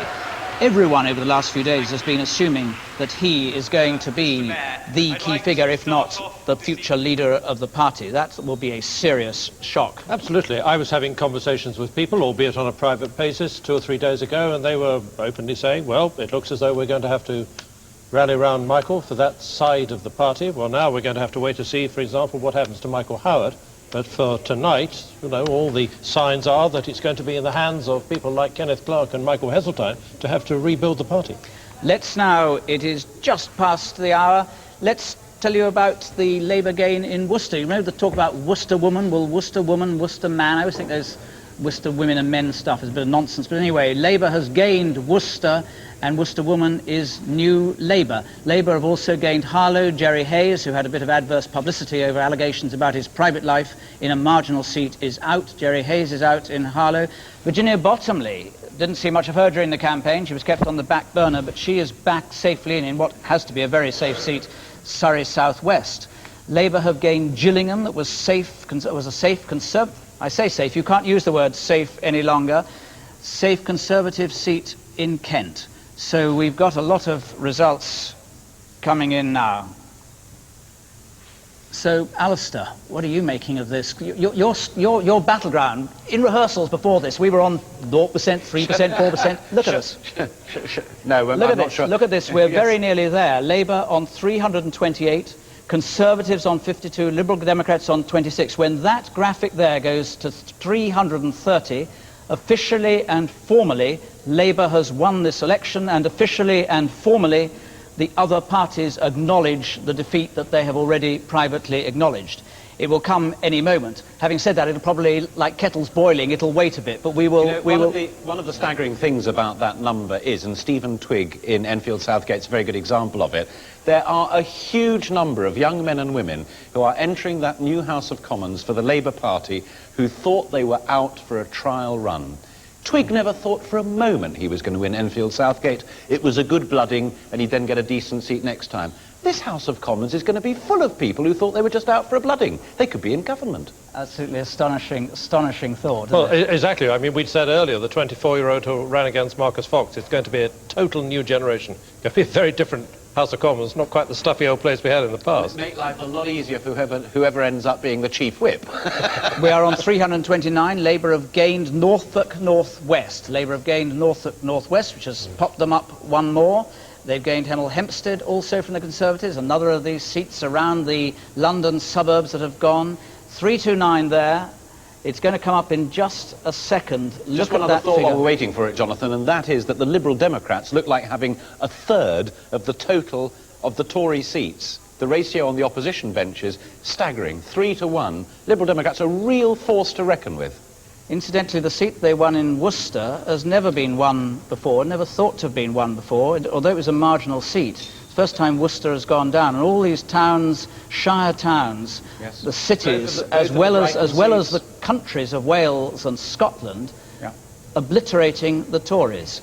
Both of the Blackpool seats, City of Chester, a whole number of seats up in the northwest that have never ever been Labour have now gone in that direction. You see, Liberal Democrats are already, with 418 results in, they are already far in excess of the seats that they should have got just to stay where they were in the last Parliament. We reckon that they're going to have 49 at the end of the day with 17 gains. 17 gains. And the Tories, of course, are going to have much more than 52. We're reckoning they will have 160 or so. That's what I got on my... 157. There you go, Jonathan. Here we have it. We now officially declare that Labour, the Labour Party, has won the 1997 general election. It will form the next government. And there, you see it, the triumph of technology going around there, the triumph of design, and I imagine that elsewhere there are people either in Tatton or wherever they are celebrating as they see the official result go through.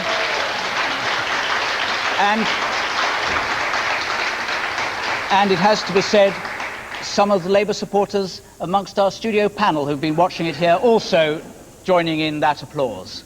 So there is the result. The moment just before 3:10 on the morning of May the 2nd, and the Labour Party will officially be the Labour government.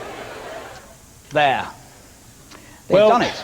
They have certainly done it, so we need to say again what a very, very different country Britons are going to wake up to tomorrow morning. This is an absolutely seismic change in British political life. It is the most resounding switch of political opinion, I suppose we can say this century. We can certainly say this century. It's going to be a very different Britain from tomorrow onwards. And just as it rolls on... Yeah, whether that was the key one or not, I don't know. But Thanet South, Yeah. Jonathan Aitken, the former Chief Secretary to the Treasury, is out. He had to resign because of a set of allegations which were then demonstrated not to be true, but he had to go. He's out of his seat now as well. I suspect it was the one that did it. Now I'm just about to get some Michael Portillo news, I expect. No, he's just been speaking. We haven't got the result. We will get there. We very much expect and hope to find out what he has to say. But he's been quoted here He's being said as saying this has been a truly terrible night for the Conservatives, he said. A truly terrible night for the Conservatives. Alistair, you want to say something? Well, Ted Heath is back in, and just wondering whether, on the basis of Michael Portillo, they'll ask Ted to come back as leader of the party. They'll be short of candidates. It is a thought. I think Michael Portillo has said it's been a truly terrible night for the Conservatives. I would like to do whatever I can from the wings to rebuild it. So, I don't know what he'll hope to do. Obviously, he and others, these younger leading figures, will very much hope to get back in at some stage. Yeah.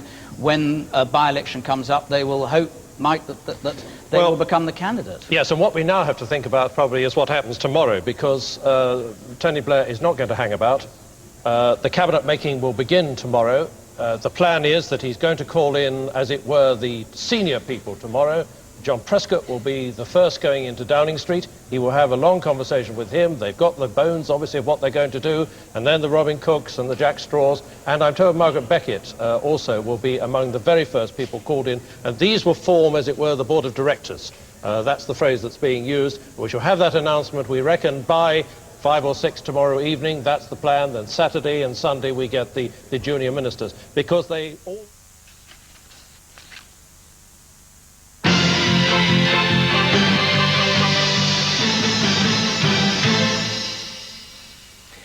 Good evening. Labour are heading for their biggest election victory since the war. That's reflected here in the East Midlands, where a number of key marginals have already fallen to Labour. Edwina Curry says she's sure to lose her Derbyshire South seat, and she's called on John Major to resign straight away. In Amber Valley, Philip Oppenheim has lost his seat, a huge swing to Labour, and the new MP is Judy Malabar, who was picked from an all-woman shortlist. She scored a stunning victory with a majority of more than 11,000 votes, a swing of 11.5%. Right-winger Philip Oppenheim has held his seat since 1983. In Broxtowe, Sir Jim Lester has lost his seat to Labour's Nick Palmer. He polled 47% of the votes, a swing of almost 13%. Margaret Beckett played a prominent part in Tony Blair's election campaign and is set for a government post. She easily held on to her Derby South seat. In Nottinghamshire, Joe Ashton held on to his Bassetlaw seat, and his share of the vote was 61%, a majority of more than 17,000. In Leicester, a new MP hotly tipped for a rapid rise through the Labour ranks is Patricia Hewitt, the former press secretary of Neil Kinnock, and she's held the seat of the retiring MP Greville Janner, Leicester West, with a majority of more than 22,000. In Derbyshire South, Edwina Curry says that she expects to lose badly, and she's called on John Major to resign as soon as the election is over. Alice Mackenzie is at the count. You join us here in this vast sports hall at Swadlincote in Derbyshire, where tonight Edwina Curry is fighting for her political life. A 1.5% swing to Labour is all that they need to capture the seat, and it looks very much as though that's what's going to happen. A little earlier, Edwina Curry arrived here in the sports hall, and I asked her about the prospects of defeat. It looks as if we are not going to be the winners this evening, although we have got rather accustomed to being the winners in the past. And I think that's a pity because, in fact, we've done well for the local economy here. We've transformed the economy in much of the Midlands. I don't think any possible future Blair government could do as well for our country as we've managed to do. I just feel sad that we haven't been able to put that message across. There you are, realistic as ever, Edwina Curry. What next for her? A seat in Europe, perhaps? Who knows? A book career, that's certain to continue. Another steamy novel is due out in September. We'll have to wait and see. And for now, it's back to the studio. In the Derbyshire constituency of Erewash, Treasury Minister Angela Knight will do well to hold on to her seat. Nick Kehoe is watching the action. They're still counting here at Erewash in Derbyshire, but already Labour supporters are claiming victory. They say it's no longer a case of whether they'll win, but by how many. The sitting Conservative MP Angela Knight is defending a majority of 5,700, but it only takes a swing to Labour of 4.5% to turn that round. Mrs Knight, no official result yet, of course, but it does look bad for you. What went wrong? Well, first of all, you've got to wait until the actual count's done. I mean, everybody's always judging everything off supposition, guesstimates and everything else. So we'll talk about the results when we've got the results, and not before. But there has been a bad swing against the Conservatives, hasn't there? Well, there's certainly been a swing in the country, and I have to say that if I lose here tonight and the Conservatives lose in the country, then not only am I sorry personally, but I am sorry because I know that we will then have a country which will go down rather than one which will go up. The results expected any time now. We'll bring that to you as soon as we can. In the meantime, back to the studio. Ken Clarke has held on to his Rushcliffe seat, but his majority in the Tory stronghold has been reduced to about 5,000. Here's the declaration. Clarke Kenneth Harry, the Conservative Party candidate, 27,558. Misiewska Anna, Natural Law Party, 115. Moore Joseph Duncan, UK Independence Party, 403. Pettit Jocelyn, the Labour Party candidate, 22,503.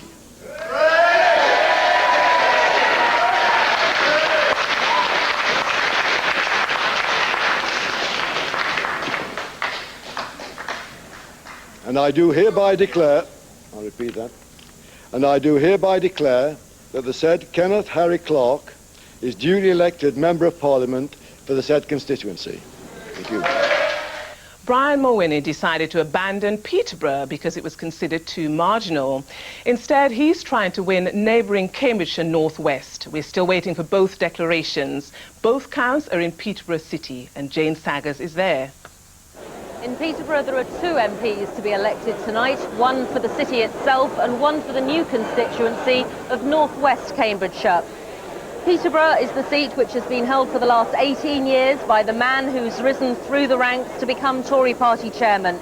But with Labour needing a swing of only 5.9% to take Peterborough back from the Tories, Dr Brian Mulroney has opted instead to fight the new, much safer seat of North West Cambridgeshire, rather than go the same way as his predecessor at Tory Central Office, Chris Patten. The boundary changes mean he should be able to rely on thousands of true blue votes from the neighbouring Huntingdon constituency belonging to the Prime Minister, and it's widely expected the Tory faithful will send the Ulsterman, who's been leading this election campaign, back to Westminster. There are 7 candidates fighting his old Peterborough seat. Labour expect to take it with their candidate Helen Brinton, a former Derby schoolgirl. She's now a teacher in Kent, who's been helping Tony Blair with his election strategy. What is certain tonight is that the Tory party chairman will be whisked away from here as soon as those results are known, back to Tory Central Office, where it seems the post-mortem is already underway into just what went wrong. In Leicester South, another hold for Labour. Sir Ivan Lawrence is out in Burton. That's a Labour gain.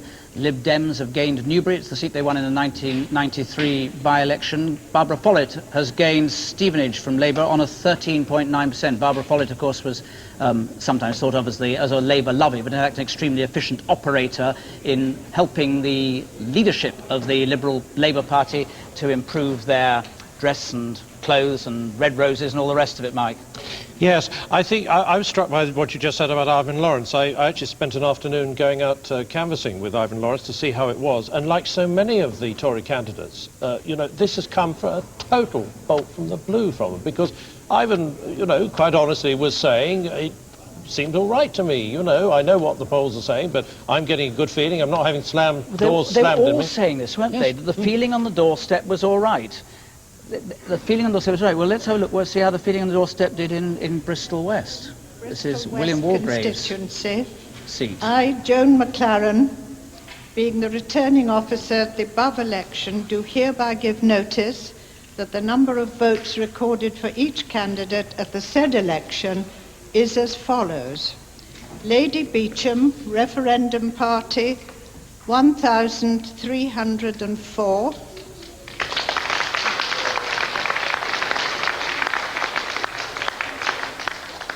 Charles Boney, Liberal Democrat, 17,551.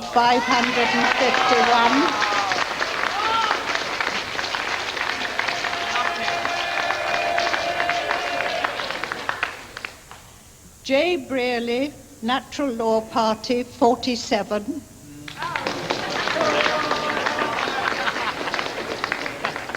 Valerie Davey, Labour Party, 22,000. So,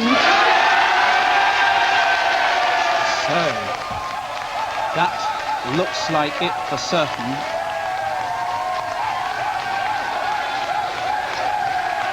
This is an astonishing and an intriguing outcome. 22,068.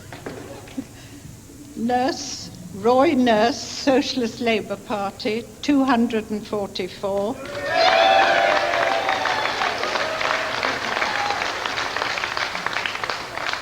Justin Quinnell, the Green Party, 852.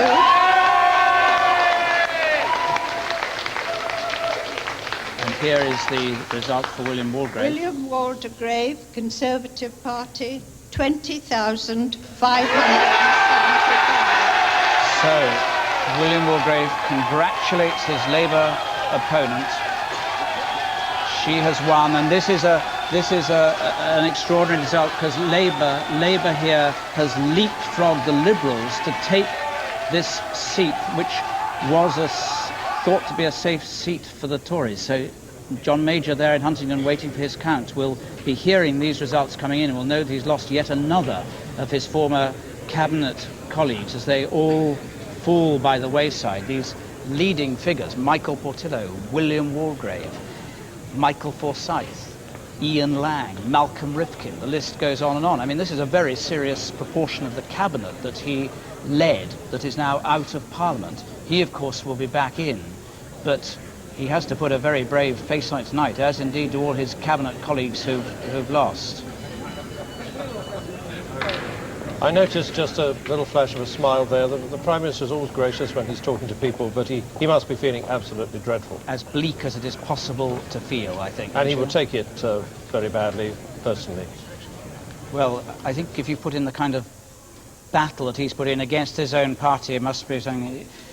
Here is Bristol West and William Walgrave. Rightly said, the most fascinating, I think, without question, the most fascinating constituency in England. And it has got a whole range of different skills and peoples in it. It represents the whole microcosm of the world. She will, no doubt, look after it well. She'd better, because some of us will be trying perhaps to come back later and see how she's looked after it. But I'm not going to begrudge her triumph tonight, nor the Labour Party their triumph in the country more widely. It is a huge responsibility to govern this country. They have scored a very great victory, and they will need to use that great power, as I hope they will, with responsibility. They have the advantage of inheriting the strongest economy in Europe. I would like to thank, because Labour will know this from their own experience of having suffered defeats in the past. It's not actually the people like Valerie and myself who get hurt most by defeats. It's all the workers and all the people, because Labour have been through it and Liberals have been through it. And I would like to thank all my party workers. I'd like to thank, perhaps in particular, my agent, Philip Stevenson, but all those who worked with him and for him, not just in this campaign, but for the last few years. William Walgrave out in Bristol West, a dignified, sad departure from high office. John Redwood, incidentally, is back for Wokingham, some leading Tory back in. And now, though, from those pictures of defeat to what I think is an extraordinarily different attitude and atmosphere in the Festival Hall. Here is the Festival Hall waiting to receive John Major. My gosh, it is different.